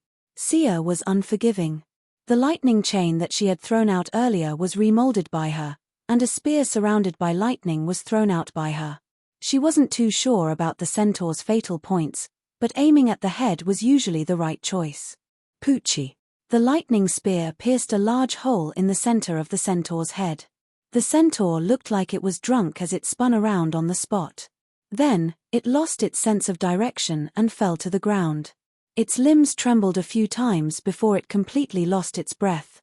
Only then did Thea look to the other side. Diana was also very fast. In just a few moves, she found a flaw in the opponent. She dodged the opponent's attack and flew up. Her body drew a beautiful arc in the air. With a light flick of her wrist, the centaur's huge and twisted head was chopped off by her. The two ended the battle at the same time. Zola, who was watching the show, remembered the blue-skinned monster who saved her and hurried back to her room. The two girls finished off their enemies and confirmed that they were dead. Then, they followed Zola into the room. The first thing they saw when they entered the room was a man lying on the ground. He was blue all over and dressed in tattered clothes like a beggar. The most eye-catching thing about him was that he had a pair of bird claws where his feet should have been. This was Hermes. No, Hermes. However, this god who was famous for his speed wasn't in a good condition. A crude spear that was similar to the one worn by the two centaurs outside the door pierced through his body. The god of speed was lying on the ground, his breathing barely discernible. He's really good at acting. He really put in a lot of effort to make this family drama go smoothly. Sia thought to herself. She could tell with a few casual glances that the other party was really injured, and very seriously at that. This Hermes was much weaker than she had initially thought. Although the two centaurs at the door were powerful, it depended on who they were compared to. They were definitely invincible against ordinary people, and any slightly more powerful hero could kill them. At least, Thea felt that Oliver wouldn't have to spend too much effort to deal with the two centaurs. If he called his archery club over, he would be able to kill them without any losses. The two magically modified centaurs were such weak opponents, but they had almost killed the god of speed and thieves of the Greek pantheon. Who would believe it if they told others? Divine power couldn't be offended easily, but it didn't bother to hide it either. Hermes was faking it, but his true strength was indeed so low that it hurt people's hearts. Even though he tried his best to hide it, one could still estimate his general strength. Thea felt that she could fight 3 or 4 opponents of this level even if she counted his hidden strength. It was important to know that he was one of the 12 main gods at his peak and had once blessed Diana. Now, his divine power was like a candle in the wind, let alone Diana. He could die if he used a little more strength. Chapter 484. Thea felt that she really didn't understand their thoughts. You're already like this, why don't you just lie down in your god's kingdom? Why do you have to jump out and cause trouble, and then show everyone what it means to struggle at death's door? Thea, see if you can save him. Diana still had some feelings for these gods who had blessed her in the past. She checked Hermes' wound and found that it was very serious, but she wasn't worried. She was originally very talented, and she had also received Morgan Le Fay's magic experience. There was almost no one in the world who could surpass Thea in healing. Diana was very confident in her lover's ability. Who? Hermes, who was lying on the ground with his eyes closed and pretending to be a dead dog, was seriously injured. He didn't know that Diana not only came according to his plan, but also brought another person with her. He had a bad feeling in his heart. This person who suddenly came in might ruin his plan, and this made him very anxious. But now he was seriously injured. Previously, he had pretended to be unconscious. It was unrealistic to immediately jump up to see who this unexpected participant was. No one was more stupid than the other. When the time came, the other person would know that he was pretending, and now he didn't have the strength to jump up. Under his imagination, he had to pretend to be unconscious. This was really a test for his acting skills. He was very anxious, but he had to suppress his consciousness in the depths of his mind. As long as his body showed a slight tremor, Diana would be able to find out that he was pretending to be dead. After all, he also had Athena's blessing, and it wasn't so easy to fool him. Then he heard a clear female voice reply to Diana, and then a warm magic wrapped around his wound. Hermes realized that his plan was in vain. This plan had just started, and there was a huge change. Diana had a demigod who was good at healing. Who was this guy? Unlike Hercules, although Hercules was trapped by the giants for thousands of years, he didn't experience the twilight of the gods. Now, except for a little mental problem, his divine power was basically intact compared to ancient times. Those who hid in their god's kingdom were different. They became gods with the help of faith, and the connection between their god's kingdom and the secular world was too deep and tight. After sleeping for so many years, Every minute and every second in the material world was actually wearing down their foundation. It was like a slow suicide. When they finally woke up from their sleep and learned that Zeus, the god king, had disappeared, several gods who were unwilling to die had a new plan. Compared to their heyday, their strength had fallen greatly. Although Poseidon, Hades, and the other big shots were living a tight life, they still had some food at home, and they could last for a long time. As the god of speed and thieves, Hermes couldn't. He didn't know that a year later, there would be something called the god of speed that would deny the meaning of his existence as the god of speed at the level of the rules, resulting in his complete fall. He vaguely felt that he had very little time left, and an invisible sword had fallen on his neck. He was both a chess piece and a chess player.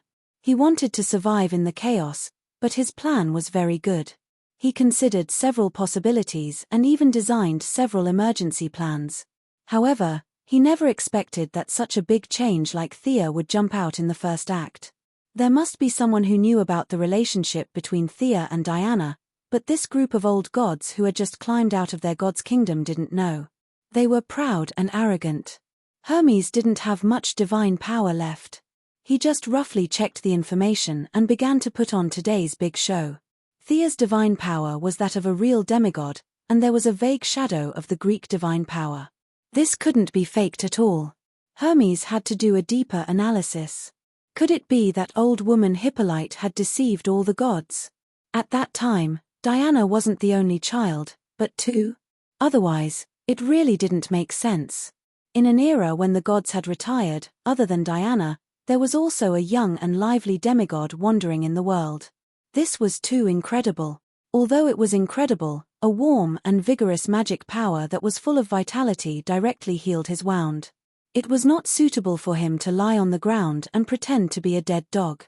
Hermes regretted it so much that his intestines turned green, but he still pretended to be in a trance and opened his eyes. "You are." Although he was mainly looking at Diana, from the corner of his eyes, he still glanced at Sia, who had a stern expression and an outstanding temperament. Her calm gaze seemed to carry a bit of scrutiny. Thea's eyes met Hermes's eyes. The god of speed and thieves felt a little scared. How could this be? No matter how weak he was still one of the main gods. How could he feel scared? He must have thought too much before and felt a little guilty. Hermes didn't know that his feelings of fear had already merged with Thea's eyes. He thought that he was just thinking too much. His eyes flashed and he subconsciously avoided Thea.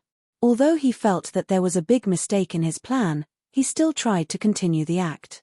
He staggered a few steps and found that Thea had healed him very well. Both demigods had sharp eyes. It was not a good idea to pretend to be a cripple. He cleared his throat. "You are Diana, the daughter of the Amazon. I've seen you before. You shouldn't have come here. Take this girl and run to the end of the earth. Otherwise, she will die in front of the god queen."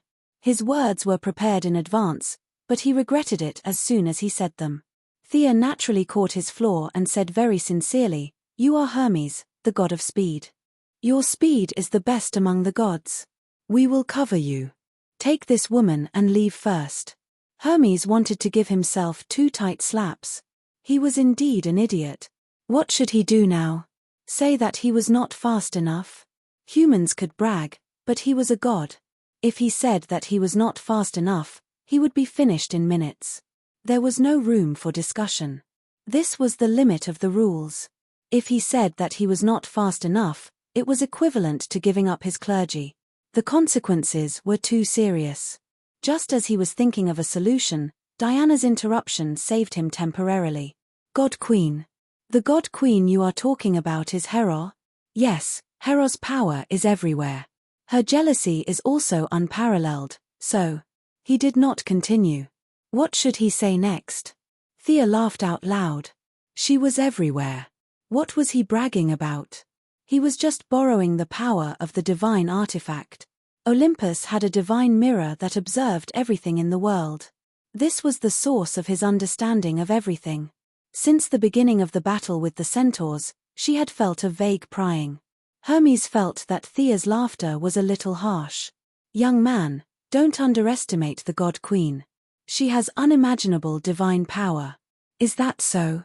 Through continuous measurement and reverse monitoring, Thea had a rough idea of the other party's location. He seemed to be in another plane. Was that the public area of the Greek gods, Mount Olympus? Chapter 485. She used her supervision to the extreme, and a huge amount of magic power poured into her eyes. With the help of her opponent's artifact channel, her gaze pierced through the space barrier and made eye contact with the middle-aged, luxurious woman in peacock feathers. Hera, the god queen who was watching them, didn't expect to be attacked. The orange energy with fear hit her directly. Even a god couldn't resist fear, especially someone like her who didn't even have 1/10 of her original strength and wasn't known for her strong will. However, her immortal life still gave her a huge bonus. Her pride as a god didn't let her fall into self-denial like Carnavi. She reached out with difficulty and closed the channel of the artifact mirror. Is this Hera? Sia secretly mocked Hera. Hera, who had a bad reputation, had been seen through by Sia in just a short exchange. She would be bragging if she said that Hera couldn't withstand a single blow, but she wasn't invincible. Also, Thea felt that Hera was more like a mage than a god. She didn't know if Hera didn't have enough divine power to begin with or if there was another reason. She wanted to teleport over directly, but Hera reacted quickly and decisively closed the channel. The location of Olympus was not the same as the traditional concept of space. Without an accurate coordinate, she did not dare to rashly teleport. The feeling of being watched disappeared. Other than Zola, who was still a normal person, everyone could feel it. Hermes didn't know what happened, but he knew that Hera didn't stop watching because she was kind and valued peace. Seeing that Diana was staring at him and was about to throw Zola to him, Hermes had a lot of thoughts. He actually came up with an excuse. He immediately said, "I'll take Zola, but Hera has already noticed Paradise Island. You have to remind your mother to be careful." Then, he pretended to leave. As expected, Diana immediately became alert when she heard the name Paradise Island. She grabbed Hermes' arm and asked nervously, "Paradise Island? You mean Hera has already seen my mother?" When Thea heard Hermes mention Paradise Island, she knew that things were bad. Hera had just lost, and it was inevitable that she would go to Paradise Island to vent her anger. Hera had turned the Amazons into snakes and turned Hippolyte into a stone statue. Who knew what choice she would make in this time and space, and it was better to be safe than sorry. Hippolyte and the others couldn't stop Hera at this time, even if Hera's strength was greatly reduced. If Diana wanted to go home, she couldn't stop her at all. She even had to agree, which made her sigh secretly. Hermes, who felt that Diana had fallen into his trap, wanted to howl at the sky. After spending a long time and countless brain cells dying, things finally returned to normal. "Thea, I want to go back. What do you think?" Diana hurriedly asked for her lover's opinion. Thea certainly couldn't object, but she also wouldn't jump into the enemy's ambush unprepared. Being able to win was one thing, but fighting to the death was another. She would be a fool if she didn't make use of her helpers. "Excuse me, how many gods have awakened now?" She asked the god of speed and thieves, who was known for being well-informed. Asking for information was his business scope. If he didn't know anything, it would be too suspicious. Hermes was a little hesitant, but he still answered, "Hera, the god of sun, Ars, the god of war, Eris, the goddess of strife, and Pluto and Neptune should have awakened." This guy only said most of it, but he didn't say anything about Demeter, the goddess of agriculture, who had colluded with him. He also didn't mention the goddess of moon, who had been Thea's boss for a short time, but Thea didn't feel the signal of the goddess of moon's arrival. Did she feel that she had enough divine power and didn't get involved in this matter? Thea felt that this was good news.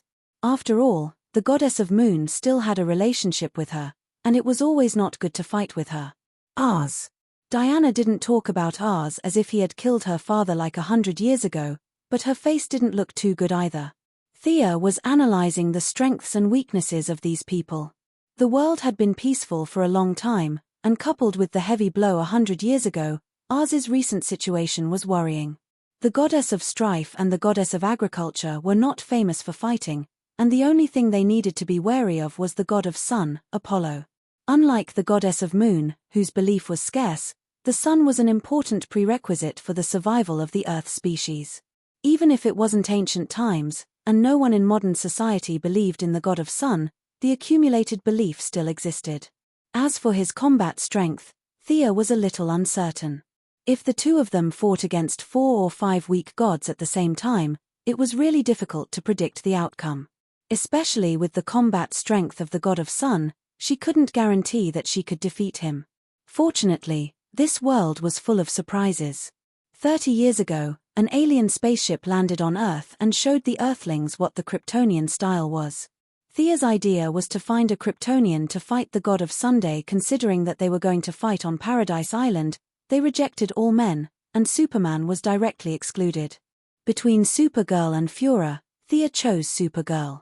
This didn't mean that Fura's combat strength was weak, but she couldn't walk away.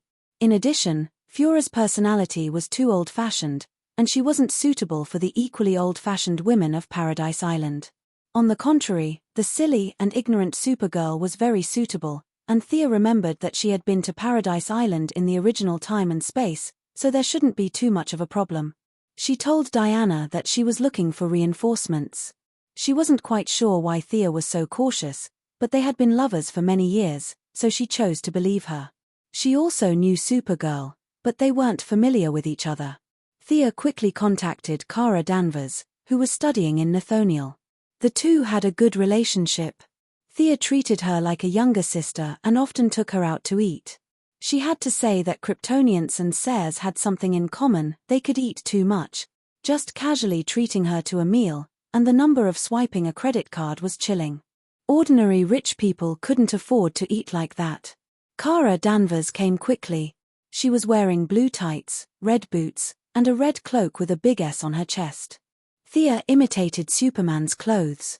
Although they weren't as good as the one that Superman's father gave him, they were still of good quality and were more than enough to deal with ordinary battles. How is it? Isn't it very cool? Speaking of which, this was Supergirl's first time wearing her exclusive equipment in a battle. She flew very fast, and when she arrived at the location, she did not land immediately. Instead, she flew 2 rounds in the sky with her red cloak before landing. After greeting Diana, she asked Sia happily. Thea had plenty of ways to deal with this kind of older lowly. She coaxed and praised Supergirl until she burst out laughing. Hermes's expression was a little strange. At first, he didn't know what he was waiting for and thought that Diana had seen through his trap. He pretended to take Zora away first several times, but Diana stopped him and hoped that they would act together. Only then did he relax. Then, he learned that there were reinforcements, so he could only wait quietly. Chapter 486. The arrival of Supergirl puzzled Hermes even more. There was no doubt that this girl did not have any divine power. Although Hermes's strength was now extremely weak, he was still sharp because of his past achievements. It was true that she did not have any divine power, but this woman was too strong. Her body was surging with energy, and her body structure was perfect to the extreme. Furthermore, this fellow's flying speed was extremely fast. Even when Hermes was at his peak, he might not be much faster than her. Would this woman be the culprit that would kill Hermes in the future? Hermes felt that he had tricked Diana into coming out today because he did not check the almanac. Accidents kept happening one after another. Thea did not pay much attention to Supergirl's thoughts. She discussed with Diana in a low voice. No matter what the road ahead is, we can crush it with our strength. Let's go back to Paradise Island first. Supergirl was very excited when she heard that they were going to Diana's hometown. When she knew that they might encounter enemies, she was even happier. The Kryptonian genes in her had been ignited by Fura. She was so excited that she clenched her fists. This scene made Hermes's heart sink. He did not know about the existence of Kryptonians. He could only wonder if all the mortals were so strong and aggressive. What happened to the reverence for the gods? He had to continue playing the role of a spy. He patted his chest with righteous indignation and promised that he would not leave Zola and the child in her belly. Supergirl accidentally saw the child with her X-ray vision. Hermes, who had originally planned to keep the child as a trump card, was speechless. If he did not have only 1 year left to live, he would have gone back to his god's kingdom and become a corpse. Compared to Diana and Thea, Kara Danvers was at least a demigod. In Hermes' eyes, Thea might even have the bloodline of Zeus. But who was Kara Danvers? There was no divine power in Hermes' eyes, but this ordinary person's performance was too amazing. Hermes felt that no matter what he said or did, he would give himself away. He began to pretend to be invisible, but his injuries were healed by Thea. He could not pretend to be invisible even if he wanted to. If it were not for Diana, who was worried about Paradise Island, she would have discovered his problem. However, Thea had no intention of exposing him. This was not a game where him would drop a piece of equipment after him was killed. His clothes were torn and his pants were torn. Only his staff was a good item. It was a teleportation staff that ignored time and space. However, his staff was too closely connected to him. It was similar to Diana's silver bracelet of protection. Thea only glanced at him from the corner of her eye and stopped paying attention to him. Decades ago, Diana had returned to Paradise Island once. However, she did not have a good talk with Hippolyte. Most likely, Hippolyte had ordered her not to return to Paradise Island unless there was an emergency. Now, no matter what happened on Paradise Island, Diana had a proper reason to go back.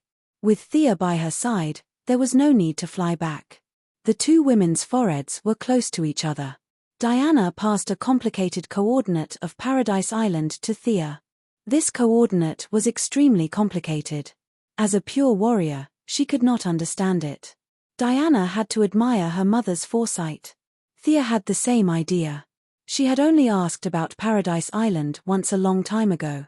Seeing Diana's hesitation, she knew that Hippolyte must have given Diana a gag order in advance to prevent her from talking about Paradise Island.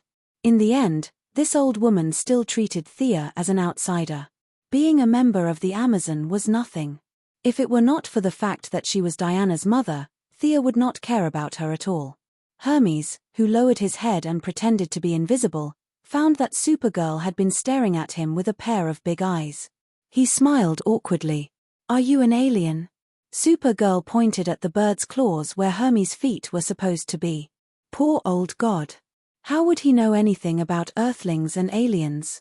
His brain, which used to be extremely witty, was now a mess. He could neither admit nor deny it. He could only smile and deal with it. This guy was a fool. Supergirl frowned her cute eyebrows and came to this conclusion. She looked at him with a little sympathy and patted him on the shoulder to encourage him. So strong. Supergirl's strength was far less natural than Superman's. These two pats almost caused Hermes internal injuries. He decided that he could not stay here any longer. He had to leave quickly. He took out his cane and was ready to volunteer. However, before he could say a word, Thea quickly and elegantly drew a fixed teleportation portal on the spot. With the coordinates provided by Diana and the portal being on Earth, Thea quickly finished drawing the teleportation portal. After checking it briefly, she stepped into it. Supergirl had already seen Sia's teleportation many times. She walked into the teleportation portal valiantly. "Come quickly," Diana called out to the remaining two people before entering the portal. Zola did not know where she was going or what she had to do. However, Thea, Diana, and Supergirl all looked kind. Compared to Hermes's beggar-like image, the three girls were more believable. Zola followed them and went through the portal. Hermes wanted to cry but had no tears. What was this? He could tell that Diana did not take him seriously at all. She would not trust him either. However, he still had to continue this act. He swore in his heart that they would regret it later. He put away the ferocious expression on his face and returned to his weak self. He also followed Zola through the portal. As soon as he walked through the portal, he heard Supergirl, who seemed to be his nemesis, yelling about how warm the beach was and how beautiful the mountain was. Diana was delighted to hear that. Who wouldn't say that their hometown was good? Diana was already very friendly to Supergirl, and now she was explaining in detail to her. She talked about how she had climbed the mountains there when she was young, and how Antiope had trained her in combat by the sea many years ago. She even mentioned that this place wasn't far from the place where Steve Trevor had crashed. Diana even briefly recounted the great battle back then. However, After 10 minutes, she gradually fell silent and looked at Thea. Mother should know that I've returned to the island. Why haven't they appeared yet? Thea was also puzzled. The anti-magic spell is still in effect here. My supervision is not working here. Kara's probably not working either. Let's search with our naked eyes.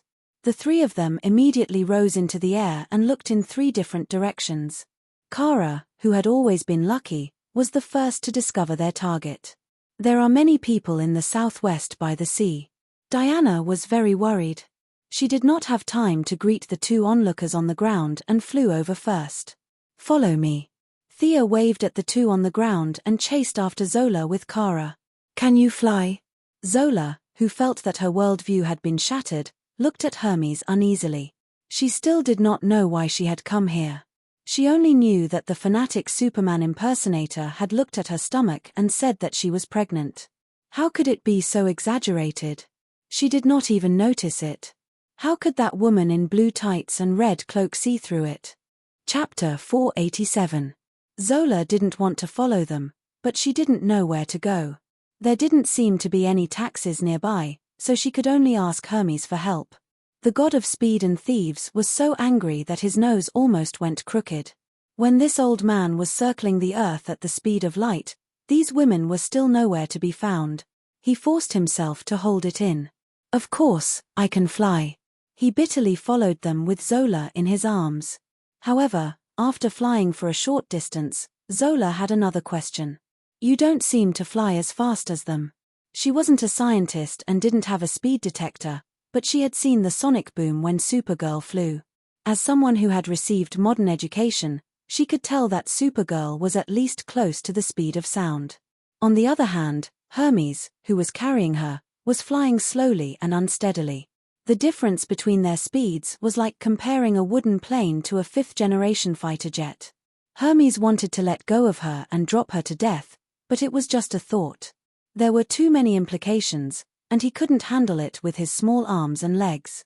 Zola pestered him twice and could only force herself to answer. If she said that she wasn't as good as others, especially in the field of speed, she would die at any moment. Luckily, Hermes was smart and quickly thought of a key point. He said earnestly, I'm doing this for you. Your body can't withstand the impact of high speed. Don't worry, they'll be fine. Let's fly slowly. Zola felt that it made sense and accepted the answer without hesitation. Not to mention the 2 who were flying slowly, the 3 women had already landed.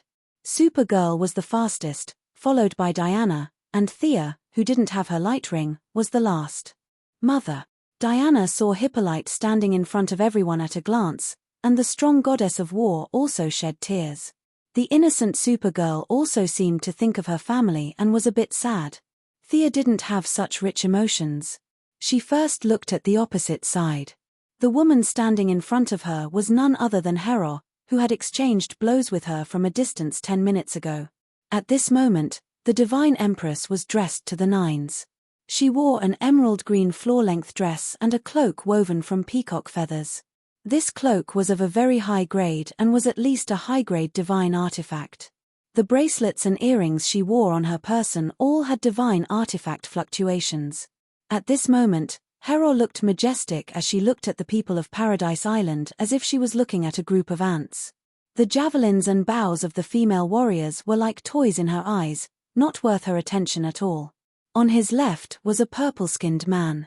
This man did not wear any artifacts and was dressed in cheap clothes from a street stall. Thea estimated that this guy's clothes did not cost more than $5. However, his casual attitude made Thea even more vigilant. He did not need any artifacts, which meant that he had a deep background. Compared to him, the fully armed Hera was a little inferior. If he wasn't mistaken, this man was the sun god Apollo. The woman on Hera's right was very interesting. Compared to the sun god and the divine empress, this woman had no fighting spirit. She wore a miniskirt, revealing a large part of her lotus-colored skin. She looked at everyone frivolously. The divine empress Hera, the sun god Apollo, the goddess of strife Eris. Thea nodded secretly. The goddess of agriculture and her old friend Ars were not here. She could totally deal with this lineup. Seeing that Diana and Hippolyte had a few simple words, Thea, who was relieved, also turned to salute Hippolyte. Just like how Diana treated Moira, she also saluted Hippolyte as a junior to an elder. "Long time no see, Your Majesty. Your body is still healthy. Congratulations. You too, partner of Diana. You are also my child. I sincerely thank you for your selfless help to Diana." Seeing that Hera and the others had no intention of attacking, Thea and Hippolyte chatted for a while before introducing Supergirl. "This is our friend, Kara Danvers, who is like my sister." Thea pulled Supergirl over and introduced her. "Paradise Island also welcomes you. I can see that you are a brave warrior and a good child." Thea could also guess what Hippolyte was thinking. Paradise Island had suffered a great calamity. At this time, she would welcome anyone who came to help. Moreover, Supergirl looked silly and simple, which was more in line with the Amazon tradition. "Have you discussed the order of death? Hades is waiting for you." Hera spoke first in an overbearing manner. "Who is going to talk to her?" Thea and Diana glanced at Hippolyte and found that the queen was a little ashamed. As a mistress, she was indeed a little guilty when facing the main wife. It didn't seem appropriate for Diana to talk. As the daughter of Zeus, at least nominally, Hera had jurisdiction over her. The people of the present generation didn't care, but the ancient Amazons were very restrained. Now that she could talk to the guardian of the universe, Thea didn't have any scruples with the improvement of her strength. She stepped out first. "Your Majesty, no one will die today because of the battle. I am very sure of this." Her words caused Hera's gaze to shift from Diana. She sensed a little and found out. Wasn't this the person who fought with her 10 minutes ago? At that time, things happened in a hurry. She didn't even see clearly whether the enemy was a man or a woman. Now, she could finally take a closer look. There was no doubt about the level of a demigod. However, Hera couldn't tell which divine system the other party was from. It seemed to have the shadow of the Greek divine system. She could also see traces of the Egyptian divine system. She couldn't make a judgment for a while. Thea had transformed into a hero spirit several times. She had already converted all the divine power. Without tracing back to the source, she couldn't see clearly. Right now, she was like a newly born demigod. Even Hera, who grasped the authority of the gods, couldn't see through her origins. However, the arrogant Hera still glanced at her. "You can't save them, even with the help of that Amazon." Hera glanced at the two demigods. On the other side, the Supergirl was completely ignored by her. "How about we go outside the island to fight? It's hard to fight here." Thea didn't like the environment of Paradise Island. Once she entered, more than half of her magic power was sealed. However, her physical fitness was still there. She didn't know if the restrictions on the island were loosened or if it was Hera's doing. Plus, she didn't want to fight with Hera. It was meaningless. "If you want to kill the firstborn, go ahead. As long as you don't involve Diana, you can fight freely behind closed doors." However, the other party didn't intend to be kind at all. Hera sneered and took out a dark brown seal with lightning engravings. She crushed it with a malicious sneer. Thea, who could be called a great sorcerer in ancient times, immediately sensed that the anti-magic enchantment of Paradise Island had lost its effect. Her supervision magic power was restored. Chapter 488. What followed was a heart-palpitating pain, but this feeling came and went quickly. Thea realized that something was wrong and hurriedly retreated. She saw the Amazons with arrows and guns lying on the ground. Hippolyte was half kneeling on the ground, and even Diana was holding on with a painful expression. This was a special countermeasure set up to target the enchantment of Paradise Island and its residents. Thea instantly understood that the heart-palpitating feeling was because she had also lived on the island for half a year. However, this little magic impact was nothing to Thea, and she returned to normal in 2 breaths. Now, only Supergirl and herself were in good condition. "How are you?" Thea had no time to care about the people on Paradise Island. She first checked on Diana. She tried to use a few healing spells, but unfortunately, the effect was not great. The opponent targeted the entire island, and the closer the connection with the island, the greater the damage. The female warriors directly fainted. Antiope and Hippolyte were barely conscious, but the two of them could not recover their combat power in a short time. With Thea's continuous healing and a part of her willpower, Diana's condition was slightly stabilized, but she could not fight for a long time. "You rest first, leave this to me." She, who had fully recovered her magic, did not mind fighting a few rounds with Hero. Just when Thea was about to open her mouth to ask for a fight, Apollo stood up proudly and said without turning his head, "Hero, you still like to use those little tricks. Are these mortals worth my effort? Or are you at the same level as them? Apollo, you have to respect me, I am the queen of gods." Hero felt that Apollo's words were too harsh and roared with extreme dissatisfaction, but her voice was a little weak. Apollo snorted coldly and looked at the enemy opposite him. He shook his head at the pale face of Diana, and ignored Supergirl. He looked at Thea with some curiosity. "Your strength is not bad, do you want to be my opponent?" Thea did not mind fighting a few rounds with him. She could more or less absorb sunlight, but the effect was not as strong as the Kryptonians. However, if she were to face Apollo, then Hero, who was proficient in magic, would naturally be left to Supergirl. This wasn't the best plan. Thea sneered. "Beat my sister first. Kara, teach him a lesson." Ah! Apollo wasn't the only one who was surprised. Even Supergirl herself was a little surprised. That purple-skinned guy in front of her looked so arrogant. Could she do it? "Don't worry, he's no match for you." When Thea saw the bitter look on Supergirl's face, she hurriedly cheered her on. Then, without giving her any time to react, she pushed her out. Other than the parallax monster that had wreaked havoc in Seaside City and the giant Axeman's attack, this could be said to be Supergirl's third serious battle. She clenched her fists tightly, and her chest, which was not considered large, appeared slightly curved due to her deep breaths. After a period of hard training by Fura, Supergirl's fighting style was finally starting to look a little better. She was no longer using the standard farmer fighting style of the Arya family.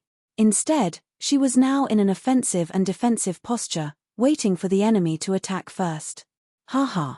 Supergirl's slightly nervous look made Apollo laugh. He laughed while pointing at Supergirl. "A child. They actually sent a child to be my opponent. Pay attention to the strength of your attack. Just kill a mortal and leave the rest to me. I want to properly deal with them," Hero said fiercely. Apollo shook his head with some pity. He looked at Supergirl, who was so nervous that her eyes were a little straight. What value did an opponent like her have to prove that she was worthy of inheriting the throne of the God King? It was extremely boring. He originally thought that there would be a big battle on Paradise Island, but he didn't expect Hero to use her ultimate move. Apollo was very frustrated that he couldn't show off his power as the sun god. He swung his hand and a scorching ball of light was thrown at Supergirl. In Apollo's impression, no mortal could withstand his attack. He lost interest and walked back. However, after taking 2 steps, he realized that something was wrong. He stopped and turned around abruptly. When the dust settled, he saw that Supergirl was still in the same position. Apollo's attack was fast and ruthless. She didn't even have time to react before she was hit. However, the opponent's fierce attack didn't hurt Supergirl. She wasn't very sensitive to her own energy. She only vaguely felt that she had gained some benefits. But how was this possible? This purple-skinned guy in front of her was obviously very powerful. Why didn't he hurt her? Supergirl, who had little combat experience, didn't think about the problem of sunlight. If it were Superman or Fura, they would have understood immediately. She had little combat experience, but Apollo had plenty of combat experience. However, he didn't know about the Kryptonians. Looking at Supergirl cautiously guarding against her, she, who believed herself to be intelligent, was truly confused. She, who had been through hundreds of battles, was very certain that she had hit her opponent. However, seeing that Supergirl was completely unharmed, she couldn't help but wonder what was going on. Since he couldn't figure it out, he decided to fire again. This time, Apollo was serious. He bent his body slightly, bent his arm, and made a gesture of accumulating energy. Then, he raised his right hand. A dark yellow energy beam filled with a lot of light and heat was thrown at Supergirl. This time, it wasn't a sudden attack.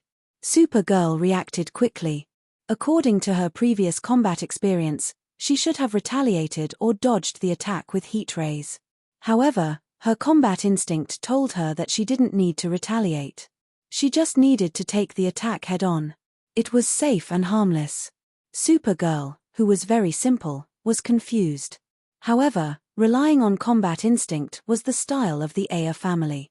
Without thinking, she closed her eyes and slammed into the energy beam head-on. Boom! There was a loud bang. Apollo was completely dumbfounded when he saw that Supergirl was once again unscathed except for a little bit of mess on her body. He had already predicted several possible responses from her, such as dodging or counterattacking. These choices were not strange at all. However, Supergirl's reaction really surprised him. How did she deal with it? She was stunned for a moment and chose to use her body to take the attack head-on. Apollo didn't know what to say. Thea saw this scene and laughed out loud. Diana, who also knew about the Kryptonian's characteristics, also smiled. At this time, she realized that her opponent's attack couldn't hurt her. Instead, it replenished her energy. Supergirl was simple, but she wasn't stupid. She also guessed that her opponent's attack had something to do with the yellow sun. Supergirl's body had absorbed all the energy contained in the two attacks. Now, her energy had increased by at least 10%. If this energy was exposed to the sun, it would take at least half a year. Supergirl, who had always been troubled by the fact that Superman was stronger than her, seemed to have seen the wonderful scene of her teaching her cousin a lesson. She laughed happily. Chapter 489. What the hell are you laughing at? The three of them mocked him one after another, and Apollo's face darkened. As a general of the Greek pantheon and now the self-proclaimed successor of the God King, Apollo was furious. The energy in his body surged, and golden flames spewed out of his eyes, mouth, ears, and nose. Apollo's expression was ferocious. This island had looked down on his authority, and he wanted to sink Paradise Island. In your dreams. Thea swung her hand and shot a shadow arrow. Since Apollo was full of light energy, the shadow arrow could delay him for a moment, and naturally, he could not launch his next attack. Hera's reaction was not slow either. She seemed to be in the lead, but her divine power was far inferior to Apollo's. Seeing Thea blocking her, she did not want to be outdone and shot a water arrow to counter the shadow arrow. Thea immediately returned the favor. Spells of various colors covered the sky and covered the earth as she threw them over. The goddess of strife, Eris, was sneering at the side, and had no intention of interfering. Hera could only brace herself. As the queen of Zeus and the mother of most of the main gods in name, she was very accomplished in magic. If not for the fact that she had lost too much, Thea would not have been able to defeat her. The two of them began an intense magic exchange, and on the other side, Supergirl also began to attack Apollo. Boom! There was an explosion. Apollo's attack was not completed in the end, and he was interrupted by Supergirl before he could accumulate more than half of his energy. However, his use of divine power was very unique. He moved the center of the energy explosion to the front, which was between himself and Supergirl. His plan was good. His own energy could not hurt himself, but Supergirl would not be able to take it head-on, right? However, the result made him collapse. He was indeed fine, but Supergirl was fine too. The adorable Supergirl's energy increased by a lot, and the scene of her teaching her cousin Superman a lesson appeared in her mind. The little girl was very excited, and she threw a punch at Apollo's face with great force. The power of Apollo's ultimate move was indeed extraordinary. Although the center of the explosion was between him and Supergirl, there were still some aftershocks that wreaked havoc in all directions. Hera lightly shook the peacock feather coat on her body to block the impact. Sia herself could absorb sunlight and had no defense. However, the people of Paradise Island did not have the ability to do so. Diana was a pure warrior, and she could not defend such a large area. Thea could only hurriedly set up a defensive shield to block Apollo's remaining energy impact. However, this distraction allowed Hera to gain the upper hand. I can handle it. Seeing that Diana wanted to help, Thea stopped her. The attitude of the goddess of strife, Eris, was unclear. As a reserve, Diana could not play. Several energies gathered in his body, and he raised his hand to send a bolt of lightning towards Hera. Unexpectedly, the other party was instantly enraged. "I'm Zeus's wife. How dare you use lightning against me?" It turned out that Hera, as the wife of Zeus, also knew lightning spells, but she didn't usually use them. Thea exchanged a few blows with Hera and found that the lightning spells made Hera a little hysterical and made her lose her judgment. Thea was secretly pleased and quietly turned the situation around. Diana stared at Eris, the goddess of strife, with full concentration. However, Eris did not help. Instead, she took out a glass of wine from the void and drank it leisurely. From time to time, she would say a few sarcastic words. "Mother, be careful. Do you need your daughter's help? Little girl in the red cloak, be careful. Apollo is going to hit your shoulder." From her long-winded words, one could not tell which side she was on. It seemed that the victory of either side had nothing to do with her. Diana threw out the lasso of truth. She did not resist and continued to say what she wanted to say. If one did not consider that her power was much higher than the rule of truth, it meant that every word she said was true. She wanted to instigate everyone to continue fighting, and the more heated the fight, the better. When she saw that someone's momentum was weak, she would start to instigate with her 3-inch tongue. She would only stop when both sides were fighting in full swing. Diana tried to block his mouth, but it was of no use. His voice was still transmitted to the few of them. Conflict and instigation, this was her priesthood, her nature. Of the 4 people in the field, Hera and Apollo were naturally familiar with her style. Thea was bombarded by the media, but it went in one ear and out the other. Supergirl was affected a lot. Fortunately, she had the absolute upper hand, so the impact was not too great. Apollo was very depressed. With many years of battle experience, he could still see that the opponent had a physique that absorbed sunlight. Although this type of enemy was rare, it was not like he had never seen it before.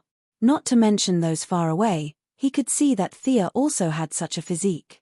However, the physique that absorbed sunlight in Apollo's impression was completely different from the one in the red cloak in front of him. She absorbed it too quickly and used it at a high rate. The two of them exchanged more than 10 blows. Apollo had used up 20% of his energy, while the opponent had increased it by 20%. His own energy had become someone else's energy almost without any loss. How could he continue fighting? If Supergirl were to use energy attacks like heat rays, Apollo would be able to suck them back. However, Supergirl was determined not to let Apollo use his ultimate move. She decided to use physical attacks to fight in close combat, causing Apollo to suffer greatly. He was the sun god. In order to pursue the purity of power, he had also eliminated impurities like Thea. Now, he only had light element attacks. He could not win in close combat, and his energy attacks were absorbed. In addition, Eris would spout nonsense from time to time. Apollo was so frustrated that he wanted to bang his head against the wall. He wanted to change opponents with Thea. He had seen her physique. She could only absorb a part of the light. As long as he increased his energy output, he would definitely be able to injure her. Although it was very tiring to fight, he could at least hit her a few times. The Supergirl in front of him was beating him to the point that he could not fight back at all. Apollo hurriedly gave Hera a look. Then he despaired. Hera was burning with jealousy. God knew what she was thinking. She was fighting against Thea with lightning magic. Even if Apollo died in front of her, she would not look at him, let alone give him a look. Stupid teammate.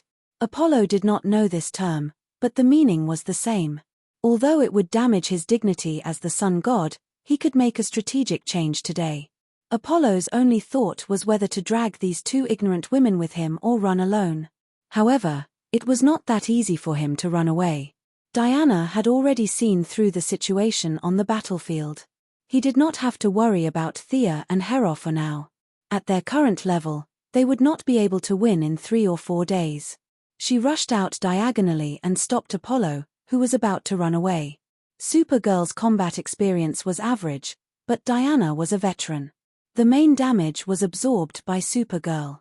Since she had not recovered from her injuries, she stabbed Apollo in the back. It was basically a defensive warrior throwing away his shield and turning into a thief. Hermes, who had arrived late with Zola, arrived at the battlefield and saw the stalemate.